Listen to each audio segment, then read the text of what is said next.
Good evening, everyone. We're going to be starting shortly. We'll start with the 30-second countdown. So if you haven't already found a seat, please do so. And we will start in just a little bit. Thank you.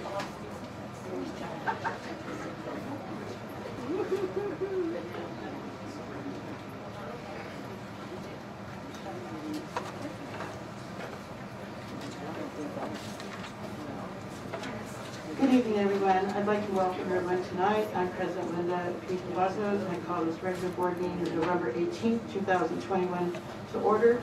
The time is 5:04. I'd like to remind everyone to please silence your electronic devices. If we have anyone that is in need of an interpreter, we do have, Ms. Corn, is that right out here? Here she is, right over here. Raise your hand, it's right over here. So they would be glad to assist you. Thank you so much. We're going to go ahead and start out with the flag salute. We have a presentation of colors are going to be led by the Clark High School ROTC. Naomi Gonzalez, Jay Bryant, Kaylin Rubenda, Keanu Aguan, and Master Gunnery Sergeant Doug Webster, USMC, retired. So please stand.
Thank you, everyone. You may be seated.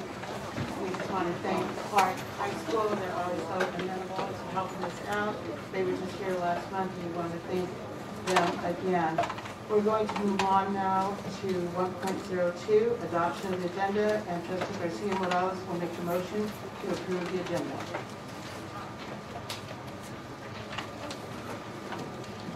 Madam President, I'd like to make a motion to adopt the agenda with the following changes.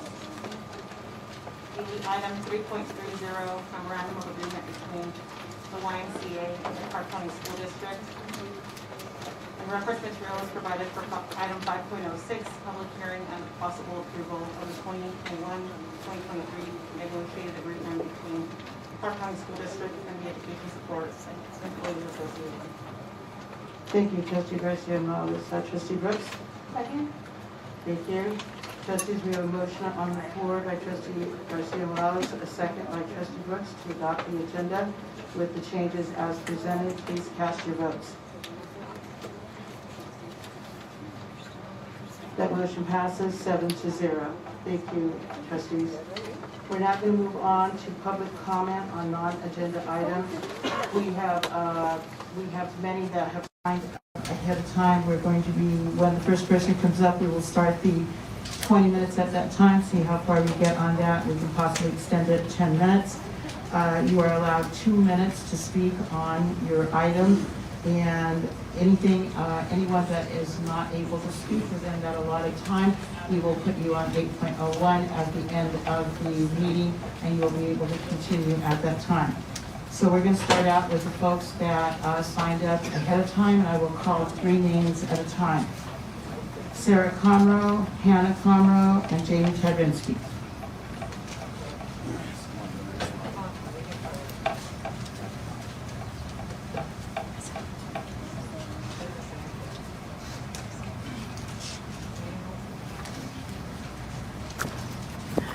Sarah Comroe for the record. I'm tired. I was in the middle of the first class I taught for the day, about halfway through, and I was like, oh, thank goodness this day is almost over. But it wasn't the day, it was just the first period. The struggle is real, and my students were like, yes, I feel that. I was reading on Twitter, like I am often doing, and I saw a post by someone talking about the fact that we didn't have Spanish interpretation at these meetings. And we do now, which is cool, because I think it's because of this particular person pushing for it. And then it made me respond with, I remember when we didn't have ASL interpreters for the meetings. And it was, like a year ago that I said, hey, my deaf students would like to know what's going on in their school district. Can we please have an ASL interpreter? And we've had one ever since, which is awesome. We see the problem, we find a solution, and we push forward with it. And I see it happening so ridiculously slowly, but this is 2021. And we as a district know that it's 40% of our students our community is Hispanic, Latino, right? So the idea that at this time we are just now going, we should interpret stuff for them. What have we been doing? I can tell you what we've been doing. We've been bickering like children at the dais. This is what we've been doing. But the point here is that we are supposed to be number one for the kids. And I really, really hope that you guys are able to put your phones away for a minute and be number one for the kids. Thank you. Thank you, Ms. Conroe. Hannah Comroe and Jamie Tadrinsky. And also, too, I want to mention, if you are a student that is here for public comment, could you please raise your hand? Is there anybody here that is a student that is here for public comment? All right, thank you. Go ahead. Hannah Comroe for the record. What are the COVID protocols? Your guess is as good as mine. You could ask 5 different staff members from different schools and we will all tell you something different. I bet half of you could not tell me what symptoms send a student home mid-school day, and neither can teachers. Some schools say it's 2 symptoms and some schools say it's 3. Some schools say certain COVID symptoms could send you home if you only have 1. My point is, It is not the same across the district, and it needs to be. How is it fair that some students get to stay at school where others get sent home for the same symptom just because they attend a different school? I think we need to improve our communication within this district so that all schools are doing the same thing. The same goes for contact tracing. It is taking too long, and by the time everyone is notified, it's too late. Billy could inform the school that he has COVID symptoms, but by the time he gets an appointment, gets tested, and gets his results, an entire week has passed. It then takes a day or two for the nurse to contact those who are in close contact with him. At this point, it's been too long, and all those people that he was in contact with have been roaming the campus for an entire week. We need to find a way to contact trace faster. We as a district need to be more transparent with families. We send home a letter to the entire school saying, someone on campus tested positive. But we can give more information without violating HIPAA. For example, at the elementary schools, I don't see why the letter can't say, someone in your child's grade level, or someone who has lunch with your child tested positive. For secondary schools, the letter could say, someone in one of your child's classes tested positive. This does not give enough information away where anyone would know who it was. I think that giving more information to parents is important because if you tell me one person out of 1,000 has COVID, I would not get my child tested. But if you say 1 in 50, I would be more likely to test my child, or at the very least, I could keep a better lookout for the symptoms. Ever since Lamping shut down, the district has lowered their expectations, and they need to raise the expectation in everything. Ooh. Thank you, Ms. So Tyler. close. Thank you. Jean Kavensky, Tashina Cointon, and James Bayless, and Vicki Cardell.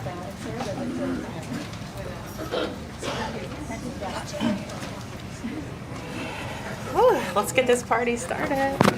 You know, I was just thinking, when people are watching online, there's like nice elevator music while we get started. And I was like sitting here, I'm like, oh man, like I wish there was some music here. So maybe just for the future. So Jamie Tedrinsky, for the record. In a few days, the United States will celebrate Thanksgiving. So I think it's only right that we honor the land on which we stand and which was forcibly taken from indigenous groups across this country.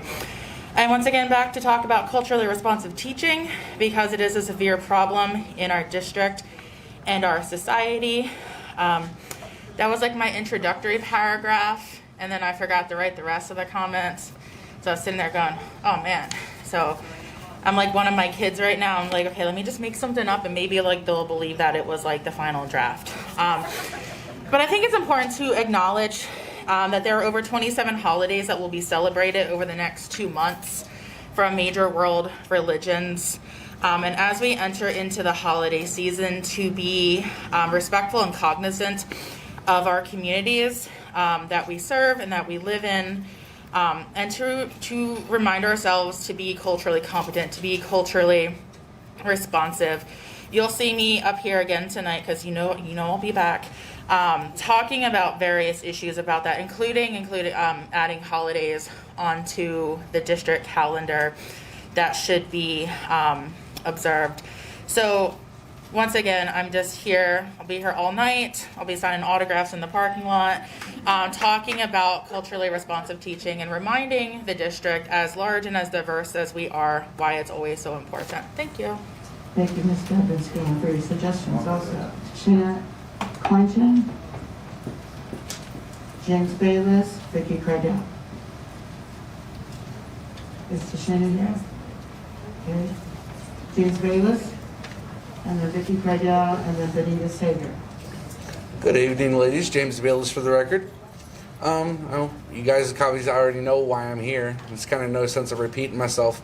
But the fact is I personally wrote you an email, ma'am, to ask you to call me. I'm still waiting. And because Mr. Jara's not here, so obviously you're the second in charge. So, like, I don't understand what y'all's holdup is. Like, seriously, you got damn breaking laws, government left and right, violating ethics left and right in this due process. Ms. Wilson's got the ethics report and the bar report. I just filed on that boy. And I've been telling you guys, and this is the guy that works for you when he's breaking the law. If he works for you and he's breaking the law, what does that say about y'all? Y'all, that's your guard dog. So if he's guarding you, then what the hell are y'all doing? Because seriously, that man's blackmailed me. He's called child services on me 7 times. We just had them at the school just the other day. My kid pissed his pants. He was surrounded by cops. They got paperwork out of my son's file with no court order or a written consent. That's against the law and a violation of privacy. Because I'm not even in court. I've been begging them to bring me to court. I've double dog dared them. All I got to do is ask one question. My kid's 15. How many kids have they killed in 15 years? That's all I've got to ask. Seriously, like people, all I'm asking is to get this shit right. I've been going around with y'all for 3 years. Can y'all please give somebody do something? Because just at the new school we're at, my kid had already got assaulted just yesterday. Because his aide wasn't there. Oh, wow, we're in due process because the aide wasn't there. But yet, even while we're in due process, the aide's still not there. And deleting emails, good point, thank you. And that was actually Mickey Young. I have on video where a lady actually admitted that Mickey Young did it. So yeah, have a good day. Thank you, Mr. Bayless. Vicki Kreidel, Benita Sager, Ernest Mackey. Fuck with my kid, that's a whole new story. Good evening, Vicki Kreidel for the record, second grade teacher. I'm here to represent many educators. They are afraid to come speak to you, so I'm here speaking on their behalf. Many of them are struggling. We've been trying to sound the alarm, but these last 2 years are the tipping point. Many of us are either thinking about leaving, planning to leave, or already on our way out the door of CCSD.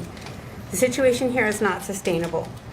I sent each of you an email this afternoon with quotes, exact words, 6 pages of quotes from educators that they asked me to share. Please read them. As I prepared to speak to you tonight, I went to look at some of the ambitious goals district leadership has to fix things, to see how we're doing. Number 1, we must recruit, support, and retain the people who help us thrive. I'd love to hear how we've been supporting and retaining educators here. We don't see any evidence of that. In fact, everyone I know feels very unsupported and unappreciated. Number 2, we must drastically improve our operations to support rich and rigorous learning. This includes a safe, working, and learning environment. This is just not happening. I get daily reports of unsafe situations in schools regarding COVID and unaddressed student behaviors. This not only puts your educators at risk, but it puts the district at risk of further liability issues. Number 3, we must ensure we have the resources to do what's most important. We need to pay our employees a competitive wage and have the resources to put more adults on campuses. The recent negotiated contracts and district administrative pay raises have made it clear to all of us where the priorities are and where we fall on that priority list. I'm afraid competitive pay won't be a priority until you don't have enough employees to keep the schools open. That may be coming. So these words sound great in the goals, but without actions, they do nothing. Thank you. Thank you, Ms. Kreidel. Benita Sager, Ernest Mackey, McCain, Eugene Hill, and Celine Lazard. Good evening. My name is Benita Sager. I'm a 5th grade teacher. I'm just going to be very candid. I've been teaching in the district for almost 5 years. I'm very concerned with, I've been working the after-school 21st century program ever since I've been in the district. This year, it's been, I've been working since August and have not received my pay. I'm a single mother. I'm a first-generation teacher that has, in my family, first person to graduate from college in my family. So I'm very adamant about making sure that children learn and things. But when teachers are not being paid in a timely manner, it's just unacceptable. I've had to call numerous times to different departments, was sent an email telling me I did go through the chain of command through my supervisor. I did go to HR departments and was told that I'm not to do that. Well, I worked those hours and I'm entitled to them.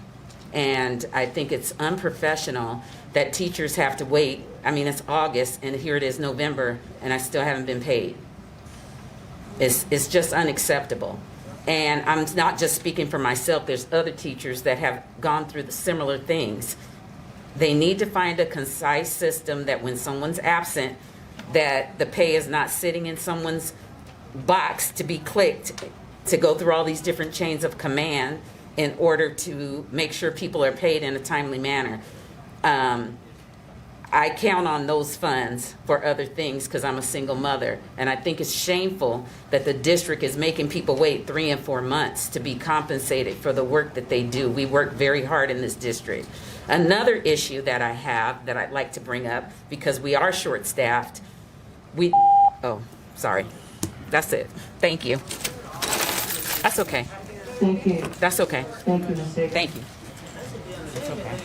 Ernest Mackey, Martine, Hill, Celine, Lozada, Kimberly Matthews. I apologize if I'm mispronouncing anybody's name. Is Ernest Mackey here? Okay. Martine Hill? Okay. Not seeing her either. Celine Lozada? After Celine, is she, yeah. Kimberly Matthews and Marielle Mendoza. Here.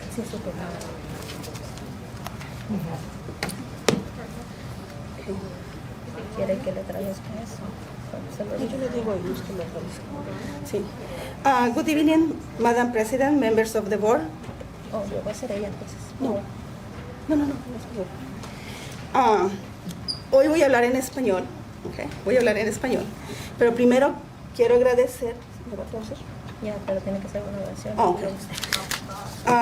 Hoy voy a hablar en español y quiero primeramente agradecer a Jamie Tardesky, espero haber pronunciado bien su apellido, por la empatía que ella tiene hacia nuestra comunidad hispana que no hablamos el idioma inglés. So, my name is Selena Lozano. First of all, I want to thank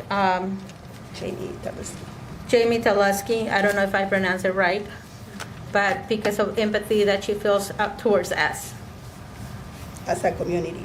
As our community. Mi nombre es Selene Lozada y soy directora del equipo de liderazgo del PLT.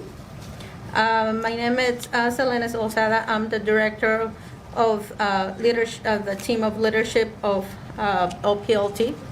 Debido a mi experiencia en la comunidad y como madre, he visto la necesidad urgente de luchar por la implementación de la ley AB 195.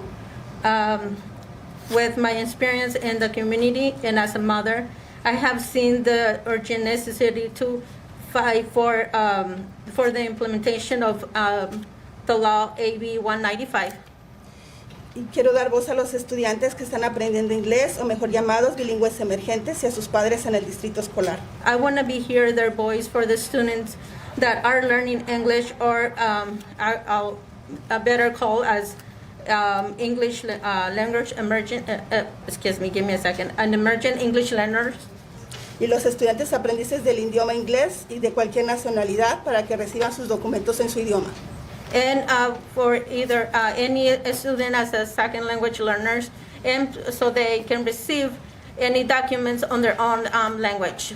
La ley AB 195 menciona The law AB 195 mentions los estudiantes aprendices del idioma deben recibir una educación pública justa y apropiada sin importar su estado migratorio o el idioma natal del alumno. this learning the students which are learning a second language, they with any nationality and their fathers are they're can you just give me a second, sorry. They're granted, they should be granted receiving a free education for them as appropriate for them too, Sin importar su estado migratorio. without It doesn't matter the immigration status There's or several the language that they speak. Yes. Las familias tienen derecho a tener. Las familias tienen derecho a tener un intérprete calificado en el idioma natal de los padres. the families have the right to have an interpreter, a qualified interpreter in the native language Of the parents. of the parents. Yeah. La comunidad hispana somos la minoría más grande de este distrito escolar y necesitamos ser escuchados. The Hispanic community we are the majority of this school district, and we need to be heard.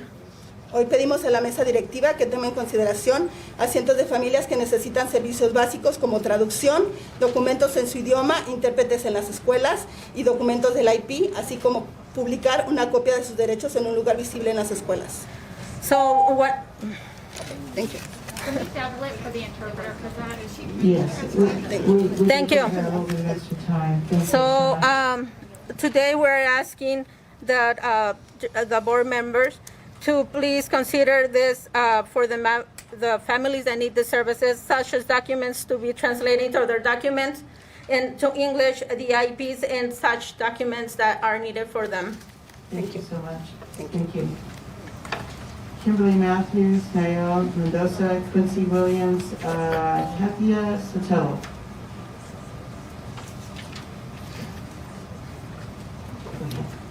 Hi, my name is Kimberly Matthews, and I am a 8.5-year employee of CCSD.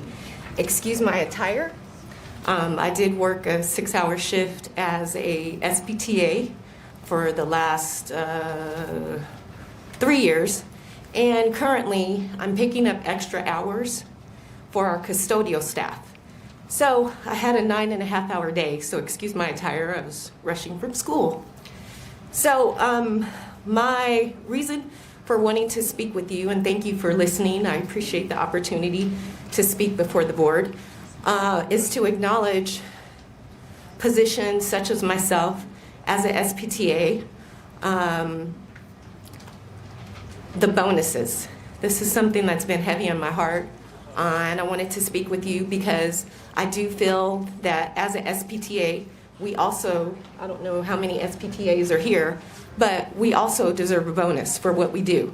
Not only am I SPTA and I am part-time as a custodial help, which we are down by 4 custodians in our school, I feel like as a team player, I should be acknowledged. Do you feel the same? I feel like I shouldn't have to fight for a bonus. That's something that should be given to everyone, not just specific people. Also, as a SPTA, I was a prior one-on-one. I did that for 3 years. I got nothing. Prior to that, I was a FASA for 2.5 years. I got nothing. Ms. Matthews, I just want to caution the audience, please, it's hard to hear the speaker and we have to recalibrate the time. But please do not be talking in the audience while somebody's at the podium. I apologize. Please go ahead. So in my situation where I see FASAs, one-on-ones getting bonuses for positions that I've also done and gotten just a regular annual, I believe even my last annual was 11 cents. I feel that this is unjust.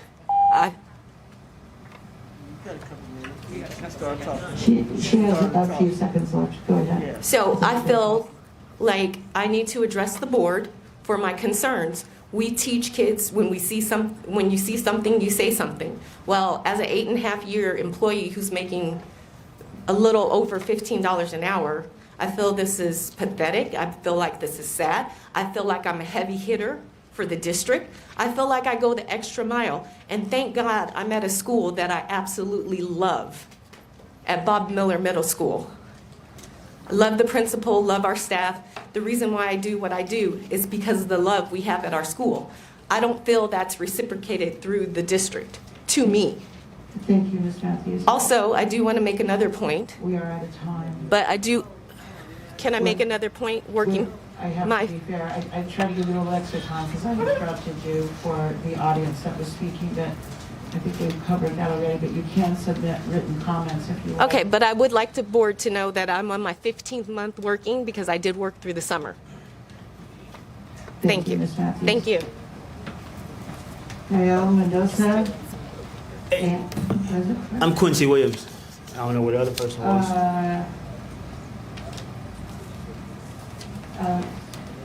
Is Nael Mendoza here? All right. And you're Quincy McWilliams? Yes. Okay. I'm sorry. Sophia Sotelo, and then Terry Schumann. Go ahead. Okay, look, man, this is like second night, second time about this Jara situation. Y'all need to get this stuff resolved. First of all, y'all want to bring him back, then he threatened y'all with a lawsuit. Y'all need to get better outside counsel or something because it just don't make no sense. Then you got people here. We cannot have personal attacks, sir. But you can go ahead and talk. Okay, but this is a public comment, right? I mean, you got people here, this lady said she ain't been paid in 4 months. That's ridiculous. Then Jara give all these people these bonuses, and this is a business meeting. He ain't here. Some of the people in his cabinet ain't here. Y'all need to take all that stuff back and give it to the people that's on the front line, the hard workers that's been putting in the time. I'm done speaking, but like I said, it's just ridiculous. This is just a dog on a pony show. You let Jara get y'all with the banana in the tailpipe. If y'all stand for something, if y'all got rid of him, let him go. Everybody voted. It should be no point of no hostile work environment. You voted. That's why the kids are so confused because y'all can't do y'all part. Thank you very much. I do want to point out, and this is not directed at Mr. Williams, but just in general, that if you are speaking on something, that is an agenda item, we're on 2.01 right now, which is non-agenda. Okay, so I know it's hard sometimes for it not to overlap. Sophia Sotelo, is she here? Yes, Sophia. Terry Schumann, James Mish.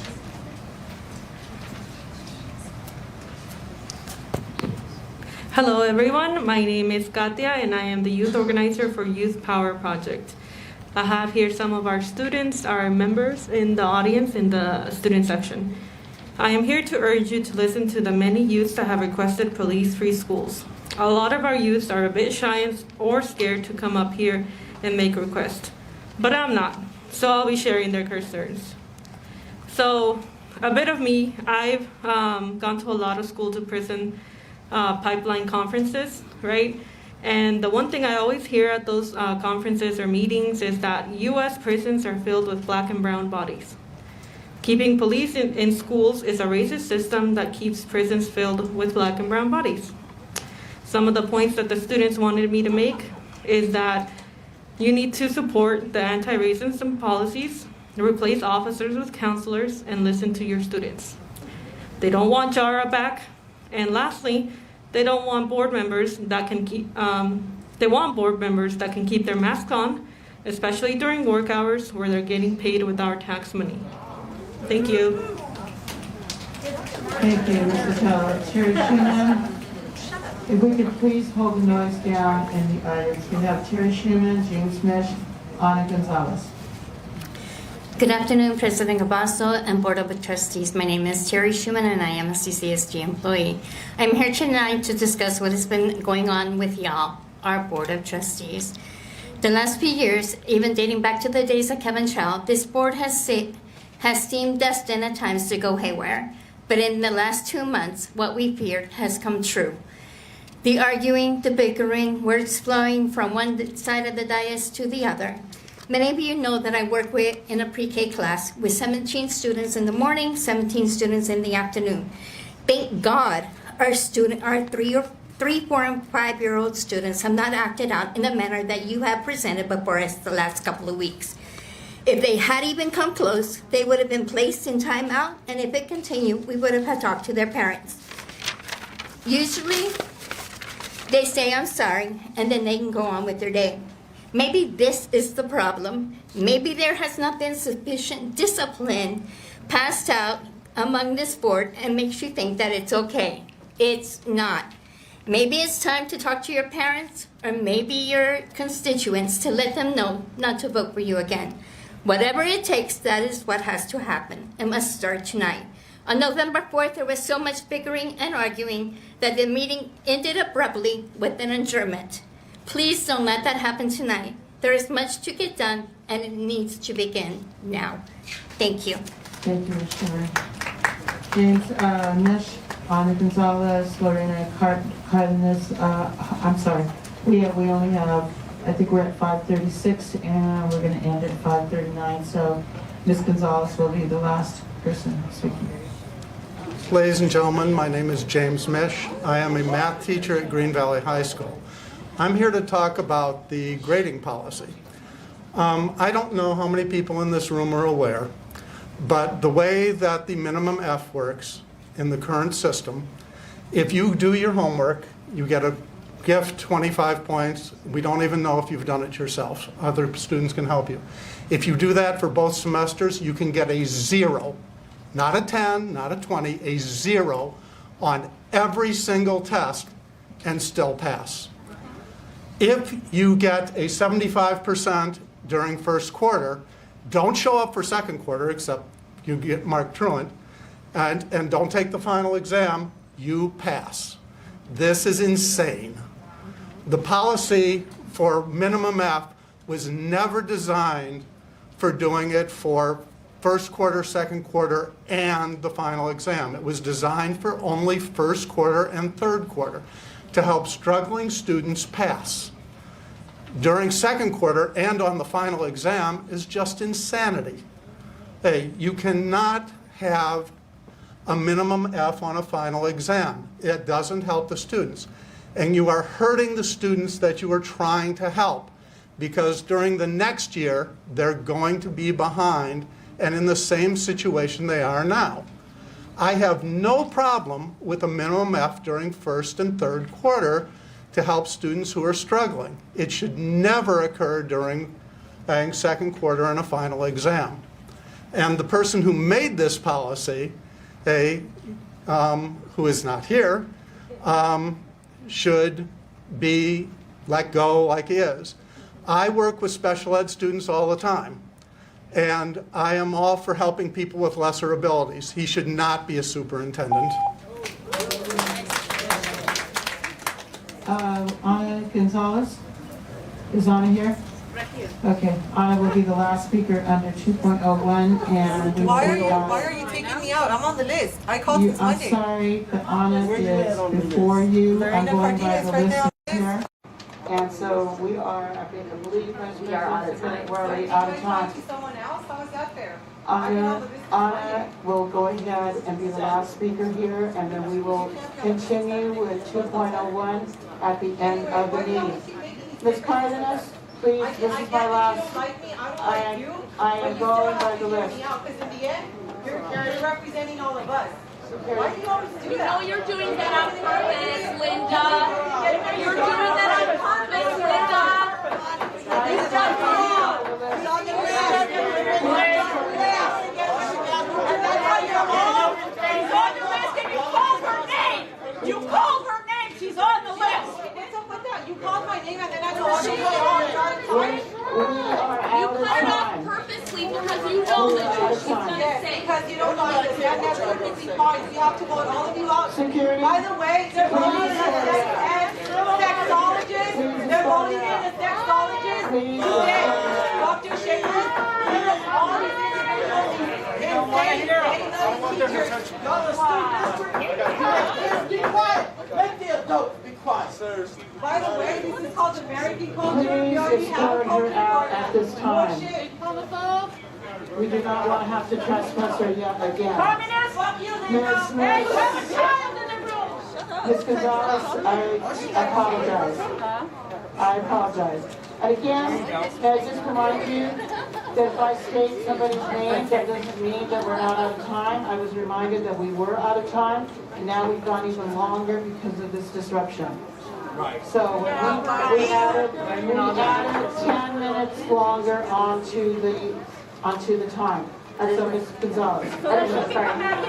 Just real quick, we have students in the crowd as well, so Yes. I hope Please. there are folks in the crowd that are not harassing them, because that will be also a quick way out the door. Yes. So, thank you.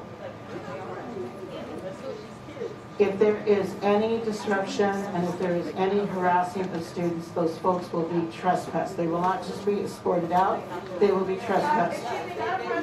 Yes. These students have been getting harassed by the row behind them since we have. Someone was just homophobic. We're not talking to you.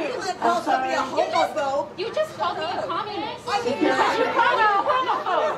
If you want to try anti-Christian to say You have no right to call her name.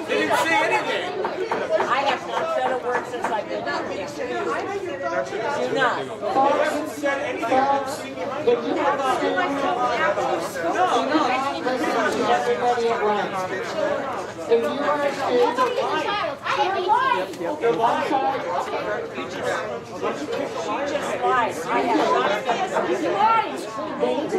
sorry.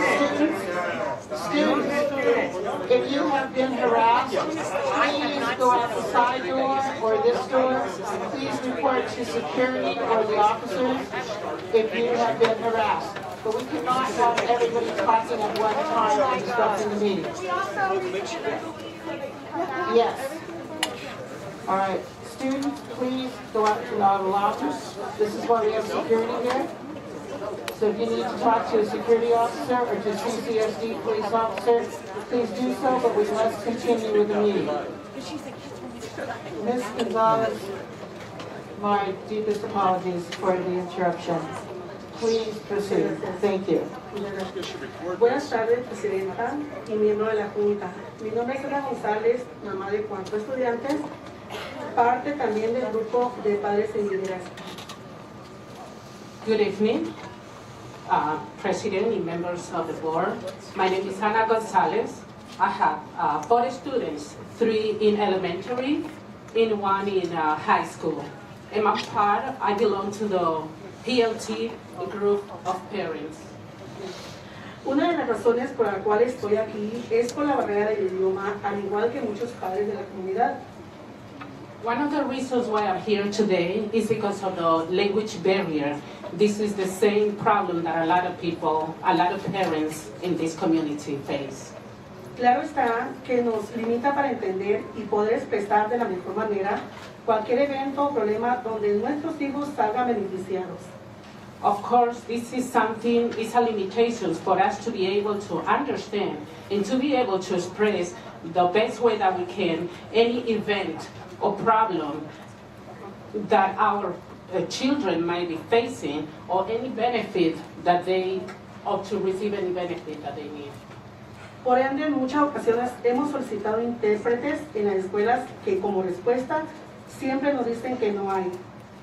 So that's the reason many times we have asked for interpreters at the schools, but they always tell us that they don't have. Mas, sin embargo, quiero decir una cosa, estamos en el proceso de aprender inglés. But I want you to know that we are in the process of learning English. Ahora bien sabemos que la ley AB 195 se aprobó precisamente para aquellos padres, al igual que yo, que su única lengua primaria es de su tierra natal. Now we know AB 195 was approved especially for those parents that are in the same situation than me, which first language is her native language. Por eso yo apoyo la ley AB 195 y que nuestro equipo y el trabajo por parte de PLT está realizando para la implementación de esta ley finalmente sea concretada. So I support AB 195, and the same I support PLT, and I support that this law finally will be implemented. En este momento, esto es nuestra prioridad de acuerdo a lo anterior. Nos sentimos limitados y no podemos involucrarnos en la educación de nuestros hijos. At this moment, this is our priority. Following the previous, we feel limited and we cannot be part of our children's education. De la manera respetuosa que feliciten, ya lo mencionaron, para darles mejores oportunidades educativas a nuestros hijos y en el futuro sean una persona productiva en este país. So we cannot be part of our children's education in a very respectful way. So we can give them the best opportunities in education and for the future, so they will become a productive person in this country. Muchas gracias. Thank you so much. Thank you so much. Thank you. And thank you for your patience and waiting for us to send this week. That concludes our 2.01 public comment first.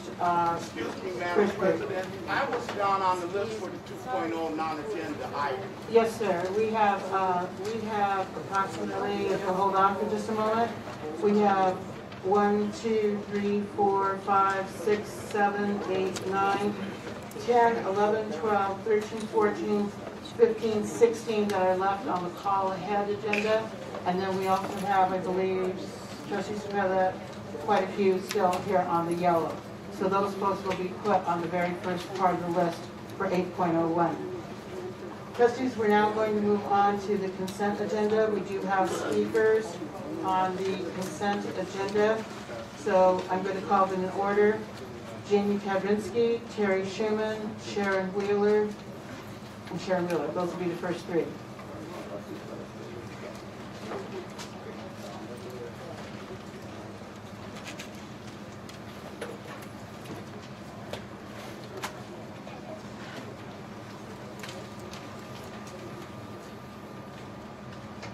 Okay, I have 5 on there, so that's... Go ahead. Okay, Jamie Kavrinsky for the record. The first one, agenda item is 3.04, EMOCA. So I understand it's on the agenda to extend the contract until December of 2022. While for the longest time I had no issue with EMOCA and I understood the reason, I think the cost is kind of prohibitive at this time. And I want to echo what a speaker said earlier, that I think that could be done in district and done a little bit more effectively. A couple weeks ago, I got a yellow badge. I had 3 negative rapid tests, but the health district lost my long-term one. I missed 3 days of school for no reason, and I called the nurse helpline, and they told me to just stop checking in for a couple of days, and it would reset. So it's not super effective. Next agenda item, 3.09, the Anti-Defamation League. I worked with the ADL when I lived in Philadelphia, and I helped run a very successful student-led program with the ADL that provoked discussions about equity and tolerance. I think this program would benefit CCSD as the anti-racism policy is being implemented. It's like the training wheels before we ride the big kid's bike.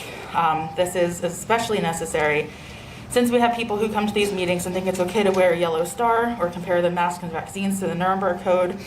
While it's clear that some people in our society have failed history class, the ADL providing training can help change the narrative and help break the cycles of hate and intolerance that are currently present, even that happens in this boardroom.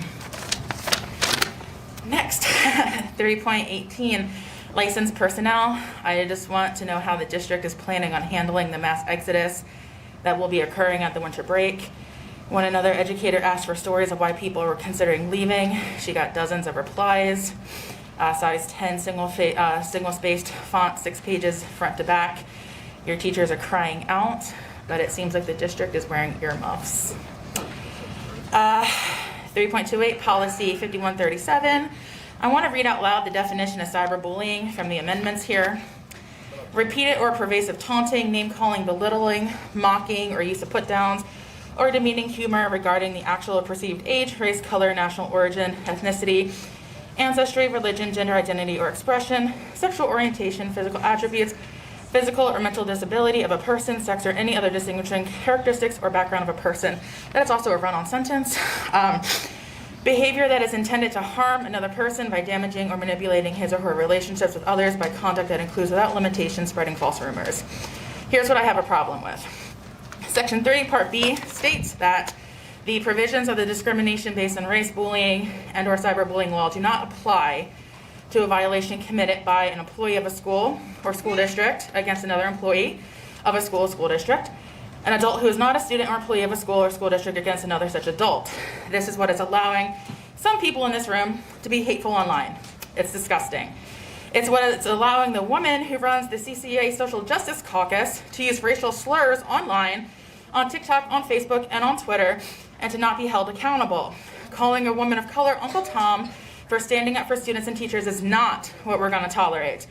Or what about an elementary school librarian making TikToks in her library, calling out elected officials who are also women of color, calling people scabs and calling people skanks? Or making threats against trustees online? Why is that speech protected? What are the students at Ronaldo Martinez Elementary and Amy Lynch Elementary hearing in their classrooms if their teachers think being bigots online is okay? And I will continue to call that out because no one should be taught by someone who has that much hate and ignorance in their heart.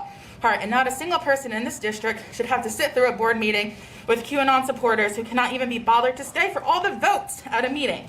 Which leads me to policy 5139, the anti-racism policy. That's 3.29 if you're still following at home.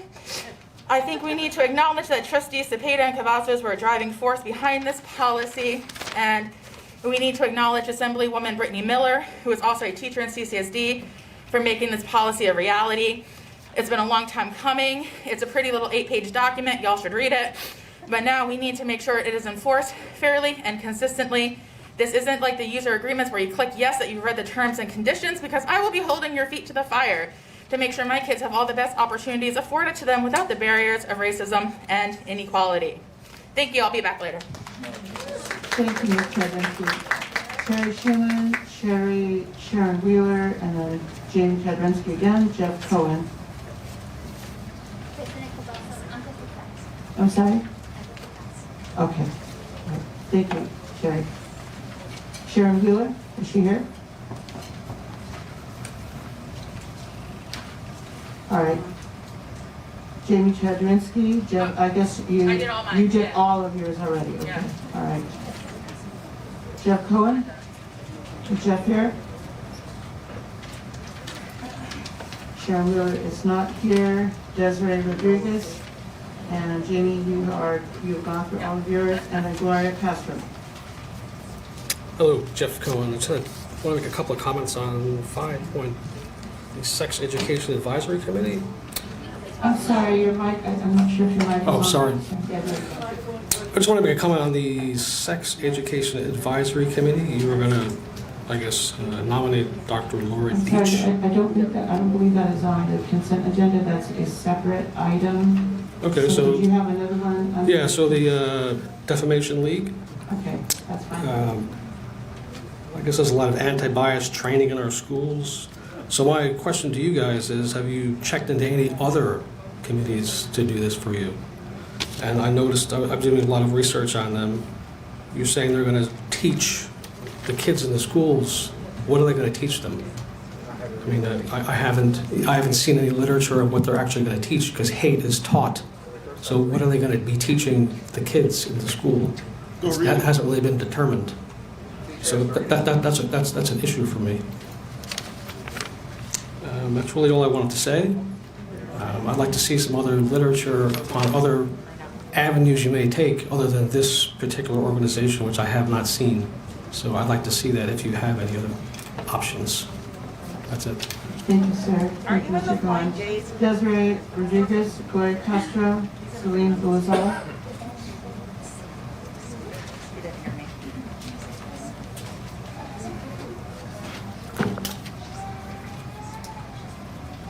Can I begin? Good evening, Board of Trustees. My name is Desiree Rodriguez. I am a CCSD student and a member of the Youth Power Project. Today, I will be talking about item 3.11. This is an agenda item that I have been waiting for ever since I started coming in the summer. As a student who experiences anxiety and depression myself, I can tell you that students need access to social and mental health services. Not everyone is fortunate enough to have health insurance that covers counseling visits. Some people don't have insurance at all. I'm sure you know that. You've hired more cops to roam our campus after a year of isolation, but that doesn't change the fact that children are smoking in class and writing "I hate my life" on the bathroom stalls. Or this is what I saw in my school personally, on blank, blank, blank, there will be a school shooting. During the school closure, 19 students in our school district, maybe even more, committed suicide. They took their own lives. The amount of stress that our community, our country, and district are under has left our younger students gasping for guidance. And some, but not all, resort to their teachers or friends for mental health support. All schools deserve social workers and counselors who regularly meet with students on issues other than their courses. We currently have around 11,000 non-instructional support staff in our district with over 300,000 students in the district. CCSD currently has 159 school psychologists. In Nevada, the recommended ratio is 500 students to 1 school psychologist. This is consistent with the recommendations from the National Association of School Psychologists. The current student to psychologist ratio in CCSD is 2,000 to 1. Students deserve an adequate access to these essential services, especially as the ongoing pandemic continues to bring stress upon us. During the pandemic, a close friend of mine attempted suicide on over 3 accounts. They were not provided with counseling and could not afford therapy on their own. No child should be left to struggle through mental, emotional, and social issues alone. Students need to know that they are seen and cared for. In elementary school, the staff member that I remembered that I had the most impact on was my school counselor. It's a challenge for a child to focus on their test scores when their parents just got divorced or they were just recently sexually assaulted. We just want to be heard. I know that you are all aware of these numbers. This testimony is a message from a student for the students that we're struggling and we need support. Hiring more mental health professionals creates healthy learning environments for both students and teachers. Invest in your future decision makers and fund support personnel. I ask you to take this action and this agenda into action. And please do something about the student section because it's clearly not a student section. And listen to us when we're speaking, please. Thank you. Thank you, Mr. Davis. Good girl. Gloria Castro, Celine Lozada, and Lisa Bailey.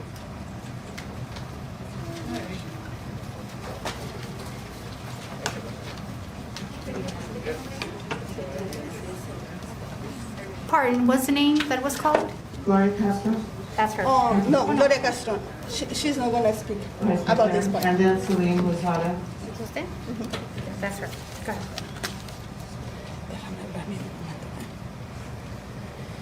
Okay.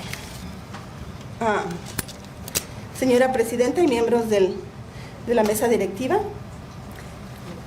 The president and members of the board. mi nombre es Helene Lozada y soy directora del equipo de liderazgo PLT. My name is Selena Lozada. I'm the director of the team Liderazgo de Padres. También soy miembro del grupo de trabajo responsable por crear la política antirracista 5139. I'm also a member of the group to work responsibly and create the political anti-racist 5139. Hoy quiero expresarles mi opinión antes de que sea aprobada esta póliza.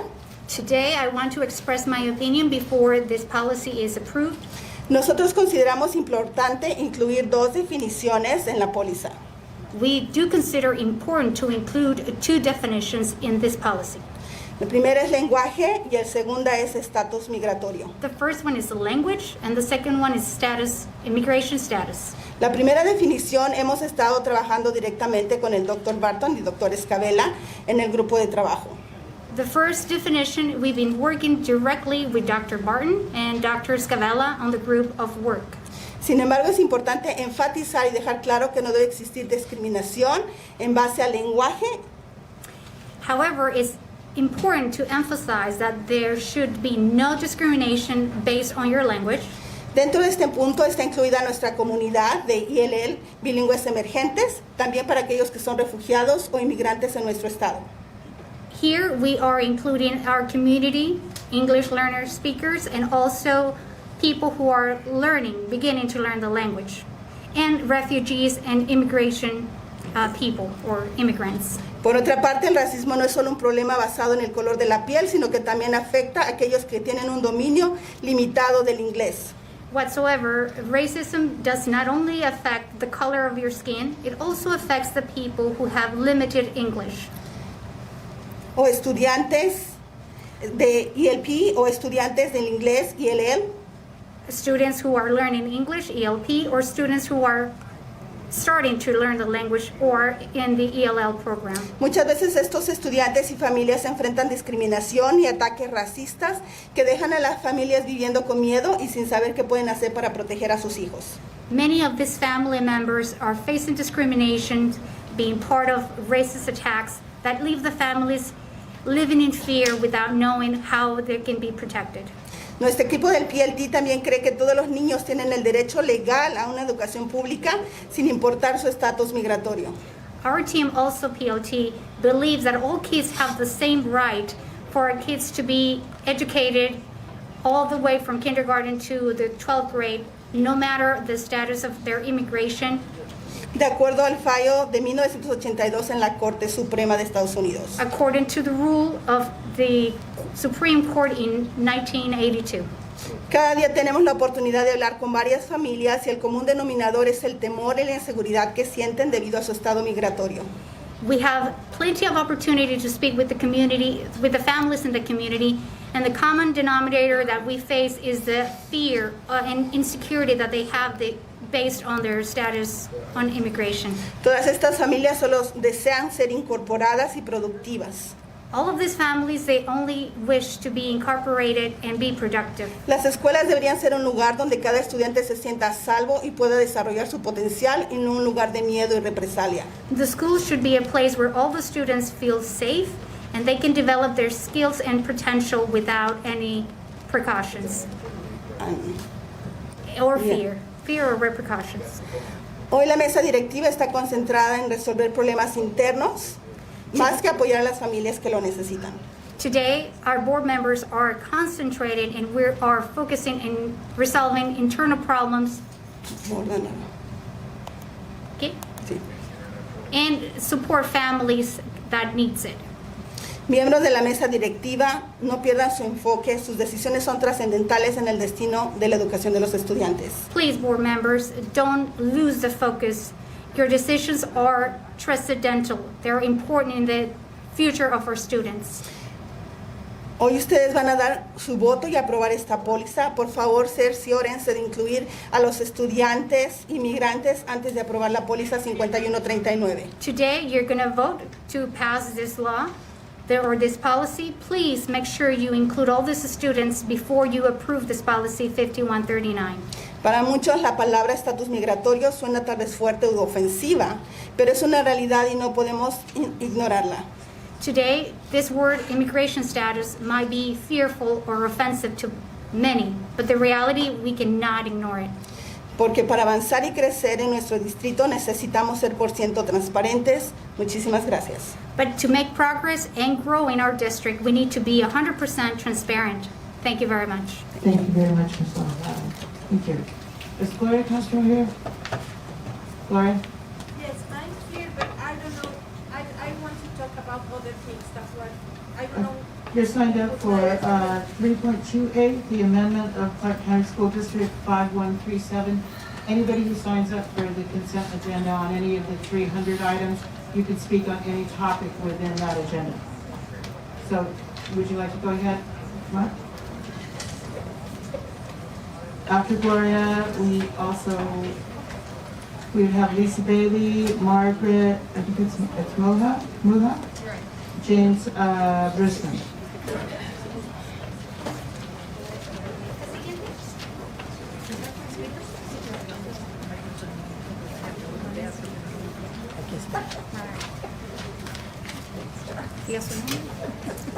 Buenas tardes, mi nombre es Gloria Castro. Muchas gracias, señora presidenta y miembros de la mesa directiva. Good afternoon. My name is Gloria Castro. Thank you, trustees and all of you here. Hoy vengo a abogar para que se implemente la ley AB 195 para que los documentos estén traducidos y defender los derechos de las familias hispanas y de los que no hablan inglés. Today, I'm here to advocate for the law AB 195 for all the documents to be translated and also advocate for all the rights of the family, of the Hispanic families, and all of those who don't speak English. La barrera del idioma limita la participación de los padres. The barrier of the language limits the participation of the parents at schools. Es necesario que las organizaciones, líderes comunitarios, padres y maestros nos unamos para el beneficio de nuestros estudiantes. It is important that all the organizations, leadership, and community, parents and teachers, we get united for the benefit of our students. Muchísimas gracias. Thank you so much. Thank you very much. All right, we have Lisa Bailey, Margaret Muha, James Bressman, and Natani Hill. I think she was here. And then after that, Jenna Robertson. Natanya's here, yeah. Hello. Hi, President Cavazos and board members.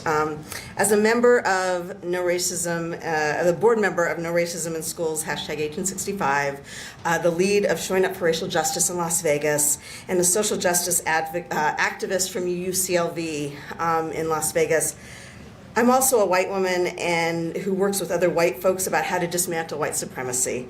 And you will hear a lot from the passionate racists, but you don't hear a lot from the passionate anti-racists. And I'm up here to speak for many of us, people that talk to me about how happy they are that we're finally implementing the policy, the law that has been due since July 1st.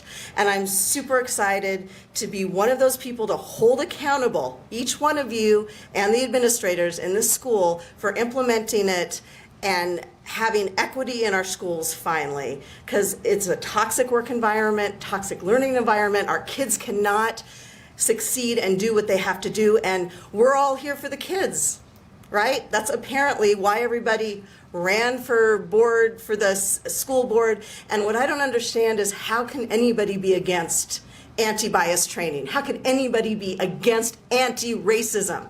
That means you're a racist. If you're against anti-racism, then you are a racist, stone cold, absolutely. I will not, you can talk to me, I'm very approachable, and we can have a conversation as to why that's accurate. And I also really just want to applaud you all for being here and taking this on, and thank you very much. I'm not going to take up a lot of time. I want to get to the vote. Thanks. Ciao. Thank you very much, Ms. Bailey. Margaret? Am I saying your name wrong? I apologize. Muha. Muha, James Bressman, Natani Hill, Jenna Robinson. Good evening, members of the board, teachers, parents, students, community members. I'm Margaret Muha. I just retired from teaching in the district. I taught for 40 years, not here, but 20 here. I've come here tonight to add my voice in support of Policy 5193 that has been put together to comply with Nevada Assembly Bill 371. This policy spells out what racism is and how we can all respond to it. Let me illustrate for you why this policy is important to me personally. Earlier in my career, I was teaching at a school that was about half Middle Eastern kids and about half working class white kids during the first Gulf War. About 35 countries led by the United States began a military engagement in Iraq in response to Iraq's invasion of Kuwait. It didn't matter much to the white kids what exact nationality the Middle Eastern kids were, because our troops were fighting the Iraqis. Those kids were the enemy. We had incidents of white kids barring the Middle Eastern kids from the cafeteria in the morning and fights breaking out. Then older brothers and sisters from the high school got involved in the middle school disputes and waited for kids in the parking lot to beat them up over what happened at school during the day. We had police over at the school to keep the peace. Needless to say, there was a lot of tension in the school.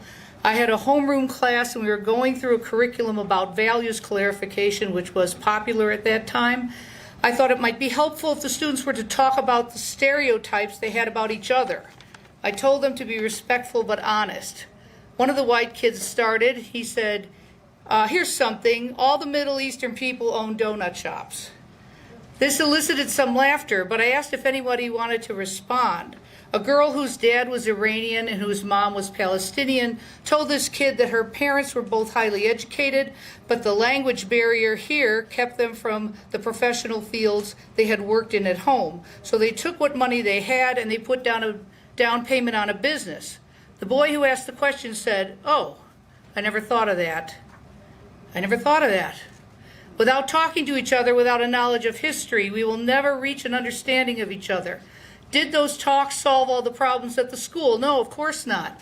But it did give the kids who participated in them some understanding of their peers. This is what we are talking about here, fostering understanding. If we never confront the issue of racism, if we never talk about it, if we don't educate our children, then the lack of understanding, the fear, and the hostility goes on and on. How can we expect our children to build a better world if we don't give them the tools to do so? Policy 5193 is a step in the right direction in recognizing systemic racism and addressing it with our young people. That is why I support it. Thank you. Thank you so much, Ms. Mura. James Pressman, Natani Hill, Jana Robertson, and let's see, Gloria has already spoken.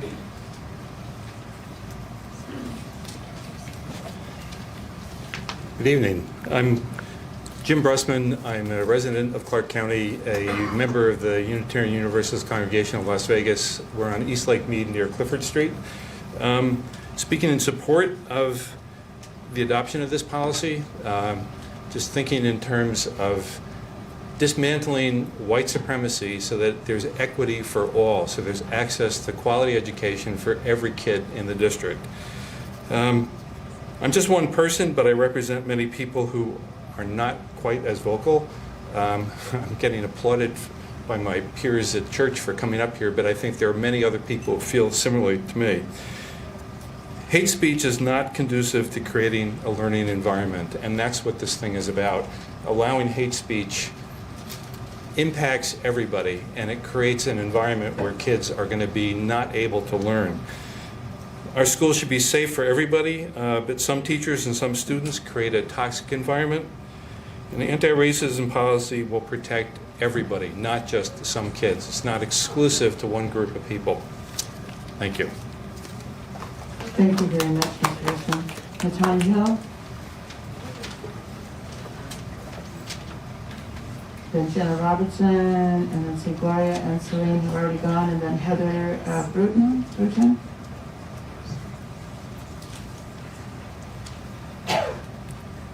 Hello. So I'm speaking on the anti-racism policies. I want to specifically focus on the restorative justice piece of this because it is a requirement in that policy.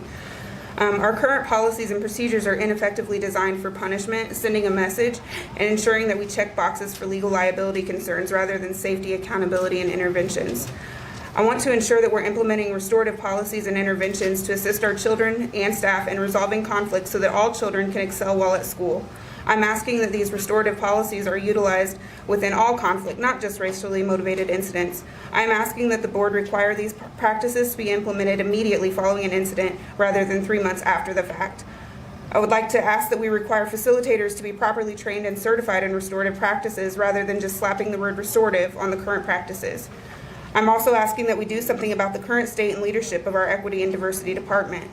Let me provide a brief summary of how it's currently going at my daughter's middle school. My 11-year-old daughter, a victim of 2 substantiated racially motivated incidents by the same aggressor, has now faced 2 required parent conferences, suspension, inaccurate documentation in her student records, bias for teachers and staff, judgment from other students, missed instruction time, an unsafe learning environment, and verbal and physical racial attacks as a result of the failure to utilize restorative practices on multiple occasions.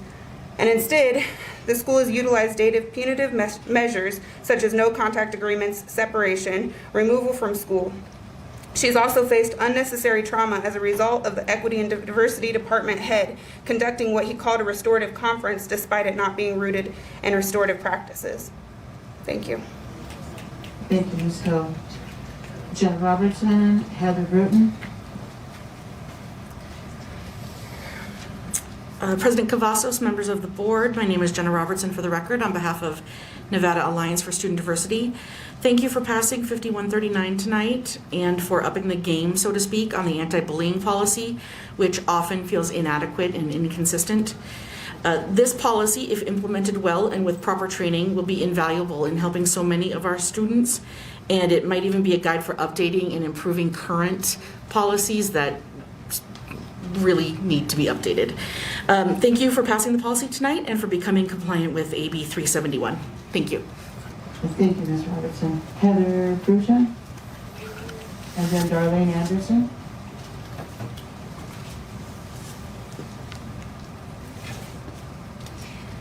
Good evening. My name is Heather Bruton. I am coming to you as a mother, as an educator, a therapist, and a concerned citizen. I'm here to speak about the No Racism in Schools law that was voted into law 1st of July 2021, as you know.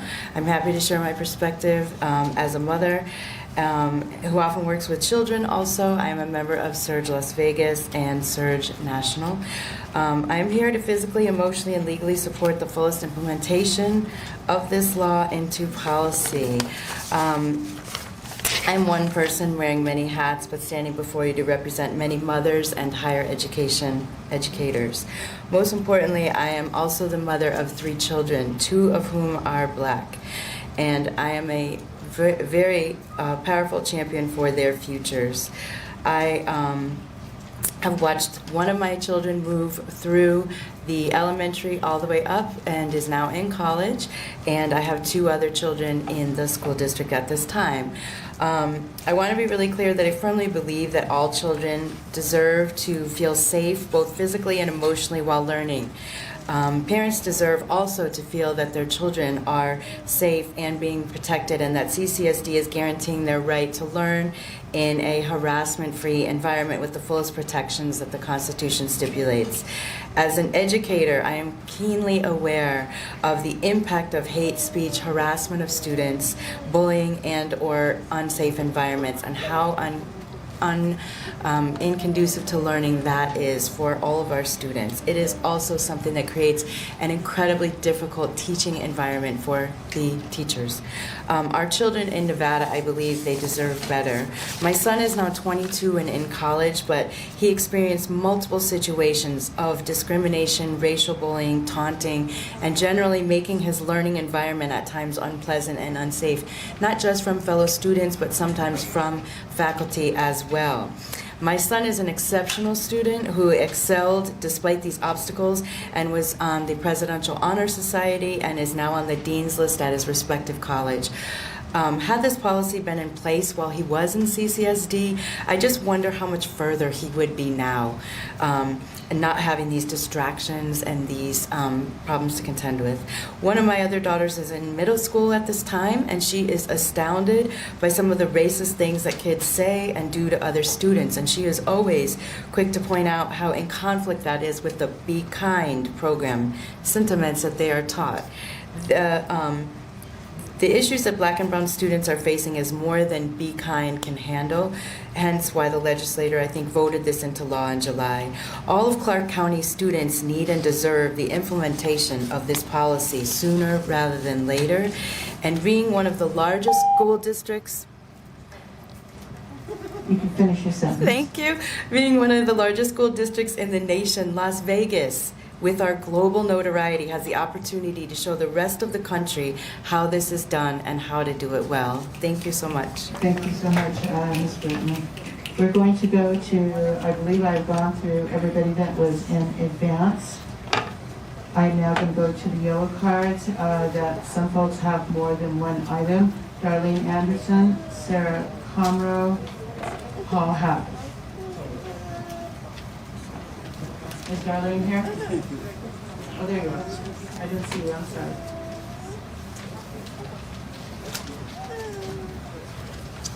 Good evening, Darlene Anderson. It's so unfortunate that we're living in 2021 and we cannot come together to understand how to support most children.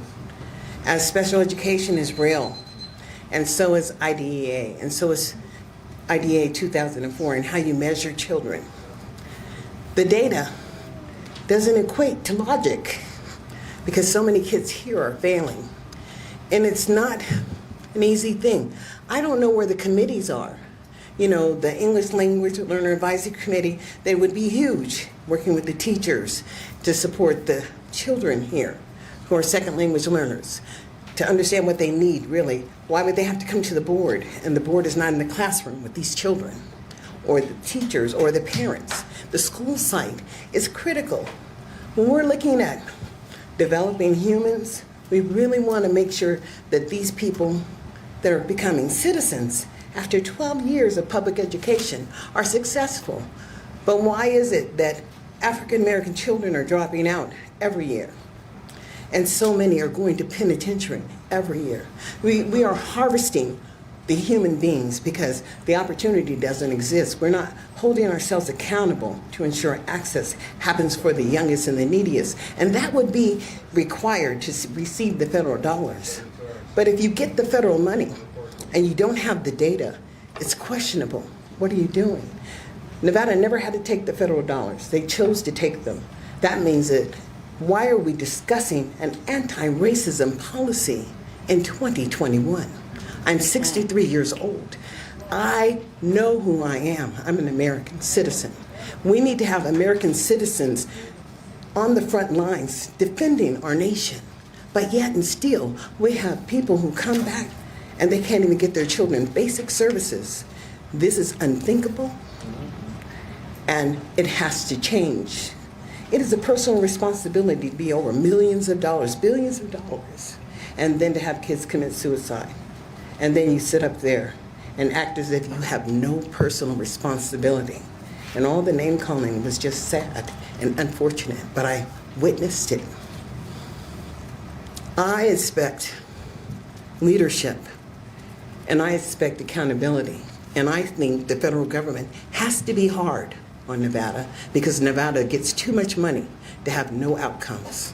And that's the real truth. Sarah Conroe, Paul Hack, and Anna Binder.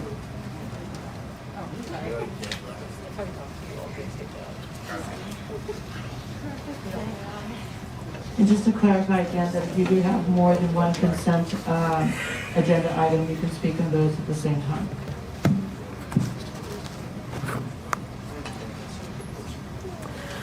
Sarah Conroe for the record.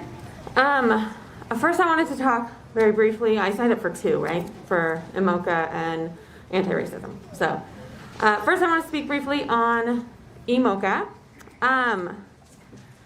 I feel like what my sister was talking about earlier kind of links in with this. She was talking about the COVID policies and how they're all over the place. And how after Lamping Elementary was shut down, once it reopened, all of a sudden the policies disappeared. They turned into these vague things that don't really ever actually do much of anything. And it made us all start feeling, at my school anyways, why am I bothering to turn in seating charts every day? Because nobody's being quarantined anymore. Because the requirements are so intensely huge, that it's just pointless. And I feel like IMOCA is sort of this, my 3 minutes started over. Okay. Right, but I wasn't done with my first three. She has more than one item. Okay. Go ahead. All right.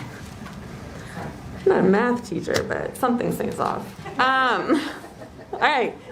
Anyways, so I feel like IMOCA is pretty much the same. It's pointless. We all sign in and do our little thing, but it, like Jamie was saying, was out of class for 3 days for no reason. Teachers who should be at home aren't. Teachers who should be at school aren't. And it's because of IMOCA. It's pointless. And now we're just going to dump more money into it. It makes no sense. That aside, in the past month, at various meetings here in this boardroom, there have been some ridiculous moments of overt racism up there on the dais, out here in the audience. And when we're sitting here talking about this policy, which, as I mentioned previously, speaking with several black moms in the district, they all said it sounds really good, so I'm gonna go with what they have to say because it's not my voice that needs to be amplified here. We should be putting it through, but then shouldn't we be living it? Because we're not. We're sitting here talking about it, and words are super nice, but then a gentleman with a Confederate flag came in, got kicked out, was allowed to come back in with the flag still on until I came in and interrupted the meeting because the CCSD police said that they could not remove him, that he had a right to wear it, but he doesn't. It is a symbol of racism. Please, no talking in the audience, please. It is a as a Jewish social studies teacher, it's for sure not like the Gestapo, as the people behind me are screaming at me. So I'm just going to put that out there. And the Confederate flag is a symbol of racism. And this anti-racism policy is meant to stop things like this from happening. So as we are sitting here discussing it, and people in the audience are behind me yelling out things that are offensive, and then now laughing that I said that people on the dais mocked me when I interrupted the meeting to tell you that the CCSD police had said that they could not remove him, even though you had told them to remove him already. All of these things are why we have this policy, and yet we are not doing it. We are not living it. My students talk to me all the time about the things they see happening here in this room, up on that dais, and how it goes against the very policies you are putting forth. Why are we wasting time with policies if you are not going to make sure that we as a district are living these policies? Very valid question, I think. And previously, we thought that you guys weren't allowed to answer when the public asked questions, but then we found out a couple months ago that you are allowed to answer. So that is a question I am posing. Why is it that we waste time on policies when we don't actually live them in this district or even in this boardroom? And you are allowed to answer. We're not allowed to have a back and forth, but you're allowed to answer.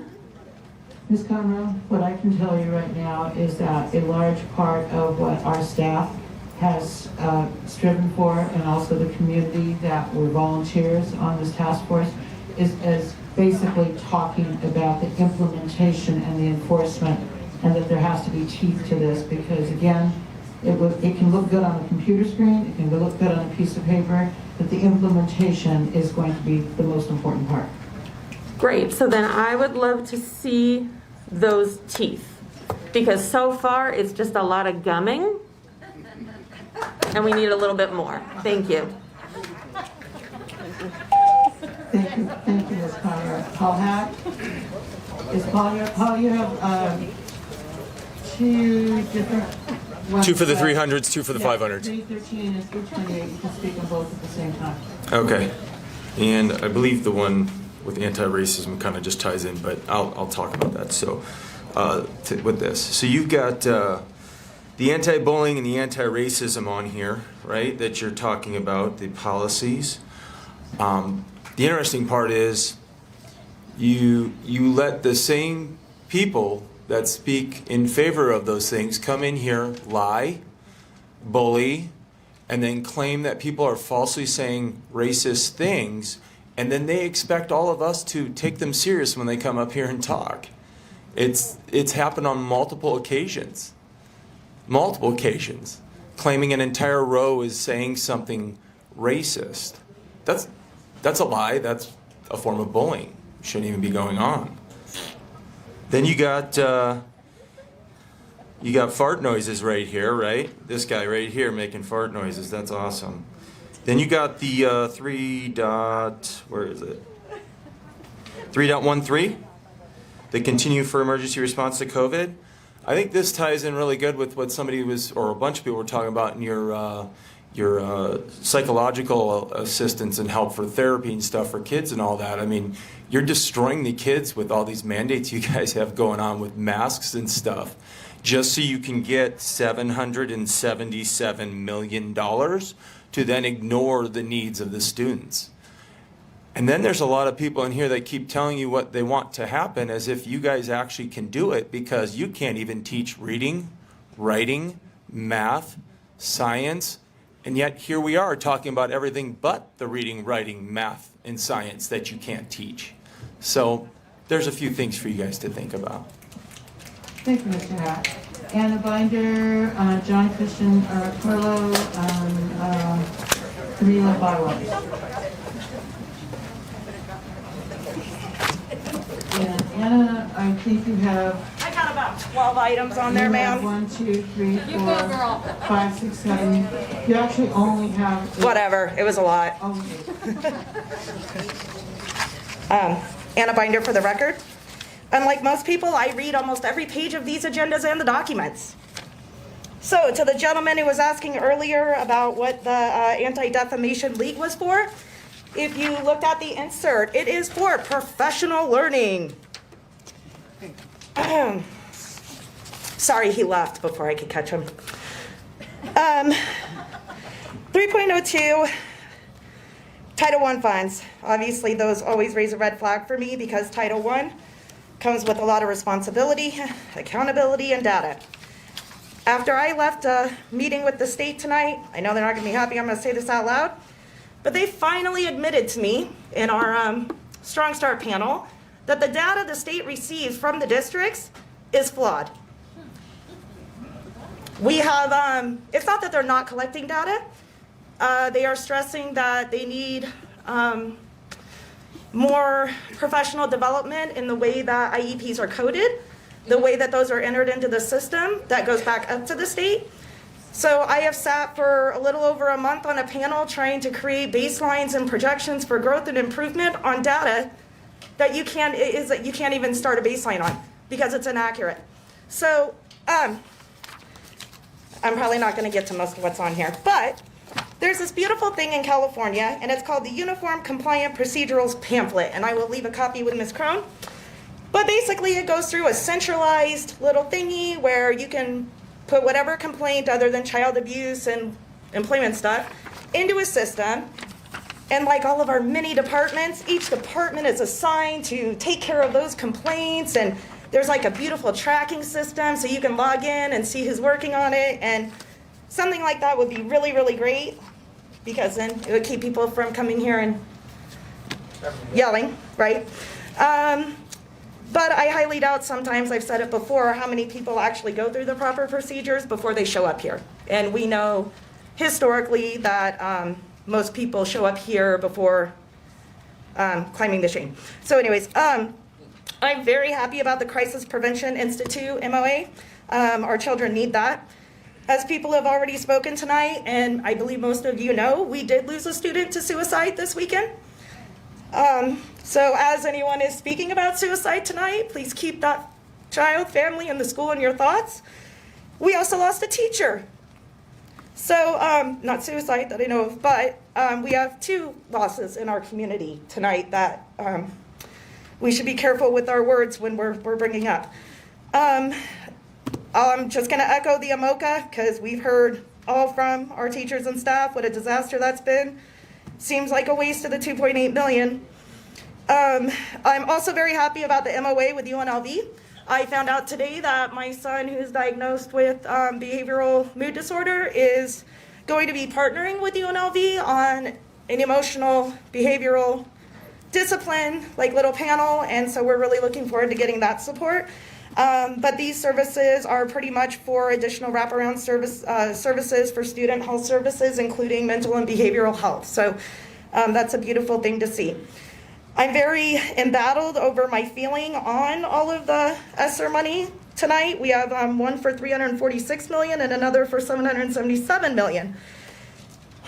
I believe, if I read it correctly, 3.12 is just a regurgitation of funds that were already spent from the first round of some money.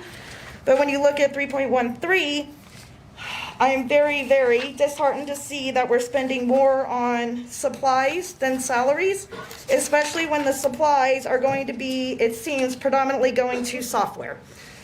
I know that the issues with NVLA, we've got 8,000 students in NVLA right now, and a lot of them are struggling. Mr. Martin and the staff are doing an amazing job supporting them as best as they can, at least until we see what happens next semester. But NVLA needs teachers and help, not more software. Also, I'm a little disheartened because there's this whole big paragraph about all kinds of not just software, but technology that will be purchased, and it's not just for the expansion of the pre-K, especially when I think you guys all know I have one son that was supposed to have technology-assisted devices since he was 3 years old, and he just got it during quarantine. So that's a lot of money to go, and I think of that $777 million, $360 million is for technology and software. And I don't think anyone's been tracking that software money more than I have. So whatnot. And then there's something in the 3.13, the dashboard for data transparency and accountability. I'll just go back to what I first said about we're not even collecting the data properly. So if we're going to create that dashboard, if we could, because what's the point in having another dashboard that has inaccurate data? And then I just want to take 1 second, as I did yesterday and today, I want to thank all of the Clark County School District staff, every single one of them, for showing up every single day since February and keeping our schools open. Thank you. Thank you. Thank you, Responder. John Carlo in Kamala Bywaters. Please let me know if you have filled out a yellow card and I have not called your name. Good evening. Yes, can you add 3.28 on there for policy 5138, for policy 5137? And then let me know when I can start. Go ahead. First off, I would like to introduce myself. I am the Ghost Patriot. I want to wish everyone a happy Thanksgiving next week. I know, thank you guys for doing so much. The things that we don't see, I want to say thank you for. We do need to pray more for you guys. About anti-racism, I believe the Bible says that God is no respecter of persons. The way no racism policy should be an anti-hate policy. We should be promoting love. One of the messages that maybe Clark County should be promoting, school district should be promoting love and community, but definitely no hate. We don't need to be hating people. I believe that this anti-racist movement has turned into a witch hunt, which I have been a victim of many times. But Please, audience, please let him speak.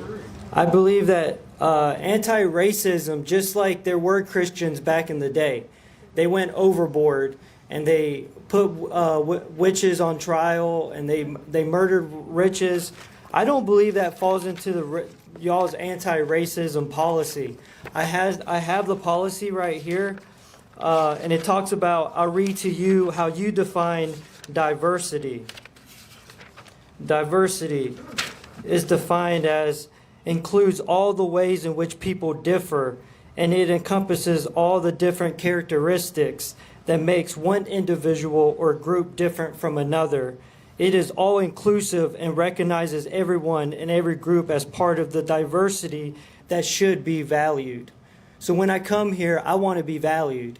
You guys believe in diversity, let's talk. What a lot of these people don't know is I agree with them on many things. I have seen police commit brutality in front of my eyes, police brutality, excessive police force, and I have seen those tapes disappear.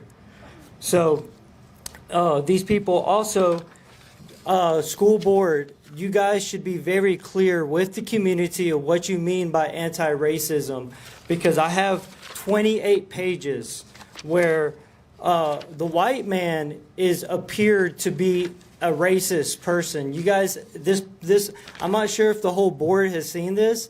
This is what documents that I acquired at a town hall, which we were illegally removed from. But these documents talk about what you guys really believe is anti-racist. I would like to read your definition of how you quote the word power. Power is unequally distributed globally and in the U.S. society. Some individuals or groups wield greater power than others, thereby allowing them greater access and control over resources. Wealth, whiteness, citizenship, patriarchy, heterosexism, and education are a few key social mechanisms through which power operates. I want to tell you, this is 100% false. All power rests in the hands of God. When they were going to put Pontius Pilate on the cross, Jesus said, Pontius Pilate, my Father has 10,000 angels. He could deliver me. But he says all the power is in God's hands. So this definition excludes God 100%.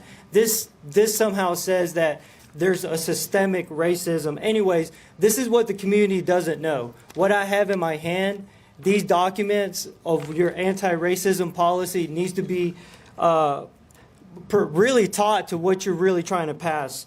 Also, Policy 5138 requires principals to turn in reports on these bullying. And so I want to see those reports. I've asked Dr. Jara while he was here, where are those reports? Show me all this racism that you guys say is in the school district. The principals should be taking up reports on it. And let's see how many reports do we actually have of racism in our schools. And these teachers that you guys say that some students feel like they're being mistreated.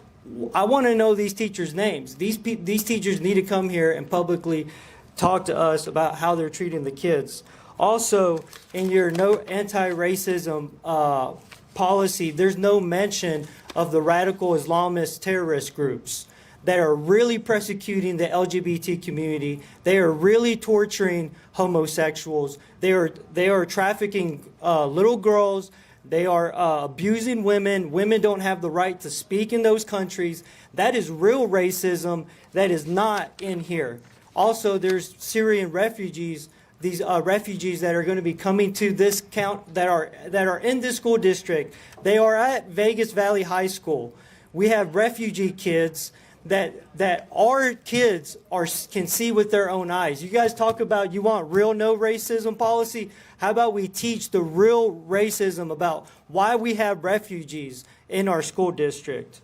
Also, do not confuse racism with transgenderism, because I know what Policy 5138, which was rescinded, Policy 5138, don't get them confused. Thank you.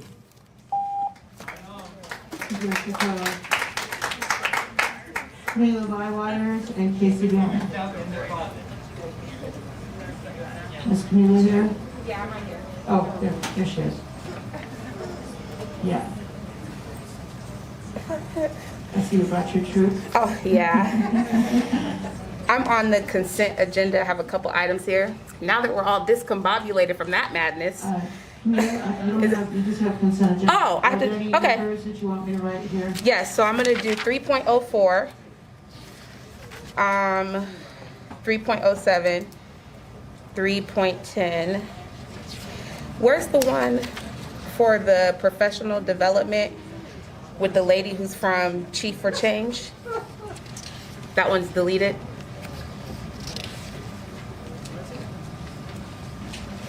Okay, I'll just start there. Go there. Camila Bywaters, President of the Las Vegas Alliance of Black School Educators. Madam President, members of the board. For 3.04, the AMOCA app, I would, the community is recommending that we look more into what teachers have to say. I heard one of my colleagues talk about the ineffectiveness of the app. So I'm not sure if we should be spending $2.8 million on that. And another thing that, for your consideration, is that our congressional leaders have, spent a lot of time advocating for our nation and specifically in our state to receive money due to the pandemic. So I would ask that when you're deciding on what items and professional services. Oh, I got 9 minutes? Thank you. So I would ask that we really, we think about how that money will be used.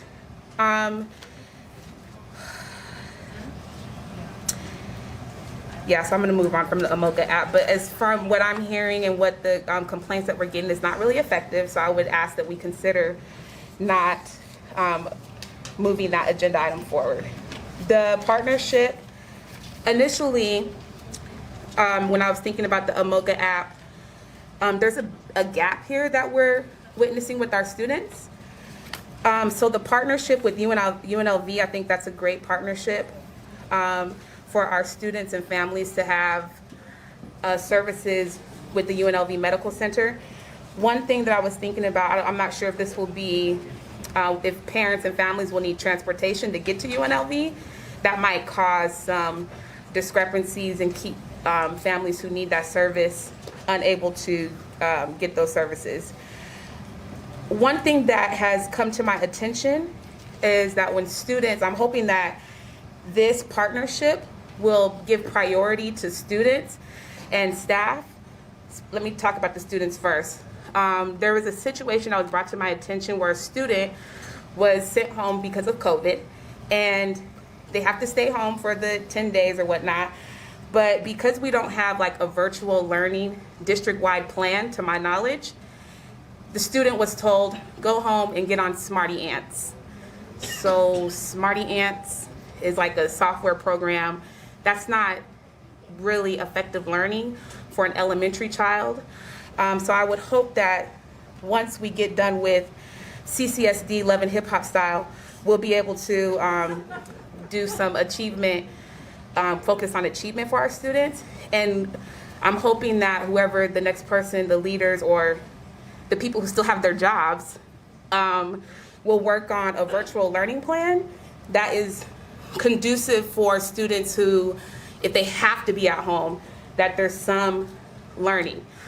I understand that we have some specialists in this district, so when students go home, will a specialist be able to provide that virtual learning? And also, I'm hoping that this, that students, when they're out of school due to COVID, that they'll have an opportunity to get tested on a priority basis so they can get back into school so their learning is not impacted. Let's see here. I don't know where that Chief for Change went. Student expulsions. I would ask that when we're making decision on expulsions, that we have all of the information. I've gotten emails, calls about Black parents not feeling that their voices are heard when situations are happening with their students. One specific school, I'll have to tell everybody about it later if I can't remember the name of it. A parent reached out to me because she didn't feel that there was a she didn't feel that the concerns that were happening were being addressed.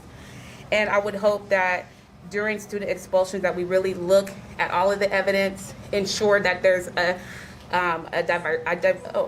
diverse team around the students and the families, and ensure that a due process has been afforded to these families. And where is that Chief for Change at? Okay, I think that's it for me. Thank you. Thank you, Ms. Biden. Casey Bennett. I would like to humbly request to add on the AMOCA to my consent agenda item, as well as expulsion. Okay, that would be 3.04. Yes, thank you. All right. Madam President, members of the board, my name is Casey Banner for the record. Thank you again for the opportunity to allow all of us to speak in a civil matter about these issues in our district. So to start things off, I'll start off with the easier one, and that's AMOCA. I believe AMOCA has lost its efficacy.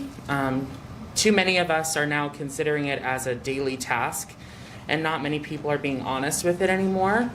And so with there being no honesty in it, I think it is now time for us not to waste our money on it and allow the building principals to dictate how we check in. I know Desert Pines did an amazing job using Google Forms to track each of our symptoms and things like that, and our temperatures and things like that. And I just think we could save money and put it towards something else, like increasing our support staff, our bus drivers, our substitute teachers, our teachers, etc. I think that money could be better utilized. As for student expulsions, I know that's a very controversial issue now, especially with so many of our diverse students being expelled, especially in our district. But we do need to find a way to keep our district safe. I know a lot of schools have been having an increased issue with particularly theft and violence. And I would hate to see it escalate to anything more. Back in my day when I was a student in this district, we had specialized behavioral schools that had smaller class sizes that allowed teachers and support and mental health professionals to work one-on-one with these kids in a setting that allowed them to not be a danger to themselves or a danger to others. And I know we've kind of moved away from that to keep students in their zone schools. But at a school like Desert Pines that has close to 3,500 students, we're at capacity. Quite frankly, we're over capacity, and it's very hard to have restorative practices, restorative circles with students that are, quite frankly, overwhelmed and not enough room to spread out. When you have that many kids in a lunchroom or in a cafeteria, something's bound to happen. Look at what happens on Black Friday when you have a whole bunch of us standing in a line and we're looking at this TV and then we're brawling out, you know? And so I just think when we think about expelling students, understand that sometimes when we expel students, I feel like it's for the best interest of a student to receive the best help they can possibly receive. And maybe we can work with them on bringing them back. We don't have to expel them from the district permanently, but if they are becoming a danger to themselves or to the school or to the staff, I think it is in everyone's best interest that they receive the best help they can away from the school, and then we can work on transitioning them back. As far as the anti-racism policy is concerned, I have no doubt in my mind that it will pass because it's law, but there are some things I want to make very clear. Anti-racism does exist, racism does exist in our schools.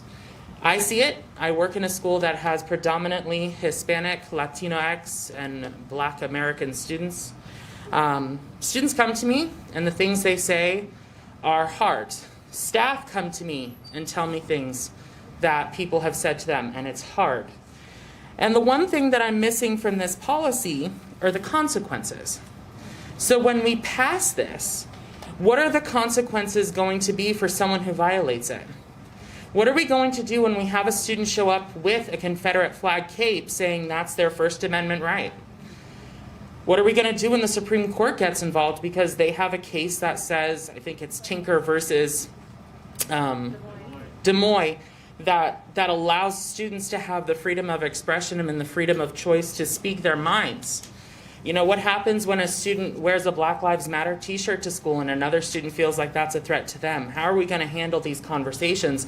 More importantly, how are we going to train the staff and train our administrators to handle those conversations? I am in an admin program myself, and I know about the Supreme Court case particularly because I'm taking a law of education class, and it's hard, it's controversial, and you don't want to do the wrong thing. You want to do the right thing for the right reasons for our children and our coworkers and the community at large. Racism affects everybody, or it can affect everybody, and we have to have those conversations because if we don't, we're sweeping it under the rug and it's not the 1950s anymore. We can't just sweep things under the rug anymore. We have to bring things into light, and we have to have meaningful, balanced training. And that comes back to the professional learning part in the anti-racism policy. I think we need to move away from these district videos. I know that some of us have to watch them every single year. And the problem is it becomes checkbox, and it loses its efficacy, it loses its importance.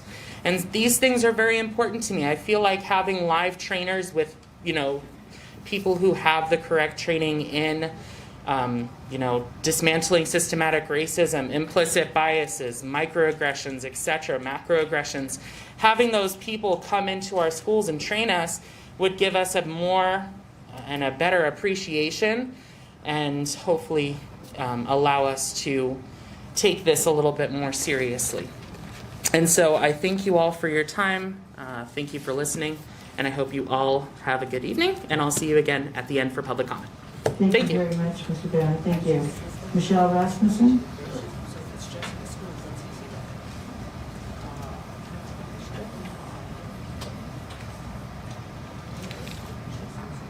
Good evening. My name is Michelle Rasmussen, for the record. I also wanted to speak on 3.12. I know Anna just addressed that with you all. And I do have to point out I am not as fastidious as Anna is, and I cannot read all of the attached documents.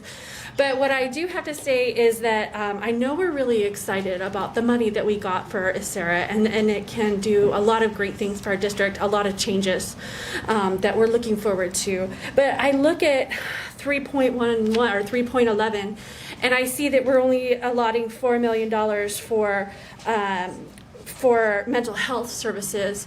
And as our student who is here tonight spoke most eloquently, these are desperately needed service. And I feel like $4 million is not anywhere near enough. And then I look down here at what I'm speaking to you all on is 3.12, and there's an earmarked amount, $346 million. That represents 1/3 of the ISERA money. And I know, like I said, we don't all have the time. Like, I'm not saying Anna has like spades of time, because she does have 5 children at home, but we're not able to all read these documents. And then even if we do read the documents, we don't quite understand. So that's why we really need you guys to explain to us as we go. We need that dashboard. We need that clarification of what this money is going to be spent on. Because I think a blanket statement like distance education is not clear enough to justify this amount of money being earmarked for it without a specific breakdown line by line. That's a significant portion of this money. 1/3 of this money earmarked to distance education, and we don't know what that means. Does that mean the program that she was telling us about, the Leapy Frogs or Snappy Frogs or somebody frogs, that is not really a quality program? That's the one. Smarty ants, right? Like, how much of that is going towards something like this that is not really quality education for our children? We need to know these things. And I know it's hard to fit everything into these agendas, let alone these meetings, but we just ask for that clarification, accountability, and just really looking at it closely, because compared, especially as they ended up right next to each other, I don't feel that this is right. 4 million versus 346 million for these two different things. I think it should be reversed, but that's just me. So thank you. I appreciate your guys' time. Thank you very much, Ms. Rasmussen. Have I missed anybody on the yellow cards as far as for the consent agenda? All right, thank you. Trustees, that concludes our public comment on the consent agenda. I would be looking to see if there are any comments. I'm ready to make a motion myself, but I want to give my colleagues a chance to comment if they wish to. So I'm looking here.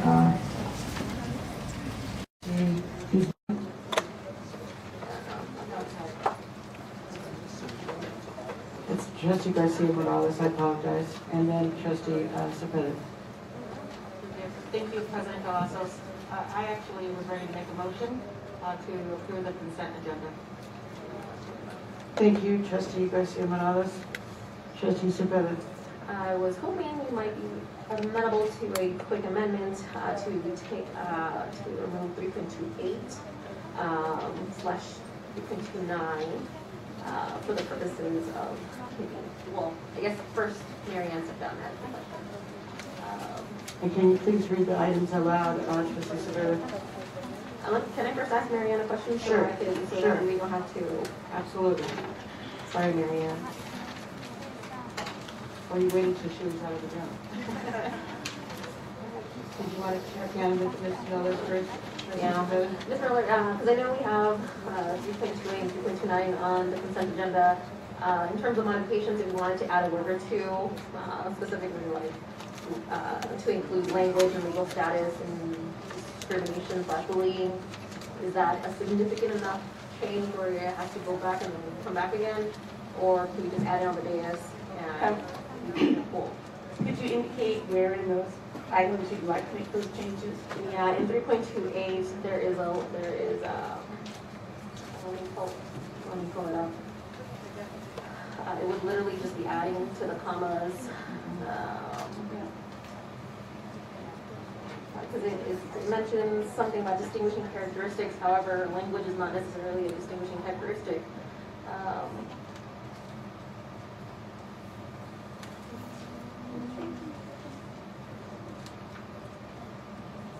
2.8, sorry, what? I was going to ask, Dr. Barton's right here, is it possible that he would know the answer to this as well? I just want to know if it's possible, so that way we don't waste our time Right.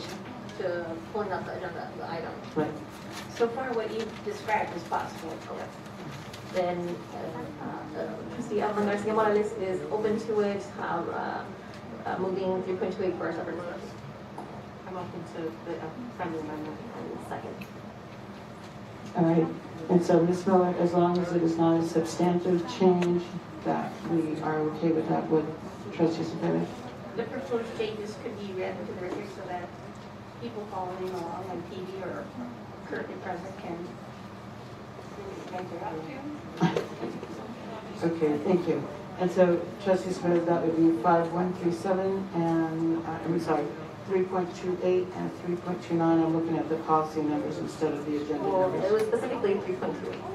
3.28? Where it's calling out the different terms. Okay. And Ms. Miller, you're confirming that that would be fine? That's correct. Okay. So trustee Williams, did you have a question about that? Yeah, I just had a question for Dr. Burton, because I believe that with students that fall under certain types of immigration status, they fall under a federal law that protects them. I just want to make sure so that it's just on the record and everybody knows. Dr. Barton and Dr. Scavella. Thank you, Madam President, members of the board. Trustee Williams, it's my understanding there's a resolution from 2017 pertaining to that matter. So I don't have it in front of me, but it's my understanding there is a resolution on that from the federal level. So if we were to add this, it's basically just kind of double tapping something that already exists. I mean, it's just, I'm just asking for clarification so that members of the audience and people who are at home watching on TV know that we're not adding something, we're not like kind of trying to sneak anything in there. It already is just double tapping on something that's already federally held as a status of protection. Trustee Sybil, would you like to, did you want to add anything into that and your intention? No, I Yeah. seconded. Okay. All right. Wanted to get clarification. Okay. Dr. Barton, did you wish to add anything to that? Okay, so the clarification is done? Yes, I'm good. Okay, all right. So we have a motion on the floor by trustee Garcia Morales. And trustee Sybil, you second it? I did. Okay. And the maker of the motion is fine with that. All right. Yes, trustee Brooks? Sorry. Is the motion to adopt the agenda as presented and then also amend this item, or are you pulling the item for amendment? Trustee Sybil? Yeah, we're pulling 3.28 for discussion to be able to add these two words. Okay. Everything else is. Thank you. Yeah. But we do have a motion on the floor for the rest of it. Okay, so trustees, we have a motion on the floor, pulling 3.28 for separate discussion, and the motion is for the rest of this consent agenda, correct? I'll make the motion second. Over to trustee Cepeda. Thank you to the point of some public comment, to be inclusive of terminology that includes folks, that includes language and includes legal status. When it comes down to the bullying, so let me take a couple steps back. So in the 5137 section 2.a, there is a list of terms to be more inclusive, make sure that folks are not discriminated or bullied based on language or legal status. I would like to also add legal status and language to the list of terminologies. That's it. Trustee, so could you read that out exactly as how it would read as far as the change? Okay. Take your So, time. 5137, section 2.a, repeated or pervasive taunting and calling, belittling, mocking, or use of put-downs or demeaning humor regarding the actual or perceived age, race, color, national origin, ethnicity, ancestry, religion, gender identity or expression, sexual orientation, physical attributes, physical or mental disability of a person, sex or any distinguishing characteristics. Actually, let me step a couple backs. Sex, comma, language, comma, legal status, comma, any other distinguishing characteristics or background of a person, period. Thank you. And so is that your motion, Trustee Smith? Correct. I would like to second that motion.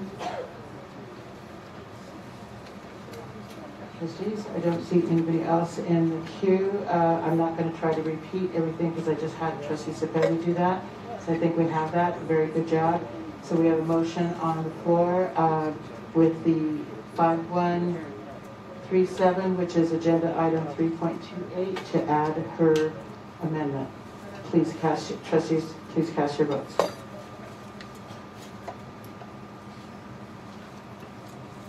Yay. Motion passes 7-0. Trustees, thank you so much. And I just personally want to say that I want to get these numbers right. I keep getting mixed up between the agenda items and the policy numbers, but 5137 and 5139, long time coming. We're going to look at the implementation. I thank everybody for their patience and their support, and I thank the trustees and the staff and the volunteers from our community that worked hard on this. Thank you so much for being here.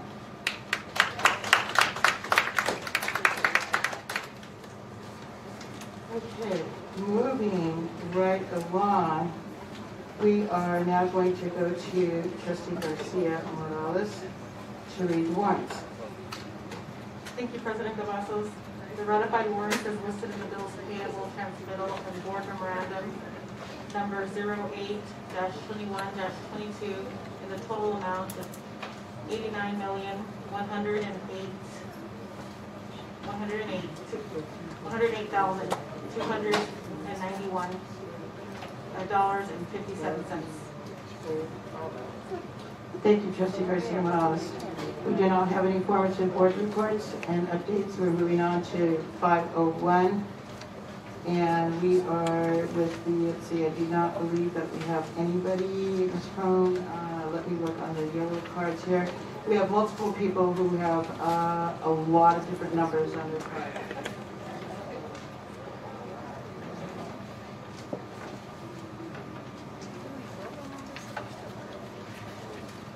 We have no public commenters on 501. This is a notice of intent, Clark County School District Policy 6120. Discussion and possible action on approval of the notice of intent to adopt, repeal, or amend Clark County School District Policy 6120.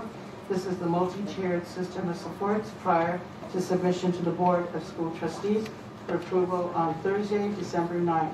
And our contact person is Dustin Mansell, Dr. Mansell, and he is here, so I will turn that over to him. Great, thank you. President Cavazos, members of the board, for the record, Dustin Mansell, Chief Academic Officer. I am here to introduce the Notice of Intent for Clark County School District Policy 6120, Multi-Tiered System of Supports. The proposed policy was developed by the Multi-Tiered System of Supports District Leadership Team, which includes members from each division and department within the Teaching and Learning Unit, alongside school-based members including licensed educators, administrators, and school-based wraparound service team members. The Multi-Tiered System of Supports District Leadership Team worked alongside a national consultant to develop this proposed policy. The team held feedback sessions for district personnel and community organizations to review the proposed policy and to provide suggestions and recommendations for enhancing the proposed policy prior to presenting it today. The multi-tiered system of supports framework is designed to improve educational outcomes for all students in the Clark County School District through an inclusive approach to support instruction that is applied to academics, social-emotional learning, and behavior. Section 1 reads, the Clark County School District requires that all schools, in collaboration with stakeholders, implement the district-wide framework for a multi-tiered system of supports, MTSS, to ensure all students receive equitable access to opportunities to promote each student's academic achievement, social-emotional growth, and behavioral development. Section 2 reads, MTSS is a framework that uses a collaborative, data-informed problem-solving process to ensure continuous school improvement by matching multiple tiers of instruction and intervention to meet the needs of every student. MTSS is grounded in high-quality, standards-based instruction that integrates academic, social-emotional, and behavioral learning. Thank you for your consideration. Thank you, Dr. Mansell. We don't have any public comment on this, so I'm going to turn to the trustees to see if they have comments or questions for Dr. Mansell. Trustee Williams. No, I'm sorry. Yes. I'm sorry. I have to start getting new contacts, glasses, something here to read these. I don't have any questions. I was going to make a motion to approve 5.01. Okay, thank you. Trustee Sabet? I second. Trustees, with no questions, we have a motion on the floor by Trustee Williams and a second by Trustee Cepeda. Please cast your votes. Thank you, beautiful. But still, Trustee Cepeda's word there. Thank you, Dr. Mansell, for your work on this, your presentation that passes 7-0. We're kind of on a roll here, but let's just leave it at that for right now. All right, so we're going to move on, trustees, to 5.02. This is the Sex Education Advisory Committee. We do have some public commenters on this. So I'm going to go ahead and start with the advanced folks, and that is Jeff Cohen, Jana Robertson, and Dr. S.S. Rogers, and then I will go to the yellow cards. Is Jeff Cohen here? Okay. Jana Robertson and Dr. S.S. Rogers. President Cavazos, members of the board, my name is Jana Robertson for the record, and full disclosure, I am proud to have served on the Sex Ed Advisory Committee's recommending committee. I'm here tonight to thank you for considering our diligent work and to thank you also for having the best interest of all CCSD students in mind when making these 2-year appointments. While I am proud of the collaborative work the recommending committee did flawlessly as a team, I will personally always advocate for science-based, fact-based, and inclusive sex ed curriculum at all grade levels. We must meet the educational needs of all our students without fear and without exception. Thank you. Thank you, Ms. Robertson. Dr. S.S. Rogers. And then Ann Bider and Stephanie Kinsley.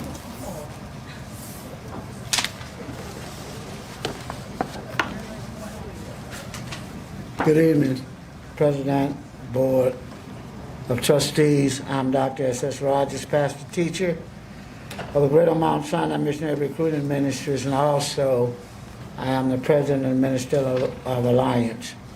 I'm Dr. S.S. Rogers, President of Ministerial Alliance of Southern Nevada.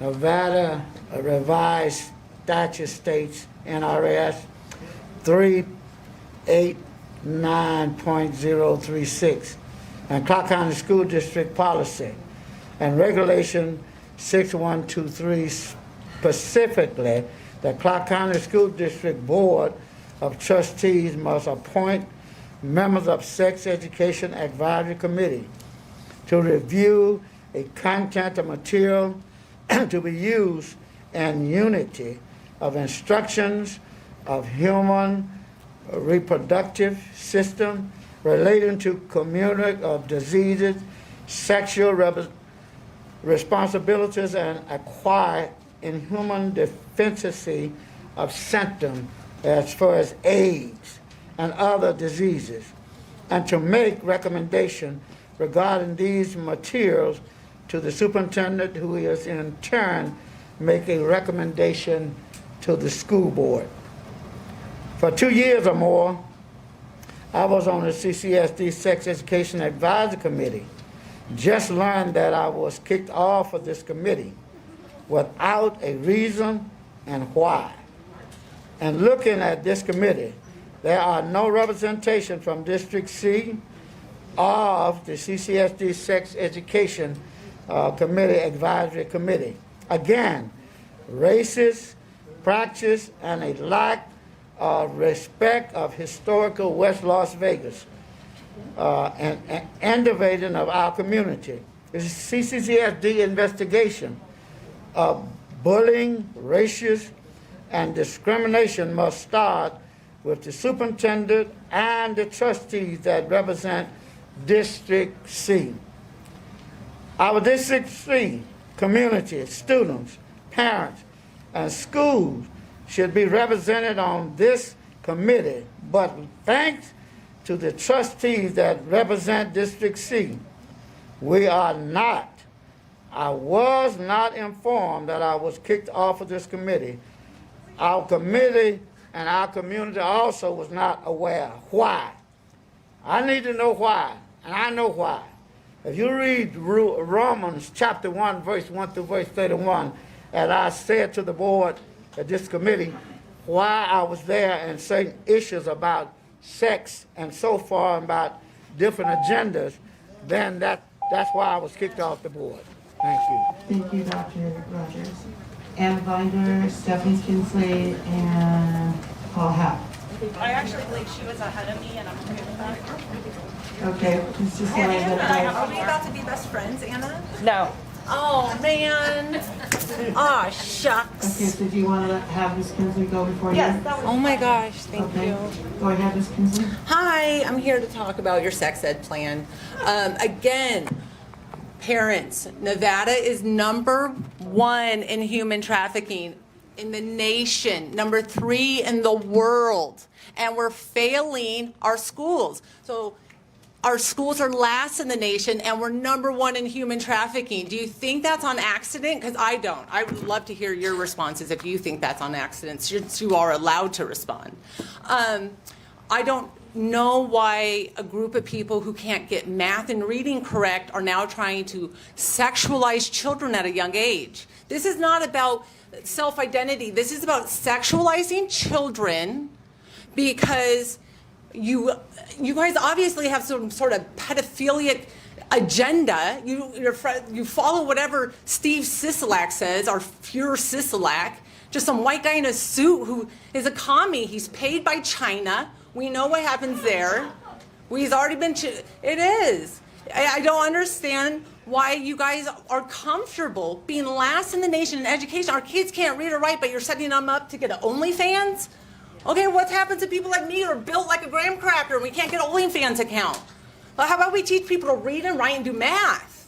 And not sexualize children with your doctor who sells sex toys and all that stuff. Why is this a thing? Show me one study that says it's healthy to introduce young children to sexual deviancies and things like this at a young age. Show me one. It's probably along with the study that shows the masks are safe and effective. It doesn't exist. It's very unhealthy to introduce graphic sex to children at a young age, and this is just where we're on the line to. We're soon to be California, where you're allowed to have sex with a kid as long as you're 10 years age difference or less. Is that what we're on our way to? Because you can legally spread AIDS in California, but you have to have your mask, have to be double vaxxed. There's not one thing of science that says this is healthy, yet you just all do it. Why? Because some white guy in a suit tells you to? You guys suck at your job. Please resign. Jara should not be fired. He should resign because he gets $5 million for getting fired. You suck, all of you. Thank you, Ms. Kingsley. Jamie Sabrinsky and Lisa Bailey. I can't. I really don't know how to one-up that one. So, Anna Binder for the record, Madam President, members of the board.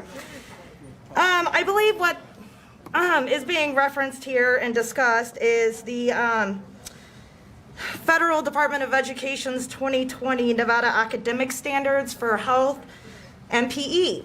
And if you take a little gander at that document, there is absolutely nothing in that document that says that we are perversing our children. Speaking of being the #1 trafficked city in the country, unfortunately this weekend, some of you saw, I went through our National Center for Missing and Exploited Children, and in the last 45 days, I think I posted up about 11 of our students, our CCSD students, that have gone missing. So I think nobody knows it better, and it's a fact. It is a fact. I'm not going to argue it. But when there were some social media comments that were inflammatory towards this policy that I saw going around about 2 weeks ago, I would like everyone to know that I turned all of the documents and the conversation over to the ACLU when Mr. Hasbullah was here at our last meeting, and I asked him if the ACLU would provide an entire legal opinion on the alleged misconception of a little bit of language that's contained in that document, which really is the definition of NRS 651.070, which is a definition. So it's not even like a discussion about what does it mean? It literally is that. So anyways, I look forward to that, and I think you guys know how to pick your committees. And thank you. Thank you, Ms. Winder. Paul Huck, Jamie Chadrinsky, Lisa Bailey. You got me for both of them? 511 too? 502, 511? We are just on 502. You're not doing multiples? No? Okay. Just that one. Again, I don't know why you guys think that you have the right to teach anyone sex education when you can't even do what you're supposed to do, and that's teach English, math, science, history. This is like the same message every time. We're the worst, one of the worst in the country. We can't do it. We're failing at it miserably. But yet you want to add some more stuff that you think you qualified to teach kids in. It's none of your business what our kids know with their sex education. Teach them how to research, teach them how to study, teach them how to figure it out on their own when they're old enough to learn about it. That's all. Thank you, Mr. Huck. Jamie Chadrinsky, Lisa Bailey, and Nicole Hess.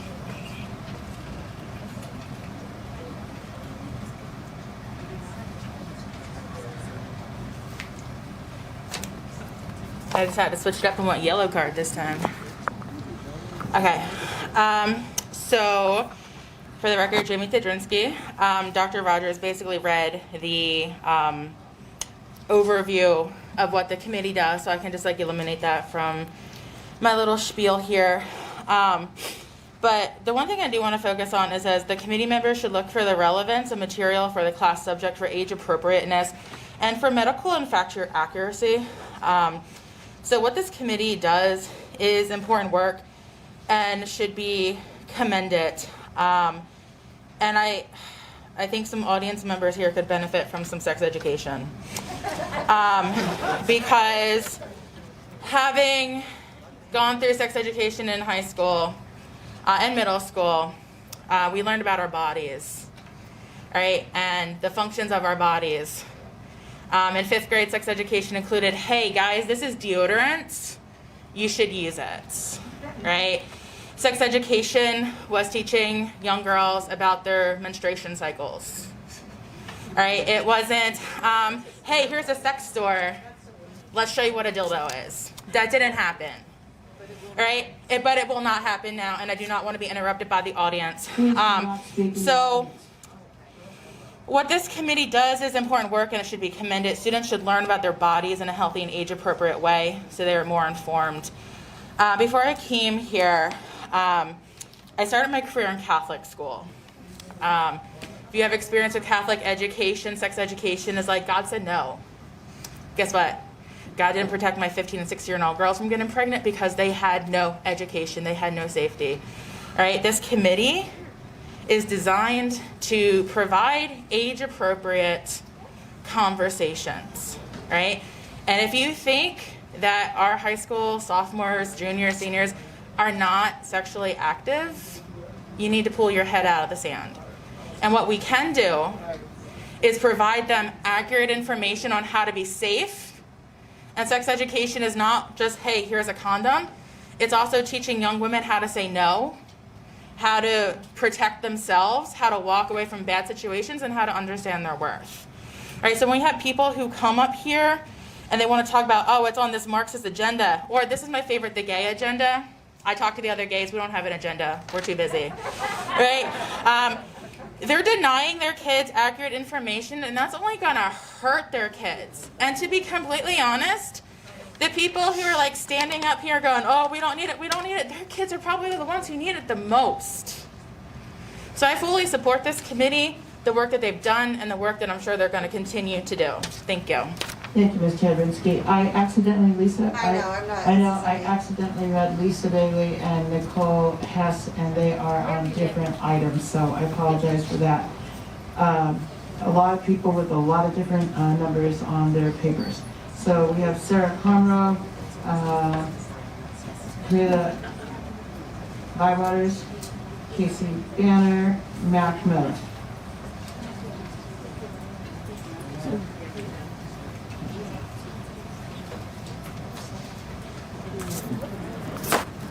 Sarah Comra for the record. In my U.S. history class, which I don't teach this year, but I have for several years, and I usually have upwards of 200 students per year, we do a unit on civil rights movements and making change in the world. The purpose of every social studies class is to become more civic minded. And so at the end of that unit, nearing the end of the school year, I always have my students do a project I call the Legacy Project, where they choose something within Clark County School District, or more specifically our school, that they would like to make a change. They would like to leave a legacy behind of something that they improved upon within our community.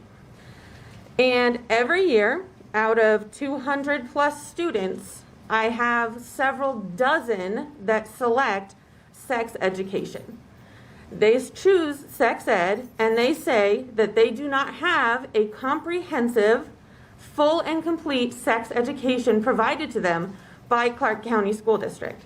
So U.S. history is 11th grade. If by 11th grade you have not had any sort of comprehensive, full sexual education from your school district, that's kind of a problem.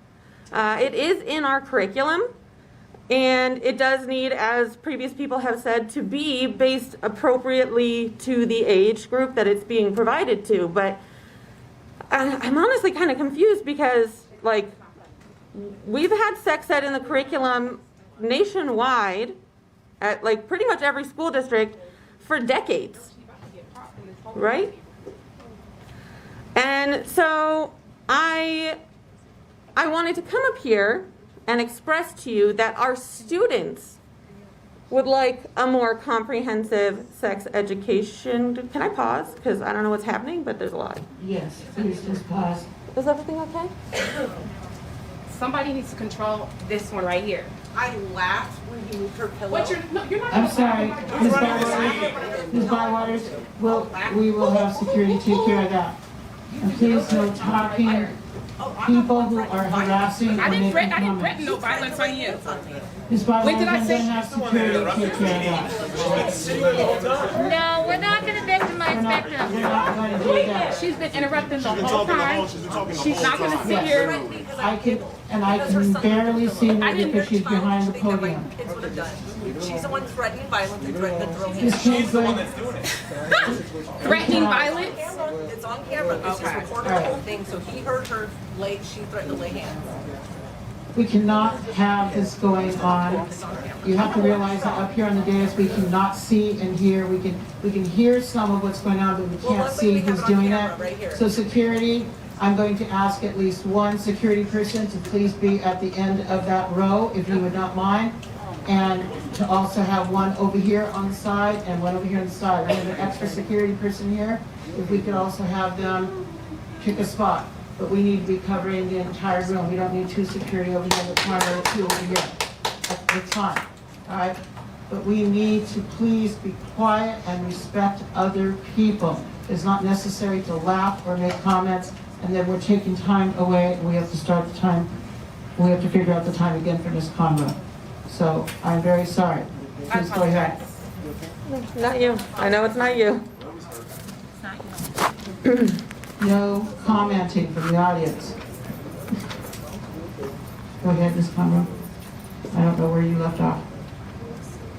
I'm trying to. U.S. history, sexual education, students want to learn it. It's been going on for decades.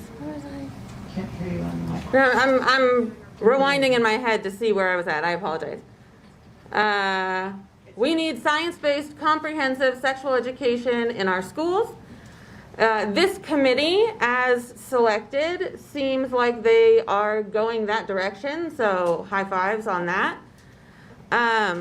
And I just wanted to mention that our students are begging that this be taught scientifically, comprehensively, and completely at age-appropriate levels throughout their time in school, so that they're not getting to 11th grade going, oh, I never really learned anything. Or, you know, like my 10th grade students with children who didn't have sex ed comprehensively taught to them.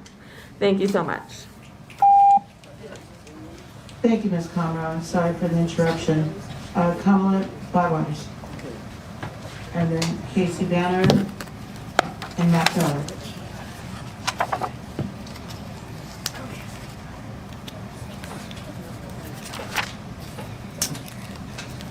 Okay, Camila Bywaters, president of the Las Vegas Alliance of Black School Educators. I'm asking that it seems to be that there was a little bit of discrepancy with Pastor Rogers being on this committee. I did have a conversation with him and asked, so what I'm asking if there could be a conversation and an amendment to include him into this committee, because he has been a part of the committee, and also he has served our historic West Las Vegas. He has been an advocate for students in our community, and it would be important to have him on this committee. He's like one of few people that I know who has been consistently and have been in attendance to school board meeting for decades. So I think this would be a perfect opportunity for our District C rep to advocate that Pastor Rogers represents historic West Las Vegas on this committee. Thank you. Thank you, Ms. Bywaters. Casey Banner. Hello, Madam President, members of the board, Casey Banner for the record. I did not intend to speak on this topic tonight, but sometimes you just get inspired to speak and you have to speak. I understand this is a very controversial committee. It's a controversial subject in school. It was the same when I was growing up, and I'm assuming it was probably even more controversial, probably didn't even exist decades before. But what we have to understand is we have licensed professionals teaching this, and this committee regulates the materials they're allowed to use. And I am all about making sure our kids have access to the best scientifically backed information possible. They need to understand when they're checking for cancers, these kids have to go through self-examinations so that way they can stay healthy. And if they're denied access because someone on the committee says, oh no, that's a dirty picture. Well, I'm sorry, sex ed is kind of naked. You got to understand what the body's made up of. It is what it is. I'm sorry. And some parents, they reserve the right, then you have to teach it at home. If your kid comes to you and says, hey, parent, I need help. I have this, I'm confused. I have this. What do I do? If you say, oh, go read it, go figure it out, they're going to figure it out, and there's going to be potential consequences from it. So to those of us out here with, some knowledge, I do want to say that I have a really good friend. She's a coworker of mine. She's a health teacher at Desert Pines High School. She goes above and beyond, specifically in the realm of human trafficking. It's one of the main standards in the health curriculum. If we fail to teach the preventative measures, then we're subjecting our kids to potentially becoming victims of human trafficking or victims of something worse. And so denying the existence of a committee or denying the existence of sex education, again, does nothing. You cannot just bury your head in the sand. You have to wake up to the times, and you have to let the professionals with the degrees be able to teach your children as effectively as possible. And if there are key things that you don't want them to use, then you can talk to your teachers about that. We're very open to parent feedback and things like that. But understand when it comes to self-examination, when it comes to, ability to see signs of sexual abuse, sexual human trafficking, those types of things, I think those are just common sense practices that should not be stopped. And I think we just have to let this committee be approved like it has to be by law, and let them do their best job at getting these kids the best education they deserve. Thank you. Thank you, Mr. Banner. Mac Miller and then Celine Lozano. Good evening, Madam President and members of the board. I'm Mac Miller, M-A-C-K-M-I-L-L-E-R. We're always arguing over semantics, but I think, as people have mentioned before, yes, we've had sex ed for decades, but I'd also like to point out, look where it's gotten us.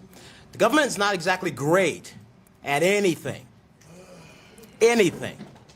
lest alone taking a parent's right away from them. It's parents that have to need this responsibility. It's the parents' rights. It's the parents' children's. It's not this district's. Your job is to educate, reading, writing, and arithmetic. We don't need you or anybody else in this district putting your opinions, your feelings, because facts don't care about feelings, okay? And if the committees were doing their job that already existed, my 11-year-old daughter wouldn't have been able to check this book out of her library. Multiple photos of men kissing men and women kissing women. I looked it up. Seraph of the end. Now, I have no problem with same-sex marriages, same-sex couples. Doesn't bother me. I'm 45 years old, but my daughter's 11. She needs to make that choice when she's no longer 11, and I'll let her make that choice. But you don't get to make that choice. And this is going to be the subject of yet another letter from my attorney's office to have removed from this district. And I'm not going to blame you right now because I just got the book today. So I will do a little due diligence in looking up how it got in the hands of our school district. But I guarantee one of the ways it got in the hands of this school district and on the shelves is because somebody was searching for a title and didn't do their job. Somebody on the committee maybe didn't do their job. Now, I have no problem approving a committee for sex education, but if they're going to be on that committee, they damn well better do the job. Many people here said, we need age appropriate. They're going to make sure that age appropriate materials in our school district. Well, this isn't age appropriate. They slipped. It slipped by. They need to do their job. And you need to let Jara do his, rescind that BS from last month, put him back to work, and save us money. Because we already got to pay $50,000 of his legal fees. Mr. Miller, you're off topic on this one, please. Are you finished with 5? I appreciate pointing that out. I apologize. I got a little passionate there. That's kind of what I do. So that being said, let's get this committee to do their job because they haven't been doing it so far because I got hands on this book through my daughter. I'm Mac Miller. Thank you very much. Thank you, Mr. Miller. Ms. Lozano. Ms. Lozano.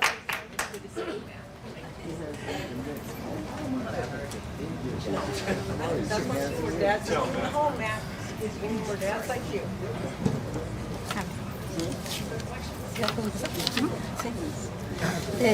Señora Presidenta y miembros de la mesa directiva.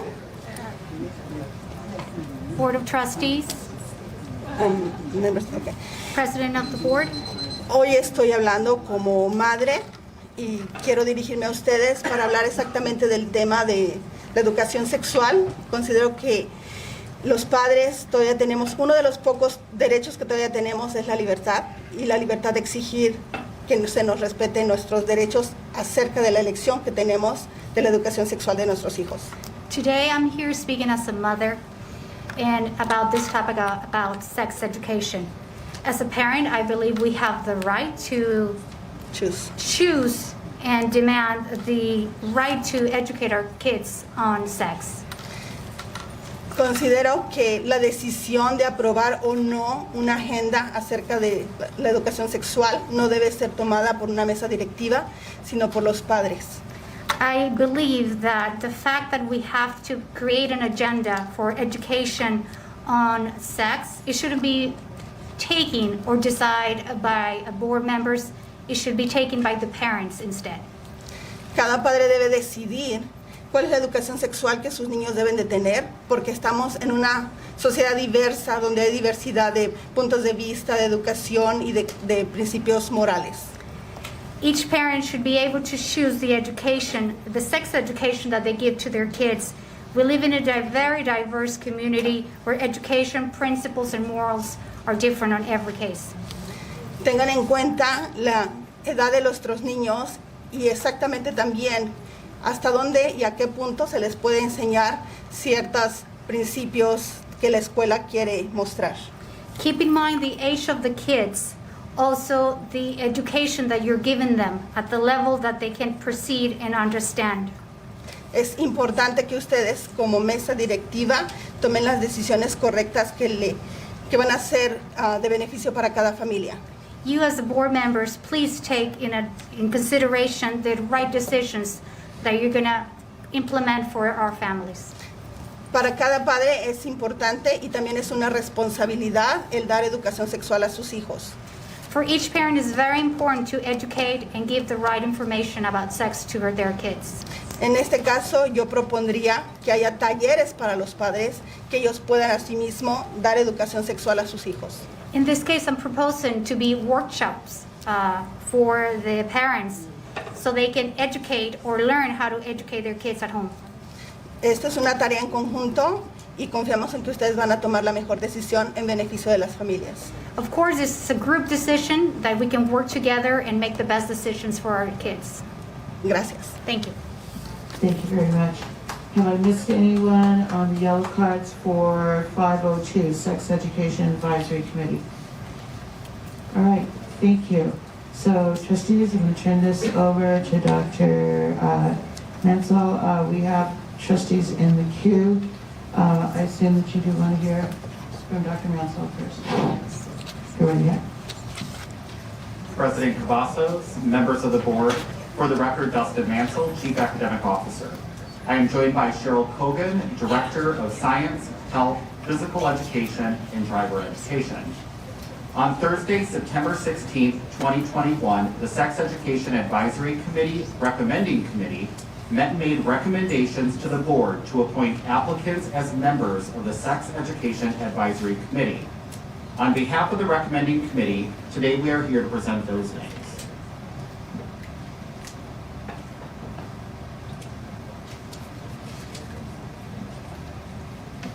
Would you like those names read? Yes. Okay. I didn't want to For push it. medicine, sorry about that. Right, yeah. For medicine, nursing, Amanda Flory, District A, counseling, Laura Diddish, District E, religion, Chilpin Mason, District D, teacher, Caroline Camus, District G, the parents, Stephanie Clement, District E, Brittany Davis, District A, Casey Cowitz, District B, Bonnie Pruneda, sorry about that, District B, and Kyle Rogers, District G. Thank you. Thank you, Dr. Mansell. I didn't mean, I probably should have prompted you there. And thank you, Ms. Kogan, for being here also. We have trustees in the queue. Trustee Williams. Thank you both, and thank you for the public comments in the community. I want to make certain that the community understands that this is not us as a board approving certain types of sex education or anything like that. This is per NRS chapter 389, I believe it is. It's the one I looked up, where we are required to put in place a committee to go over sexual education with schools, with the districts, so that they can actually put in place the policies that are comprehensive of parenting. I also want people to understand that Nevada is one of 3 of opt-in states for sexual education, which means students should be getting parent permission slips for students, and you guys can correct me if I'm wrong, but this means that parents will get permission slips before their students are taught age-appropriate based sexual education. And people can always reach out to me if they have questions about this is stuff that's very near and dear to my heart. As a mother of a 5-year-old child, I too want to know what my daughter is being taught in school. So I want to be certain that people understand that we are not approving any type of curriculum right now. As of now, that's not even put in place by us as the board. We follow the NRSs that are there. If there is something that you as a parent or an educator have an issue with, I encourage you to take it up with your legislators, because at our level as the board, we cannot change state law. So that's all I have. Thank you, Trustee Williams. Trustee Ford. Thank you. Trustee Williams said a lot of the things that I was going to say. I appreciate that. It is really important to me that everyone understands that, just like Trustee Williams said, this isn't about a new policy. It is a process to form an advisory committee, which is under NRS. We legally have to appoint new committee members every 2 years. The law ensures that there's parents, educators, medical experts, religious representation on the sex ed advisory committee, which oversees the curriculum that sex ed educators can use. It is also the law that the sex ed committee must meet 4 times a year, but the committee that served over the past 2 years only met twice. Now, of course, we had COVID, and I think that is it was a little unfair to some of the members that were on there.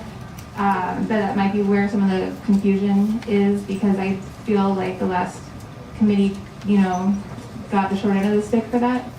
So I hope that they could be involved as far as going to those meetings and giving public comment and sharing what they learned while they served on the committee. And so I just want to make sure that the board is making sure that that committee now is meeting regularly. So I'd like to have an update at some point with that. I also believe that there was a student that was supposed to be appointed, but there wasn't enough student interest. And I know on the briefing with Trustee Cepeda, we spoke about possibly the board getting an update maybe in 6 months or so and discussing whether or not we actually want to open up the application process again to add a student, so that we don't go 2 years without any student representation on there. And so just to reiterate the process, I'm hoping that the committee meets regularly, does their research, does their due diligence, and brings modification to the curriculum to be age appropriate and medically accurate. I'll just make a quick blurb that teenagers in America experience pregnancy and STDs at a rate that's 10 times higher than teenagers in other developed countries. Nevada also has one of the highest rates of teen pregnancy and STDs in the country, and so I do trust that the experts on the committee will be able to bring that high quality curriculum to our students, and that the curriculum is always accessible to parents so that they can always make the best choice for their child. And with that, I'd like to make a motion to approve the committee. Appointment. I'd like to make a motion to approve the recommendations made from the Sex Education Advisory Committee, recommending committee, and appoint these members to the Sex Education Advisory Committee as listed to a 2-year term. Thank you, Trustee Ford. Trustee Cepeda. I second. Thank you. I see no other trustees in the queue. So trustees, we have a motion by Trustee Ford and a second by Trustee Cepeda to approve the Sex Education Advisory Committee appointments. Please cast your votes. That motion passes 7-0. Thank you, trustees. Right, we are going to move on. Thank you, Dr. Mansell, and thank you, Ms. Kogan. Right. Okay, we're moving on to 5.03. This is the school calendars and the 2023-24 discussion and possible action on approval to adopt these calendars. This is for staff and students. And this is recommended by staff. The contact person here is Ms. Nadine Jones, Head of Human Resources. Thank you, Ms. Jones. Anytime you're ready. Just a moment. I'm so sorry. We do have public comment on this on 5.03. We want to have possibly the presentation. Yeah, first. That would be okay. I think we have 3 people on the advanced list: Sarah Conroe, Terry Schumann, Jara Robertson, and Trustee Cepeda. Do we have some on the yellow cards? Yes, I do. I'm just trying to kind of see how many we have here.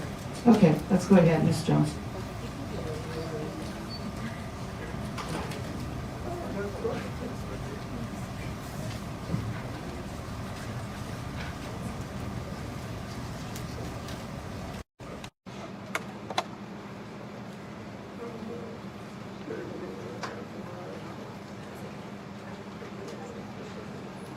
Good evening, Madam President, trustees.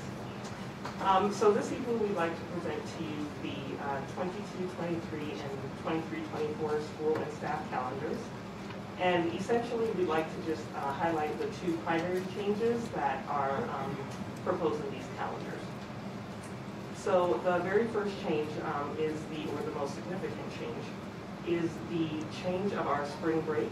Typically, our spring break ends with the Good Friday of Easter. And what we are proposing is that spring break be a consistent time period in March. And the reason for this is that, as you know, Easter changes year to year, so it doesn't always fall on the same dates. And what we find is that some years it's actually disruptive to the testing process and those types of things. And so our proposal in this calendar for both years would move spring break into March, and it would consistently fall at the same period, which is an area where we know it will not ever interrupt testing. One of the things that we've done to accommodate the fact that many people would want to observe the Good Friday and the Easter Monday is that we have still been able to give those 2 days as unassigned days off. So that's one of the most significant changes. The second significant change is the observation of Juneteenth. Currently, there's not yet any legislative action for Nevada to observe Juneteenth. However, the board has the authority to approve this for the district, and so we have added that in as an additional holiday on both years' calendars. So with that, we'll take any questions. All right, thank you. Trustees, can we go ahead and go with public comment first, okay, because we do have a few. So Sarah Conroe, Terry Schumann, Jenna Robertson, and that would be it that we have so far. We're not showing any 503 on the yellow cards. Please let me know if that's accurate, because again, we have so many with multiple numbers.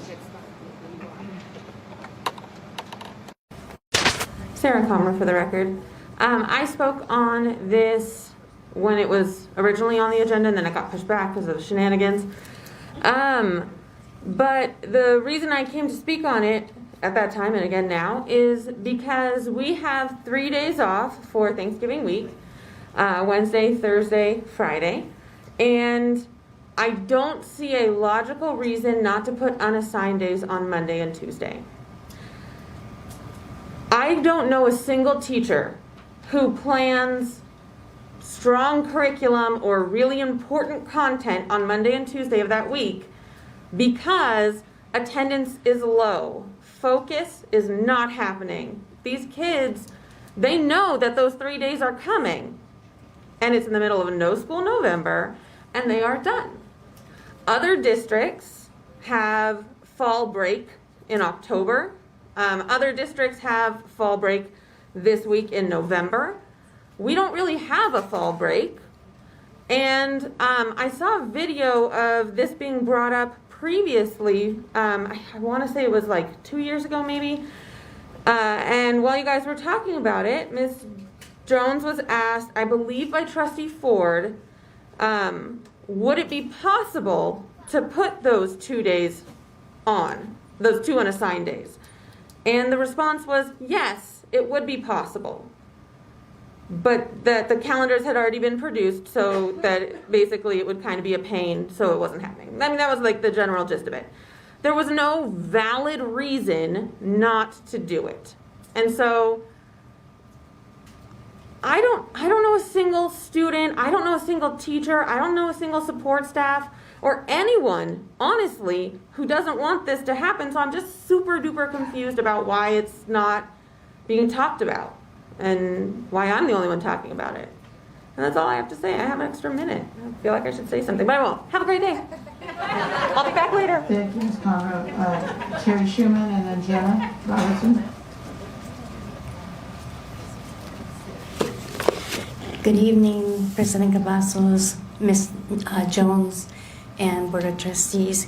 I'm going to ask you if you can follow me along to 5.03 in the calendars in the big book here.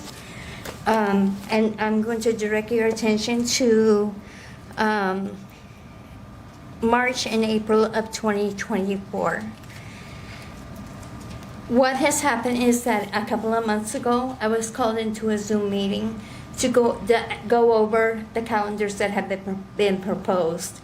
At that time, we found out that there is a really big gap here, and we sent in paperwork to have it changed, but as of yet, we can see tonight that it still remained the same. For our support staff, it is critical that we cannot take I know y'all gonna yell at me, 2 furlough days. I know they're unassigned days, but to ask anybody, to everybody else, they're furlough days, and not get paid for 2 paydays in the same paycheck. It's hard enough as it is to endure 1 unassigned furlough day, which we just had last Friday. Now we have another one coming up on Wednesday, and these are back-to-back paychecks. But if you look in on March 29th and Monday, April 1st, these 2 in 2024 are going to be included in the same paycheck. Now, I don't know about anybody else, but I know for myself, I just had a $120 rate increase in my rent in less than 3 months. So there's no way I would even be able to pay my rent in this time period. But what we're asking, please, is if you look on April 26th, that is right now a staff development day. We are asking you, please, if you can switch April 1st with April 26th, because it will only be 1 furlough unassigned day in that pay period. To endure, again, to take on 2 for our support staff, that's not fair. But if we can have March 29th as the unassigned day, but change April 1st to a staff development day, as support staff is allowed to work on staff development days, and then change the 26th instead of it being, can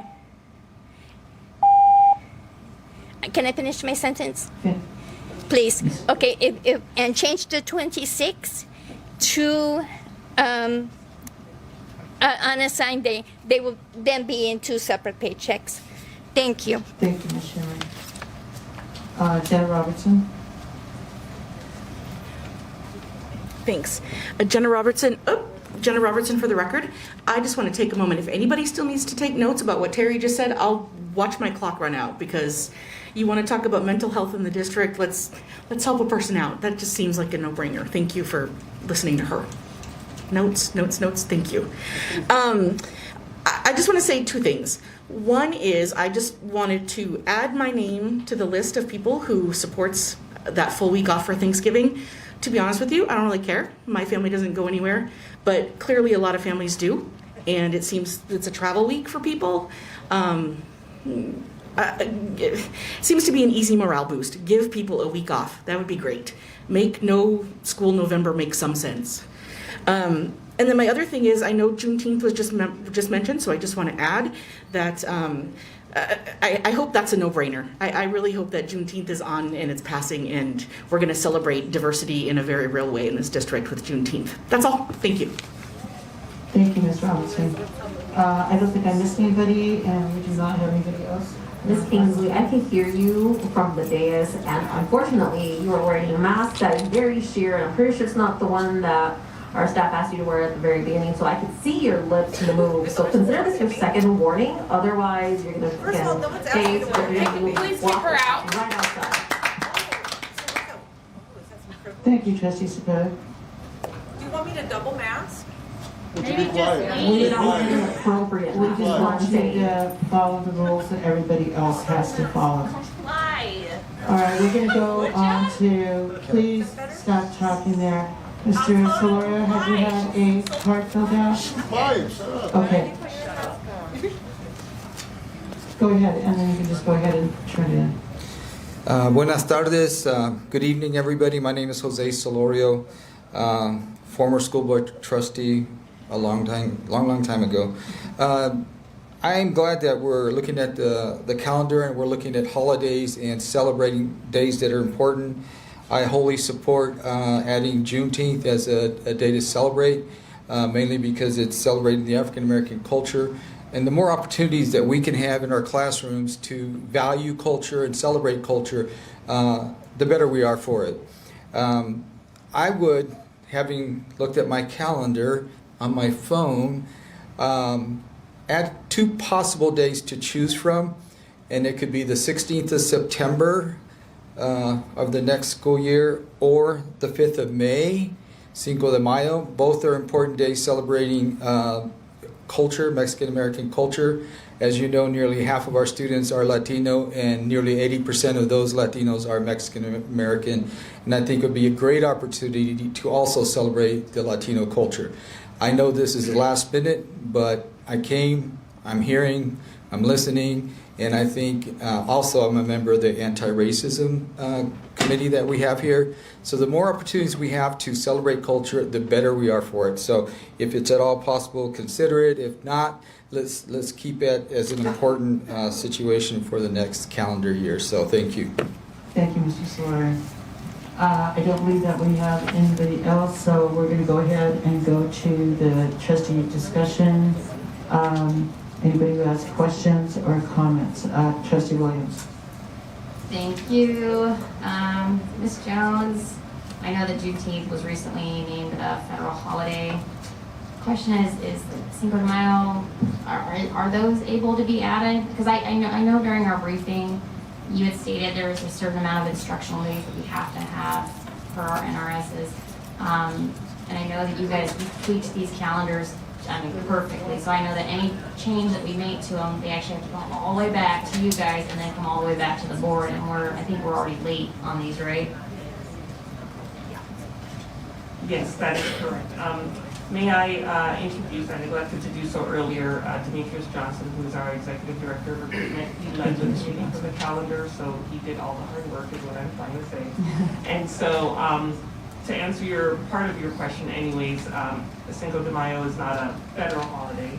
So the reason that we brought Juneteenth forward is because, as you all know, last year it was recognized as a federal holiday. The state has not yet recognized it in terms of observing it if it falls on a weekend on another day, but the board has the ability to do that. So that's why we brought that forward, because we know that's important to our staff and students, and certainly just wanted to do that. So not as a federal holiday, I suppose we could look at it as maybe an unassigned day, and that's where I would then turn it over to Demetrius he'll be able to more quickly understand or explain what the impact of that move would be.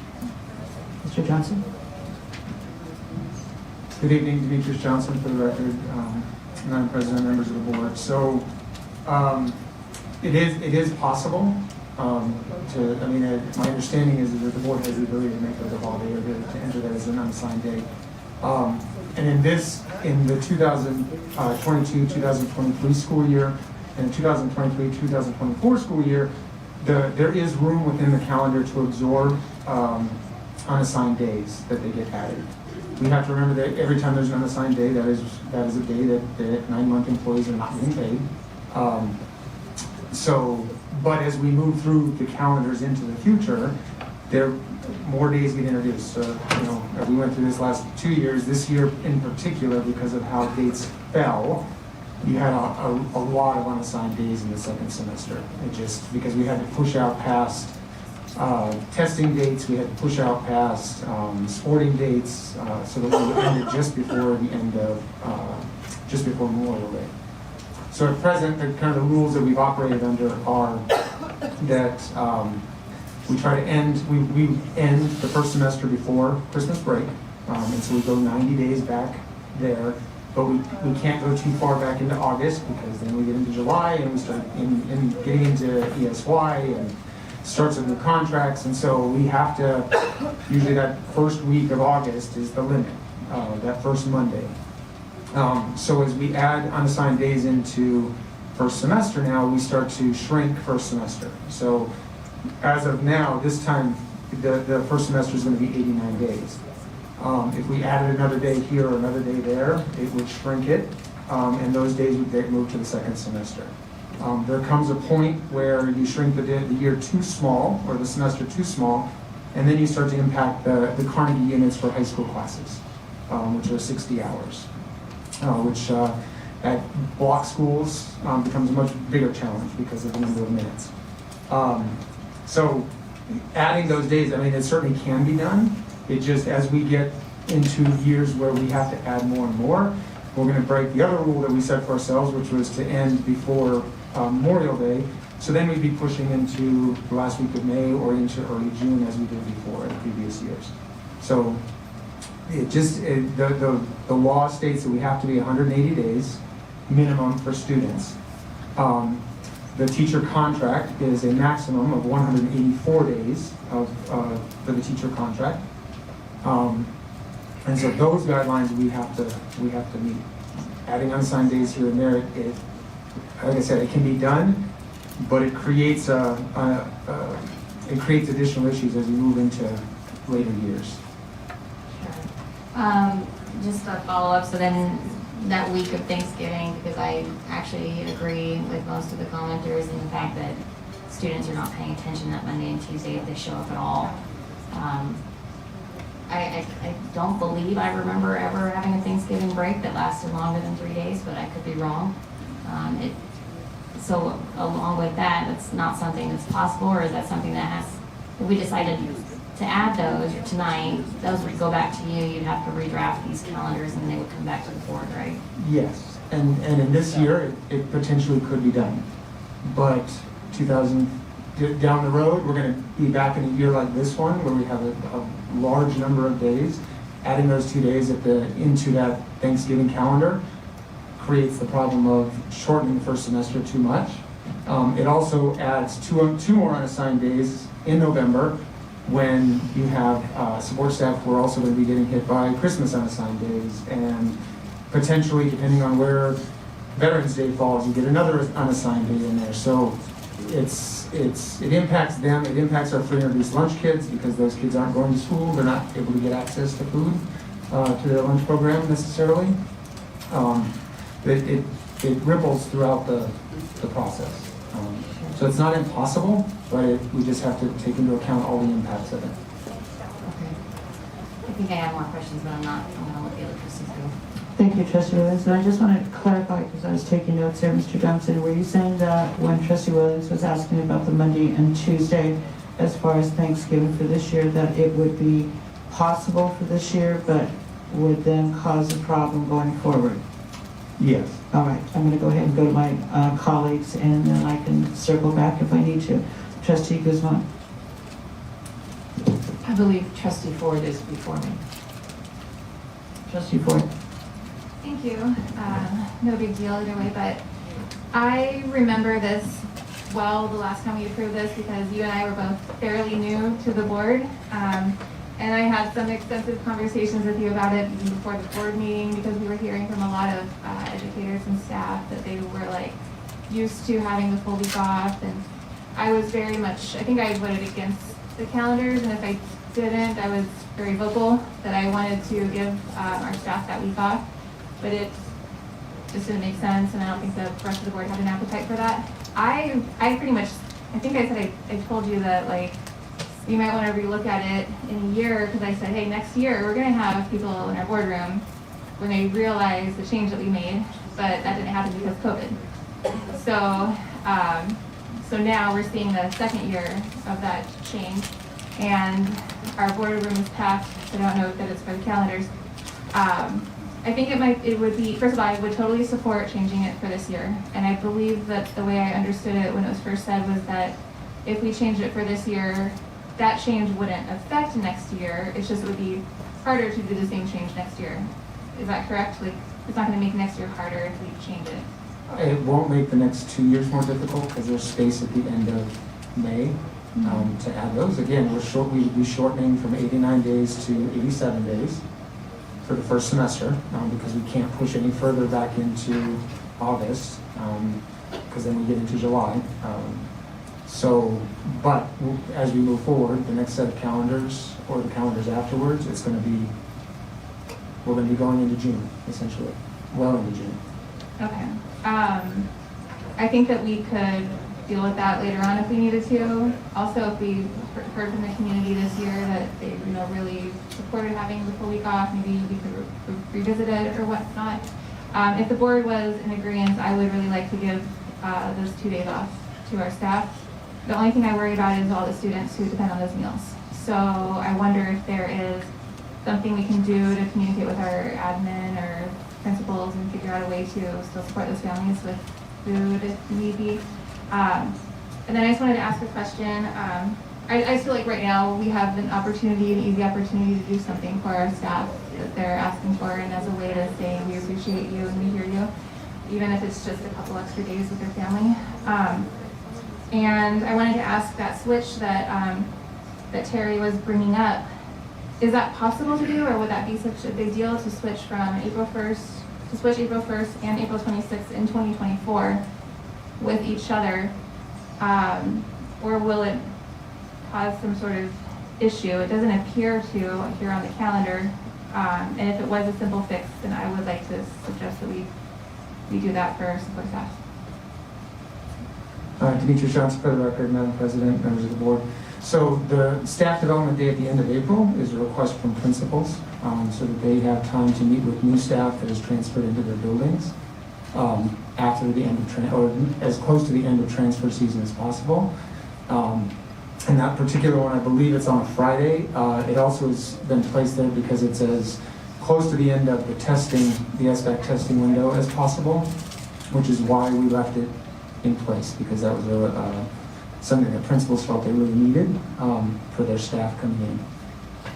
Okay, since it is still a little bit away, I think that it's something worth revisiting, maybe just talking to principals and seeing if there's another option available, and maybe talk to our support staff and 9-month employees and see if that is something that more people are concerned about. And again, considering revising the calendars if need be in the future.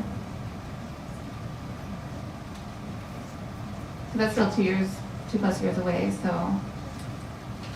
So regarding the change that Ms. Schumann spoke of, as Mr. Johnson said, and she is correct, we brought the calendars to the unions to get their input, and that was input from ESEA in particular because of the impact of the 2 unassigned days in 1 pay period. So it was definitely something we considered. The thought process in terms of why we did not make the change was because we had an operational reason where the principals who are on the committee of the calendar thought that it was more useful where it already was, and in terms of their ability to work with the staff, and additionally in terms of the employees, it's fully empathize and understand the impact. However, given that it is several years' notice and people know when it's coming, the thought process was just that sort of planning ahead as much as possible. Essentially, the number of work days doesn't change, right? They are, support professionals are paid, is it 183 days. So they are paid the same number of days, it's just, I guess, spread out differently throughout the year. And so that's the reason that we made the change. Is it possible to change? Yes, we can change it. We just, based on the information that we had and the fact that it is that much notice and awareness to the staff, we thought we went with the to the benefit of the operation. So we can make that change. I do, however, want to, if I may, respectfully say that while here we are considering splitting those unassigned days to lessen the impact, we're also, on the other hand, considering adding 2 more unassigned days to the week of November, increasing the impact. So I do struggle with the ability to, as Mr. Johnson said, this year, we can do the Thanksgiving because, we won't end up in June to end the school year, but in future years when the days just fall differently, we're not going to be able to do that. And so I think it's more confusing for families. Some years you have the whole week off in Thanksgiving, and some years you don't. Some years you do, and some years you don't. And the reason that we made the change 2 years ago, because it's true, I think there was maybe 4 years when the entire week of Thanksgiving was off, but the reason for that was because there was site-based training, and so we didn't have the traditional 4 staff development days throughout the year. We sort of banked that time and the staff development days. That's basically what it ended up being, was staff development days accounted for those Monday, Tuesday of Thanksgiving week. This would now be unassigned days, not staff development days, so I just wanted to make that point. Thank you. Just one more quick comment. So, I mean, I wouldn't want your job. It's a lot to figure out, quite a puzzle between the contracts and the laws around how many days and all the changes. But, you know, I've been in this situation. I know what it's like to see $120 that you need to plan for in a year that might as well be $1 million. You know, so I think the problem isn't necessarily the calendars, but the fact that $120 could give our employees that much stress for 2 years in advance. Maybe the solution is something like, when these kind of things come up, we have a reserve fund where our employees could take out in advance or something, and we can ensure that our staff are not going to get evicted or anything like that. So maybe the solution is something else like that, that these logistics wouldn't matter. We would make sure that everyone will be taken care of. So I'm okay for right now. Thank you. Thank you, Trustee Ford. Trustee Guzman. Thank you, President Cavazos. I want to also talk about having, as Terry put, furlough days or non-assigned days in 2 in 1 pay period.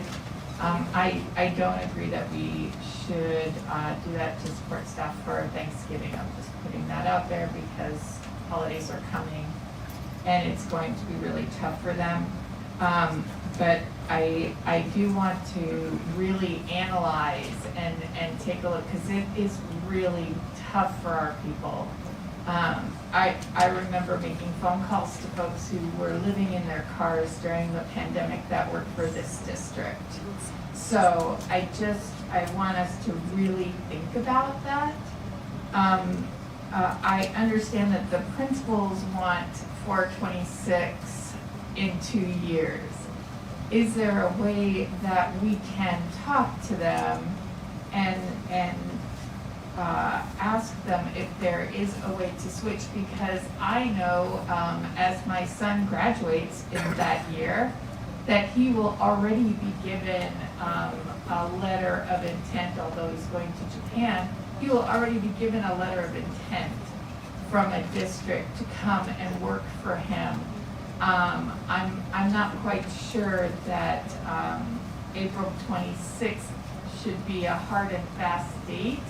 I mean, we're giving out our contracts to our teachers to have them come back to us in March or even earlier. So I would really like us to really think about that time, because it is really hard for our support professionals. So just kind of keep that in mind. Thank you, Trustee Guzman. Any other trustees? If not, I'll jump in. I see Trustee Williams, but I haven't weighed in yet, so I'll cycle back to you. I think that my colleagues have covered just about everything, and I'm just wondering, thinking about what our staff has gone through, and we're talking about Thanksgiving, you know, not just travel, because not a lot of our employees have the money to travel to go someplace to begin with, but just the time to spend with their families. I'm thinking of it more along the lines of kind of what some other districts are doing as far as mental health, as far as just having that time, that breather. So that's why I was zeroing in on whether we could do the 2 days. I'm very concerned about the support professionals too, and as far as the doability, you guys are the experts, you know, we're not.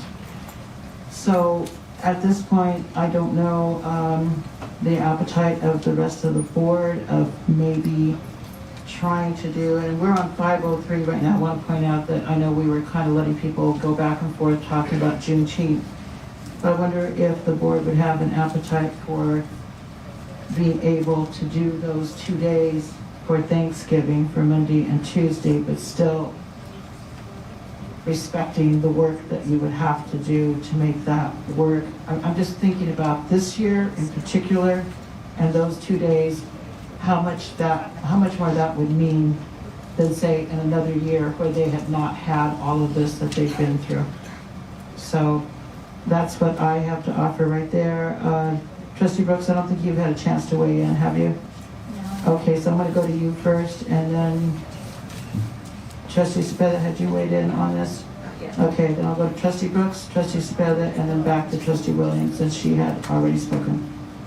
Thank you. I do agree with the sentiment that it would be more confusing to switch back and forth, and I also don't want to impact support staff negatively and have them not get paid so close to the holidays, especially since there's already a gap there, and I don't think that would be in the best interest. I also have some concerns about having the semesters lopsided, and I think that is, I would prefer it to be more even, and I know it's hard to manage this calendar, and I appreciate everything that you do. Those are my concerns, though, with any potential changes. Thank you, Trustee Brooks. Trustee Cepeda? Yeah, thank you for the work with these calendars. I know it's and my colleagues, it's a lot of work. I can't support something that would put 2 non-assigned days in the same week for support staff. Thank you, Trustee Cepeda. Trustee Williams? Thank you. So after hearing more comments and kind of thinking about it a little bit, I agree. I don't think switching Thanksgiving for a full week this year and then next year it's like half a week. That's really confusing and weird. And I am concerned, deeply concerned about the students who are on free and reduced lunch, because I believe it's like 70% of our schools are on free and reduced lunch, and some of these kids do not eat on the weekends. They literally get their meals at school. So I want to make a motion, but I'm not sure if I can make a motion with the amendment where you guys switch the non-assigned days so there's not 2 in the same pay period. I'm not sure if you guys can do that without taking the calendars all the way back to your office and then bringing them all the way back to the board. Marianne? Yeah. If it's just a simple switch, because there's not necessarily days that are going away or being added, it's just you're changing up the pay periods. Is that okay? Is that possible? Are you asking Ms. Jones? I'm asking if that's possible for you to do without taking it back to your office, reworking things, and then bringing it back to the board for approval. If we can approve it tonight as written, except for we change the non-assigned days so there's not 2 in the same pay period. Trustee Williams, we can do it functionally. That's easy. I think it is more of a question. I don't know if it's more of a question. I think that's probably looking at both of you because I'm not sure. If you tell us that's what we need to do, we can make the change and proceed. I just don't know legally if we have to. If they can functionally do that, and if you give them adequate direction so that they can follow it. Okay. I'm not sure that's happening, but you can legally do that. Got it. Because at that point, we're not changing the amount of instructional days or non-assigned days. We're just switching them up so that nobody's 2 days without pay for the same period. Correct. Okay. So I'm going to make the motion to approve 5.03 as written with the amendment that you change the 2 non-assigned days so that you don't have 2 non-assigned days in the same period. Is that right? That's right. Okay. All right, thank you. That's my motion. Thank you, Trustee Williams. What I'm going to do is I'm going to look for a second, but then we do still have other people in the queue, so I'll still go back to them. So do I have a second for Trustee Williams' motion? I'll second. We have a second by Trustee Guzman, and I'm going to go to Trustee Brooks next. Thank you. I'm supportive of that. Could you just clarify, you're talking about the one that was on April 7th and April 10th? I think it's, can you clarify that, Mr. Johnson? So I believe that we're looking at the 2023-2024 calendar, which would mean that we were looking at March 29th and April 1st. So those would be Good Friday and Easter Monday. So those are the dates we're looking at. Are you good, Trustee Brooks? Okay, thank you. Okay, Trustee Cepeda, were you in the queue? Or? I guess I just wanted to make a statement about bargaining units and their role in all this, but I feel like I will save it for a closed session.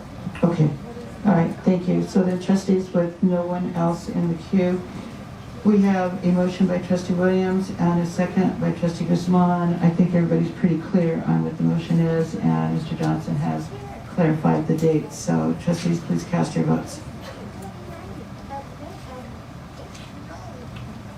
The motion passes 7-0. Thank you very much, trustees. Okay, we're going on to 5. Excuse me, President Cavazos, I'm hearing that we stated the wrong dates. It was April 1st and April 26th of the 2023-2024 calendar. Okay, can we get that I just wanted to clarified? make sure that the audience heard that. Okay, can you read, I believe that's the So, clarification he had just I given. apologize. My understanding is that we were going to look at moving dates, and that the question was related to what dates were the unassigned days. So maybe I misunderstood the question. Do we want to go back to the maker of the motion, trustee Williams? No, that's correct. We just don't want to non-assign days in the same pay period for our staff. So if you look at the calendars, I believe it's on the 2024 calendar, where they have March 29th and then April 1st are both non-assigned days. Yes. Yes. So we could move, we would not necessarily, if principals agree to, we would not necessarily have to move the 26th. We could move another staff development day if they felt it necessary, or felt it a better fit. Sure. Okay. Yes.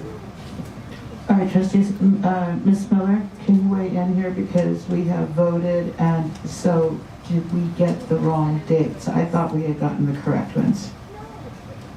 If staff understands that, I don't know. The functionality of what we, Yes. yeah, so Yes. it's at the We pleasure. understand that the Yes. intent is the 2 unassigned days that are within the same period. We need to make one of those a staff development day so that it is a day that they can work and ensure that there is not one pay period with 2 unassigned days unpaid.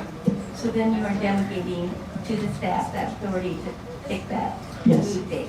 Okay, so Everybody clear? then I think that we are good. Trustee Guzman? Yes, I am very good, thank you. Okay, thank you so much. And thank you, Ms. Jones and Mr. Johnson. Appreciate that. Don't go anywhere. Right. We are going on to 504.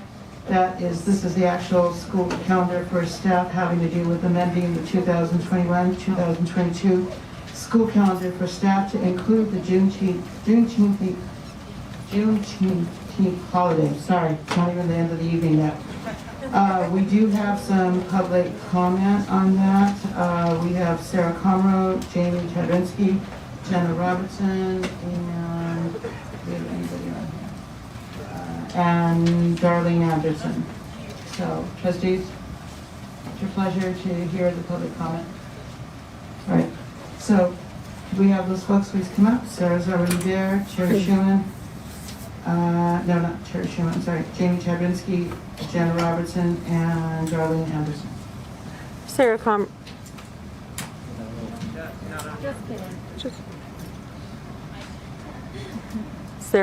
is it? Oh, there you go. Sarah Comer for the record.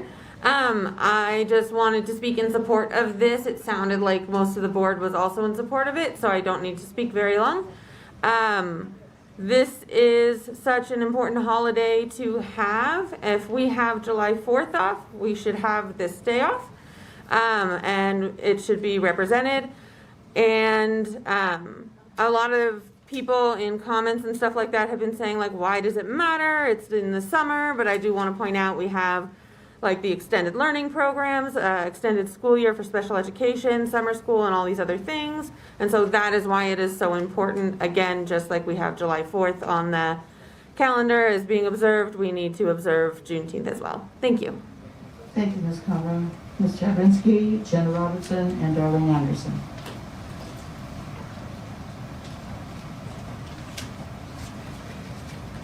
I feel like maybe Sarah and I should like start comparing our notes before the meetings.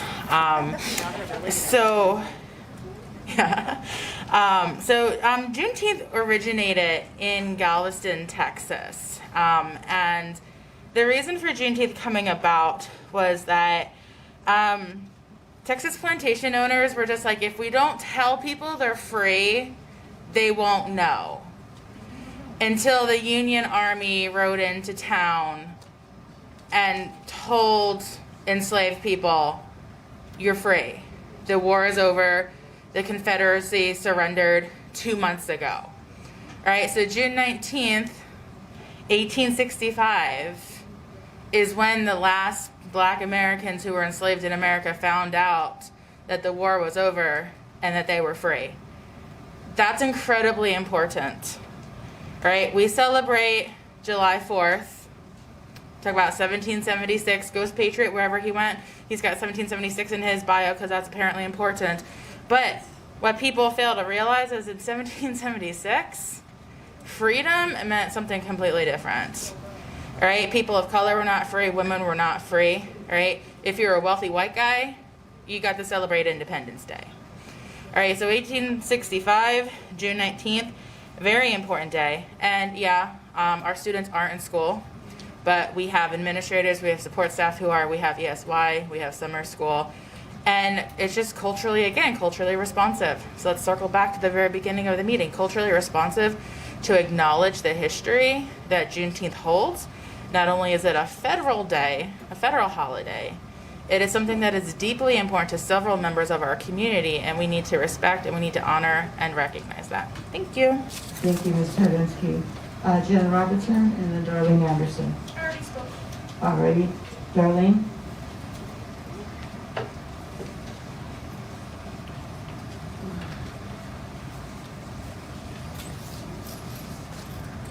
Good evening, Darlene Anderson for the record. I think it's more important now to talk about Juneteenth as we can recognize that African American children are not being successful in this district. And it really means that all people have the same voice. But when you're talking about negotiating days off for staff development, I'd like to understand what's happening in staff development in this district because it doesn't recognize all children making it. At the school site, when you're working with the principal and the parents are there and you have SOT teams, they're really supposed to be discussing what's happening. If you have a sexual, whatever you're going to do at the school, all parents have to talk about it and then talk about how they're implementing it. And if you were talking about it at the local schools, you wouldn't be talking about it here. But it eliminates the opportunity to share concerns when parents are not really seen as partners in education. It's really troubling to see so many kids that don't make it here. And yes, sex trafficking is real because kids are removed from their homes. They're removed from their homes because of issues. But these are issues that families suffer when they don't get enough support. And we're looking at what here? A system of education that's not educating the majority of children. And it's fine for people who have money, because they can get the resources. But when people don't have money, they can't even explain the resources that they need because there's no assessment process that has been established that determines, the journey of a child in public education, not here. And it's so frightening because, under IDEA, there's so many things that you should be doing. How many kids are graduating with IEPs? How many, versus the kids that don't have IEPs? What's the suspension expulsion rate? But that has to be talked with the community that's being, suspended and expelled. Where is their voice? How do you have people in leadership that don't give people who they are overseeing opportunity to express their concerns? It doesn't work for me. And I'm an American citizen, and I really treasure that. And that's what Juneteenth means to me. It means that I can come here and tell you what I see, even if you don't see it. But the responsibility of the governing board is to ensure access happens for all children. And so when you're not making it, what are you really saying it to me? You're saying that you're sitting there and the children are committing suicide. And oh, well, it's real. And it's tragic. And the opportunity to bring change comes with the organizational structure of this district, and it doesn't exist. I'm saying that the school site councils are the strongest piece of educational opportunity that the parents can have, and they need to express their concerns at the local school, and change needs to happen in this district. Thank you, Ms. Anderson. I believe that's the last person that we had on public comment on 504. So I'm going to go over to the trustees. Trustee Williams? Thank you. At this time, I'd like to make a motion to approve 5.04. I want a second. Thank you. We have a motion on the floor by Trustee Williams, a second by Trustee Guzman. to approve 5.04, and that is amending the 2021-2022 school calendar to include the Juneteenth holiday. Trustees, please cast your votes.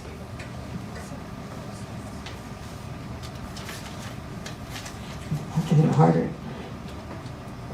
And that vote passes 7-0. Thank you so much, trustees.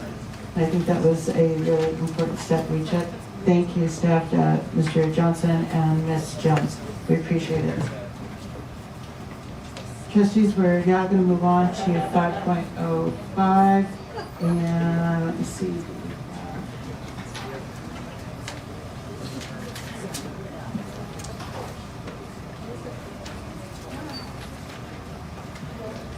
All right, we have, we do.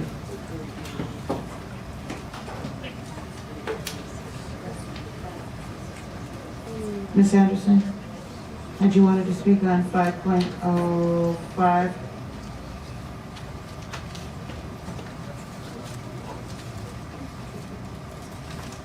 I'm going to go ahead and read the public hearing, and then we only have just the one person. This is the time and place to conduct a public hearing on discussion of and possible action on approval of the application for the Federal Impact Aid Section 7003. An interested person shall be given an opportunity to be heard concerning the Indian policies and procedures of the Clark County School District.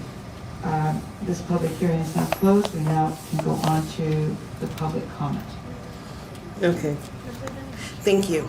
Native Americans were here before any of the Americans were here, and I believe some African Americans might have been here before we actually, took over this land, but we're here now. And so how is it that we're still not focusing on them being Americans? They're Americans first. And how is it that we have to describe how the SOT teams will work with them as if they are something different? Where's the Native American population that's in here? How are they being represented? Because, see, that's the partnership that the district has an obligation to reach out and nourish and develop so that they understand that they have the power to ensure that their children have the same access as all other Americans. But when they're not brought into the picture, you don't see them here. But I know that they care about their children, just like I care about the children who look like me. In public school is a pathway to citizenship. And I'd like to know how many kids are actually graduating with the ability to come back and vote, become productive citizens, because the penitentiary is full.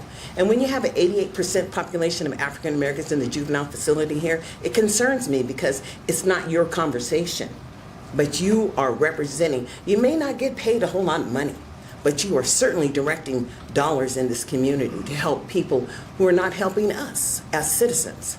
I mean, it's so important that the community be represented here because this is a service city. It's all about people coming here to provide services for entertainment. It's the entertainment capital of the world. And when people come here to perform on the Strip, they are really performing and they're paying the taxes that businesses don't have to pay because the performers pay it. But when the money comes back here, if the community doesn't have a voice, then the community is left out. And failure seems to be an option. And it's just troubling that it's not the major concern of the governing board, that we're not reviewing the data. We're not demonstrating how we're supporting all children. And that's not what's happening. Even in this board, it doesn't talk about what's happening. It talks about what the requirements are. And there are many requirements with the federal money. And this board is not ensuring access happens. And to me, there's no reason to have a governing board if you're not ensuring pathways for the least and the youngest and the neediest of children. And that's just real. We have to take a look at ourselves in the mirror and understand that when a child decides to commit suicide at 8 years old, it is real. Now, what are you doing about it? That's my concern. And as far as the Native American people, they shouldn't have a problem here because they gave up so much here in Nevada. And they should be first. You should be meeting with them individually, not putting it in a consent agenda where they don't have an opportunity to speak out. Thank you, Ms. Anderson. That is the only public comment that we have on that item, so I am going to turn this item over now to Dr. Christopher Bernier. Madam President, members of the board, Christopher Bernier for the record. Thank you very much for your time this evening to speak with us regarding the established Indian education policy and procedures. As you reviewed in 7704, the impact aid laws for any child claim residing on federal Indian lands. I'm joined by Dr. Bradley Keating and Della Frank, who works with the Indian Education Program. The IPPs were reviewed and approved by the Board of Trustees back in September. We made adjustments after speaking with the tribes about how they wanted to be communicated with, and we told you we'd be back later in the fall for the final approval. Thank you for the approval in early September in order to make sure that we had conversed with the tribes and understand how they would like to be communicated. CCSD does consult with local tribal officials, parents, guardians, and American Indian children to develop, update, and promote the IPPs that further the planning and development and educational programs and activities for the Indian Education Opportunities Program. IPPs are developed to receive input on academic and cultural programming, and the IPPs impact all areas related to student achievement of the Native American or Indian American students attending CCSD, and we work within the community and to strengthen the communication between CCSD and the Native communities. By your action tonight, our policies will go into place, and we will continue to use the IPP policies and procedures to interact and continue to listen to our Native American voices within our community. Thank you, Dr. Bernier. We're going to have Ms. Frank or Dr. Keene speak at this point, or just open it to questions at this time, if there are any. All right. Thank you. Trustees? Not seeing any trustees in the queue, or do now. Trustee Garcia Morales? I'm ready to make a motion. Go ahead. This is for the public hearing on 5.05. That's correct. Public hearing on possible proof. So I'd like to make a motion to approve of the review of American Indian Alaska Native policies and procedures for federal impact aid, section 7003. Thank you, Trustee Garcia Morales. Trustee Cepeda? I'll second. Thank you. Seeing no other trustees in the queue or questions, Trustee, we have a motion on the floor by Trustee Garcia Morales, a second by Trustee Cepeda, to approve the review of American Indian Alaska Native policies and procedures for federal impact aid, section 7003. Trustees, please cast your votes.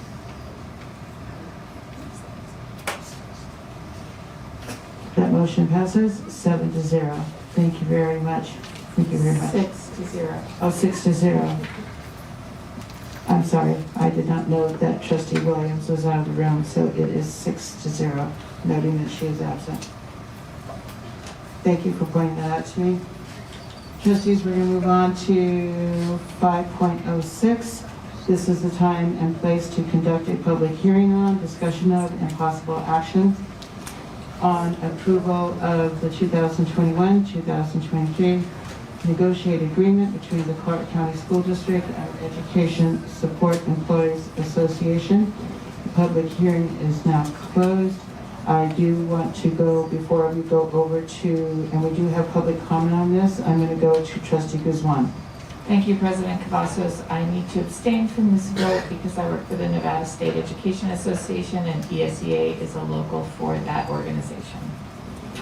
Thank you, Trustee Guzman, for your disclosure of your abstainment. So we have public comment on this. I'll read the first three names, and those are Terry Schumann, Perlene Esco, and Jan Giles.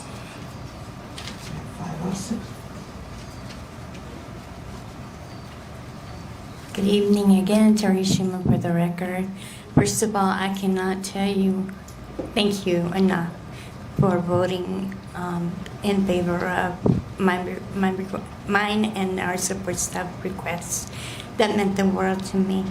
And I just wanted to say thank you. I also want to ask you, as you consider our contract tonight, that even though contracts are difficult and not everybody's going to be happy with it, we did have an overwhelming vote on Saturday in favor of adopting it. So we're just asking you to please consider that as you take your own vote, Not everybody wins, but a good majority came out a little bit better.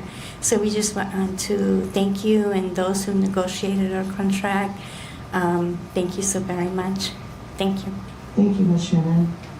Carlene Esco, is she here? Okay, not seeing her, I'll go to Jan Giles.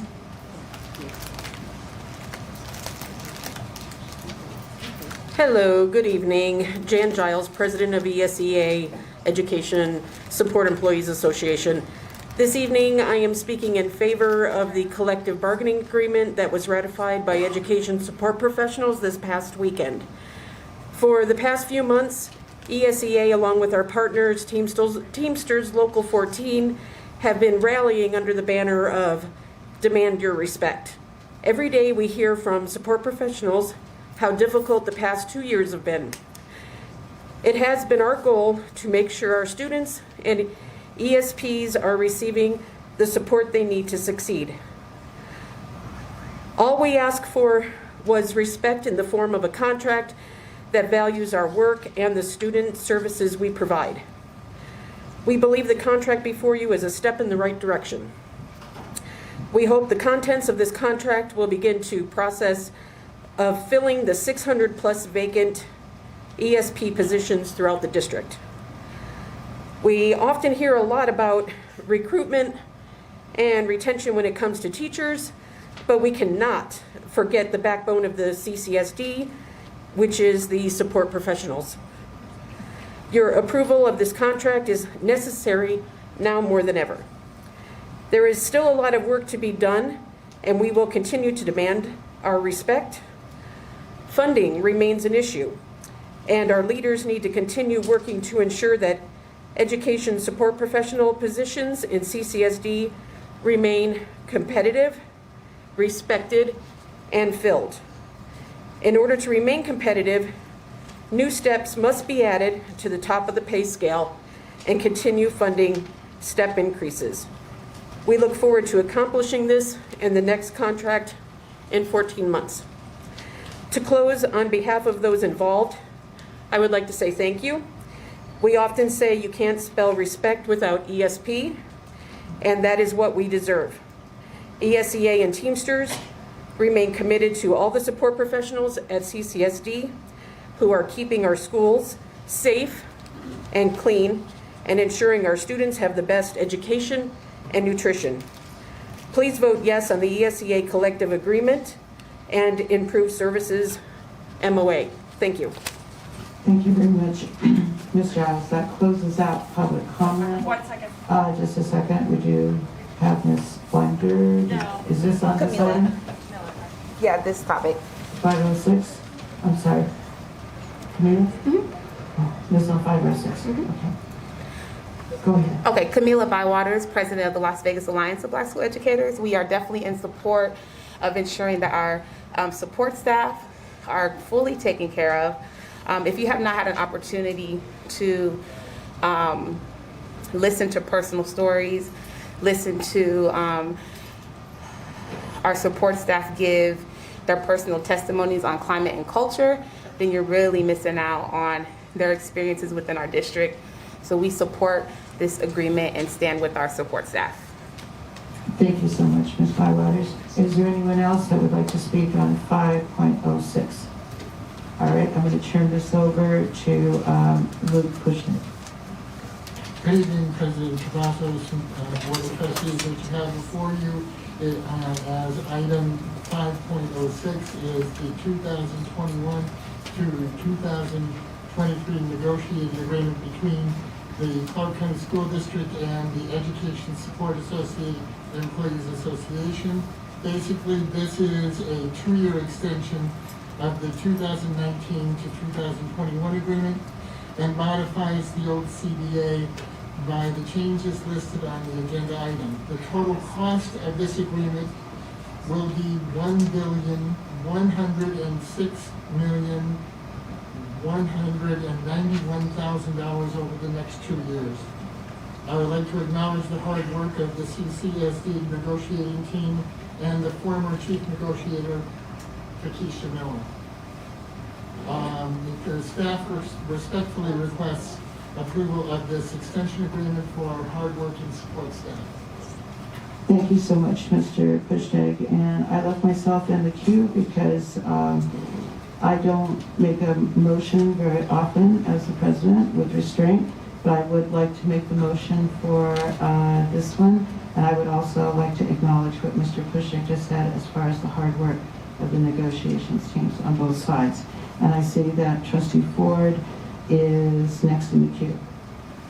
I will wait and go ahead and let you make that motion because I was just going to second it. All right, I am making a motion to approve the 2021-2023 negotiated agreement between the Clark County School District and the Education Support Employees Association.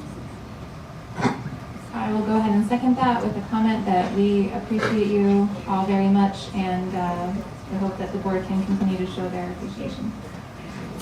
Thank you, and I don't see any other trustees in the queue. So trustees, we have a motion by myself, Trustee Cavazos, and a second by Trustee Ford. Please cast your votes. That motion passes 6-0, noting that Trustee Guzman is abstaining. Thank you very much, trustees. We're going to move on to 5.07. This is the time and place to conduct a public hearing on, discussion of, and possible action on approval of the new memorandum of agreement between the Clark County School District and the Education Support Employees Association regarding the provision of improved services. The public hearing is now closed. I'm now going to go over to public comment.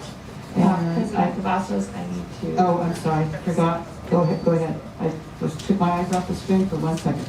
Thank you. I need to abstain from this vote because I work for the Nevada State Education Association and ESEA is one of their locals. Thank you. Thank you, Trustee Guzman. I'll now go over to the public comment.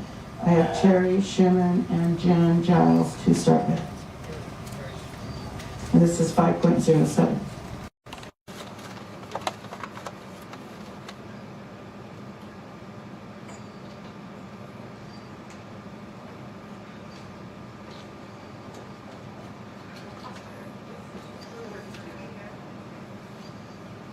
She may have stepped out, so Jan, I'll have to go with you. Hi, thanks again. Jan Giles for the record, ESEA president. Just want to reiterate my previous statement that this MOA is really important to the support professionals. I'm kind of doing it on the fly here. It will provide additional training and offer the employees an opportunity to have a career ladder and promote. And it will also offer an opportunity for the district to have future teachers.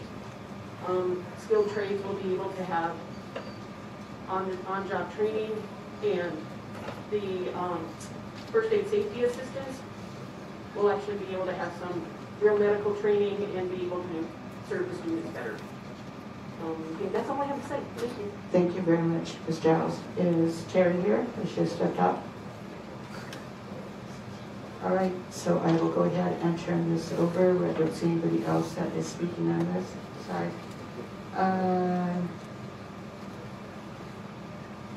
Ms. Anderson, you have more than one sheet here, but I believe that you do have 5.07. Yeah.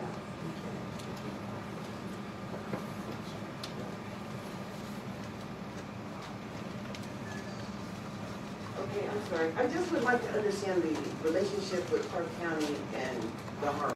Because I have not figured that out. The harbor takes children that are moved from this district, and apparently it happens because, somebody came to testify. Ms. Anderson, I'm so sorry. Because the county is where the children and juvenile are? Okay, we're on 5.07. This is the public hearing on the possible approval of the MOA with the Clark County School District and SEA. Right, so I just want to know how they're working with those children in the county. Because the county actually, it said that on the news that the county helped to increase the graduation rates, and I want to know how that relationship works. Okay, I think that possibly that would be not on this topic. And it's really confusing because we do have all of these public hearings, but this is specifically on the MOA. I know, the relationship between Clark County School District and the county the county, right? Clark County. Okay, and that is not on this topic. Well, the agreement is to train, or what is the agreement? The agreement is for the MOA, and it's basically for between the Clark County School District and the ESEA Employees Association, and this is for improved services. Right. So, I just want to know what those services are. That's what I'm saying. Because if they have to do with, because when children are removed from this school district, I don't know where they're getting their services from. That's my concern. all right, thank you, Ms. Anderson. Thank you. That completes public comment. I'm going to turn this over to Mr. Kushnick. Good evening again, President Cavazos, Board of Trustees. What you have before you as item 5.07 is a new memorandum of agreement between the Clark County School District and the Education Support Employees Association for provision of improved services. Basically, this is a memorandum of agreement which provides improved services and assistance to our support staff. And as indicated on the agenda item, the total cost of this memorandum of agreement will be $7,568,000 over the next 2 years. I would like to again acknowledge the hard work of the CCSD negotiating team and the former Chief Negotiator Patricia Miller. Staff respectfully request approval of this MOA to enhance CCSD's assistance to our support staff. Thank you, Mr. Kushnick. And again, want to reiterate the hard work of the negotiating team and also your acknowledgement of Ms. Patricia Miller. So, trustees, I'm going to go ahead and go to you, Trustee Brooks. Thank you, President Cavazos. I move to approve agenda item 5.07, new memorandum of agreement between Clark County School District and the Education Support Employee Association. Thank you, Trustee Brooks. Do I have a second for her motion? Trustee Williams? I'll second. Thank you. Trustees, we have a motion on the floor by Trustee Brooks and a second by Trustee Williams to approve the new memorandum of agreement between the Clark County School District and the Education Support Employees Association regarding the provision of improved services. Trustees, please cast your vote. That motion passes 6-0, noting that Trustee Guzman has abstained. Thank you, trustees. We're going to move on now to 5.08. This is possible selection of an outside expert to conduct an investigation into allegations of a hostile work environment. Discussion and possible action on selection of an outside expert to conduct. This is almost a little bit repetitious, but I'm going to read all the sentences on here to make sure that everybody hears everything. So this is an outside expert to conduct an investigation to allegations of a hostile work environment at the executive and administrative levels of the Clark County School District. I am going to go ahead at this time and turn this over to Trustee Irene Cepeda. All right, so thank you very much, President Cavazos. I drew this item with the assistance of some of my colleagues here because for the past 20 years, we've cycled through 5 superintendents, and it's very clear that we have a relationship problem. It's a culture problem. I think we hear it very clear from a lot of folks here that there is a culture issue, and we still haven't done anything about it. We set, as a board, we set the tone. Our actions ripple across the community. It typically is the conversation at the water cooler or whatever it may be these days. But it's something that we need to finally address. I think after 20 years, and the reason we can't keep a superintendent past 4 or 5 years when we know it takes 3, 4, 5 years to monitor goals, to make any type of change is really troubling for me, especially being in this role. Granted, we're a very new board and we're learning things, we're learning very painful lessons the hard way. But my question for the board is, do you want an investigation or not? That's the purpose of this agenda item. If yes, we would then be able to direct staff to identify some neutral third parties, identify what it would cost, and have a conversation about parameters at a different meeting where it's a little bit more properly agendized. Trustee Smith, I must apologize. I forgot to ask the board at their pleasure whether they wanted to hear the public comment. We have some public comment on that, so I apologize for turning that over without asking the board if they wanted to hear the public comment or have the discussion first. I think it was okay to let Trustee Cepeda Yes. do an intro. That was the clarification Okay, for it, because I know there's a little bit, clarification of misconception, because I think at the end of the day, this is a first step to a deeper dive into what our culture looks like. Because at the end of the day, it's really about how folks feel when they come to work, because then, again, it ripples out and has implications across the district, so. All right, so thank you for that clarification. So, Trustee Ford? Thank you. I just like a little bit further clarification.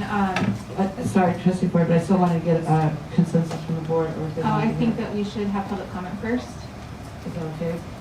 All right, and then we'll come back, can we come back to the clarification and the discussion? Well, I think it would probably help the public to know kind of what I'm wondering too before they comment. So I'm just trying to We have to kind of, ask Irene to clarify a little bit more what her statement was. okay, so we have to kind of decide one way or another. It's kind of, I know, we have to decide, and I'm asking I don't think, trustees. I think we could discuss a little bit, have public comment, and then continue discussion. We've done that before.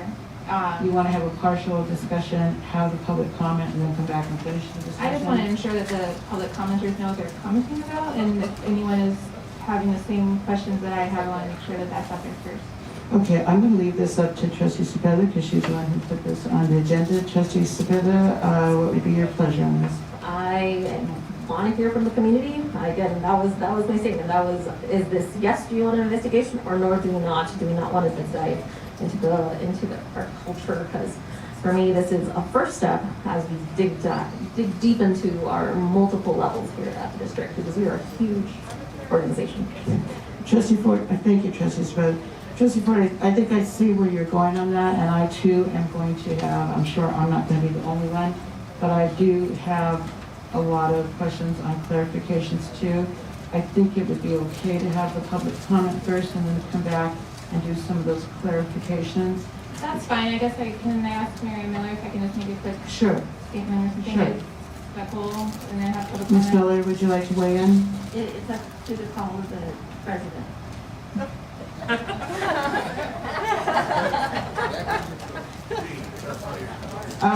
It's 10 seconds. Like, it's not a big deal. Okay, Not so- for anyone. The only thing with this is then that we kind of mix it up. These folks have been here a long time, and this is a full agenda. I think to keep it a cleaner process, even though I think I know where you're going with the clarification. I do. I think it could be the past event. I'm sorry, I apologize for laughing, but sometimes she is right. I don't know where she's going. So, but it's okay. Ms. Miller, I'm going to weigh in with you again. You're saying that it's up to me. Yes. Okay, I'm going to allow it. Go ahead. I want to remind you what you said. It's not more than 10 seconds. I just want to make sure that we know that it's not a first step, because last year the public spent a lot of time weighing in on ethics point, which is supposed to be the first step into going into the culture stuff. And so I want to make sure that we know how those would play together before we vote, what the difference would be between what we already have and what we would be bringing forward. That was 14 seconds. Thank you, Trustee Ford. All right, I'm going to read names off. I don't know if everybody is still here, so I'm going to read the entire list of the advanced folks. And Trustee Cepeda, we do have some folks on here, I think. Okay. So the advanced people who called in were Sarah Conroe, Jose Solorio, Diana Batista, Sharon Wheeler, Sylvia Lazos, Christine Pigliani. Note that I said the whole name there, not just Christy, John Johnson, and Claudia Nava. And then we have some other ones on the yellow cards. So please proceed to the podium.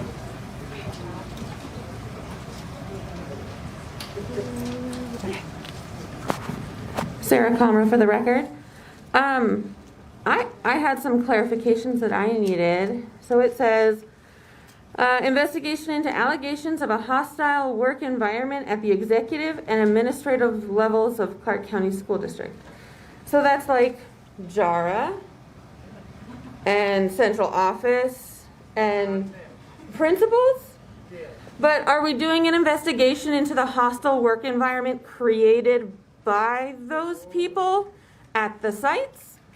Because there is a lot of hostile work environment going on in this district at school sites, and it comes from the top and trickles its way down. So are we going to have an investigation, a full-on investigation into, and I know you're ready for it, Bracken STEAM Academy and the hostile work environment that was created where 22 teachers left after begging for your help to make sure that your employee handled business and made sure that his employee was not bullying them anymore, and you guys did absolutely nothing? Is that happening? So when we're talking about an investigation, are we only talking about an investigation into your guys' hostileness that created a problem for Jara so that he gets an extra $2 million after you fired him rightfully? Or are we doing it for every other hostile work environment in this district that started at the top, you guys and Jara, creating this problem? That should be a clarification that should happen before public comment. What exactly is being investigated? Who is being investigated?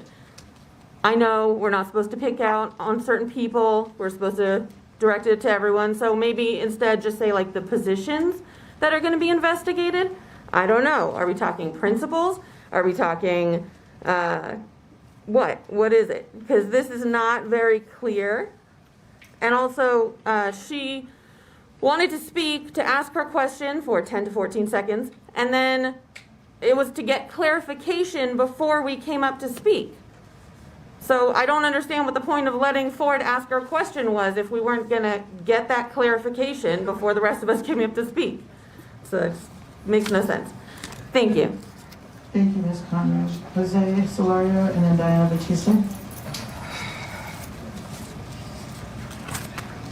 Good evening. Buenas noches. It's a little bit later. Jose Solorio, former school board trustee. This is actually a very interesting item on your agenda. And I say that respectfully because I believe each and every one of you trustees have skill sets that you ran on and that you were elected to help our students succeed in school. The main question that I see, and maybe some of the public sees, is the board functioning correctly, and do they have the correct relationship with their superintendent? And so to me it's crystal clear. Each of the board members are individuals elected. However, you act as one body. You make decisions, whether it's 7-0 or 6-1, whatever the vote is, but you make decisions.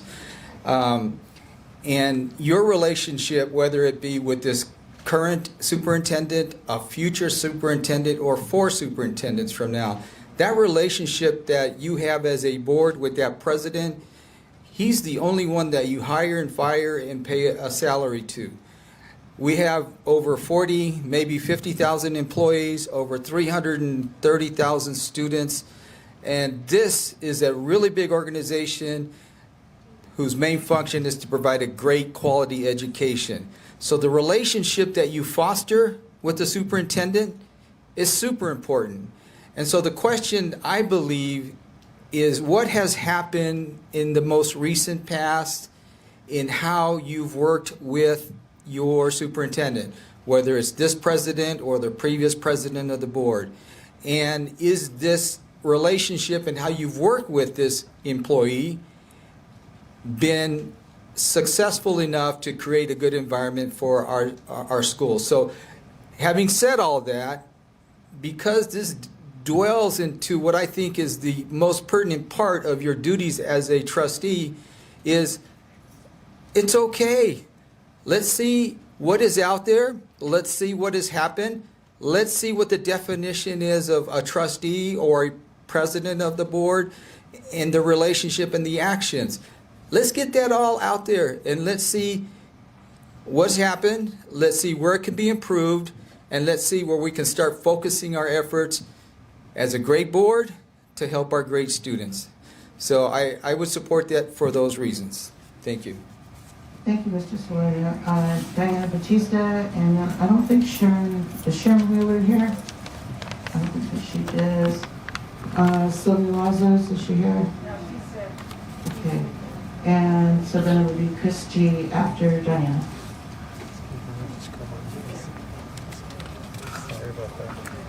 Madam President, members of the board, Diana Batista for the record. I do not currently support bringing this, at this time, an outside consultant to investigate a hostile work environment. I have some thoughts to consider. Are we paying for and offering the same privileges to our staff and students who are working for, being educated in, and harmed by the same district? If not, why are we offering this to one specific person? And I understand that we are talking about the executive cabinet and principals and et cetera, and not everyone else.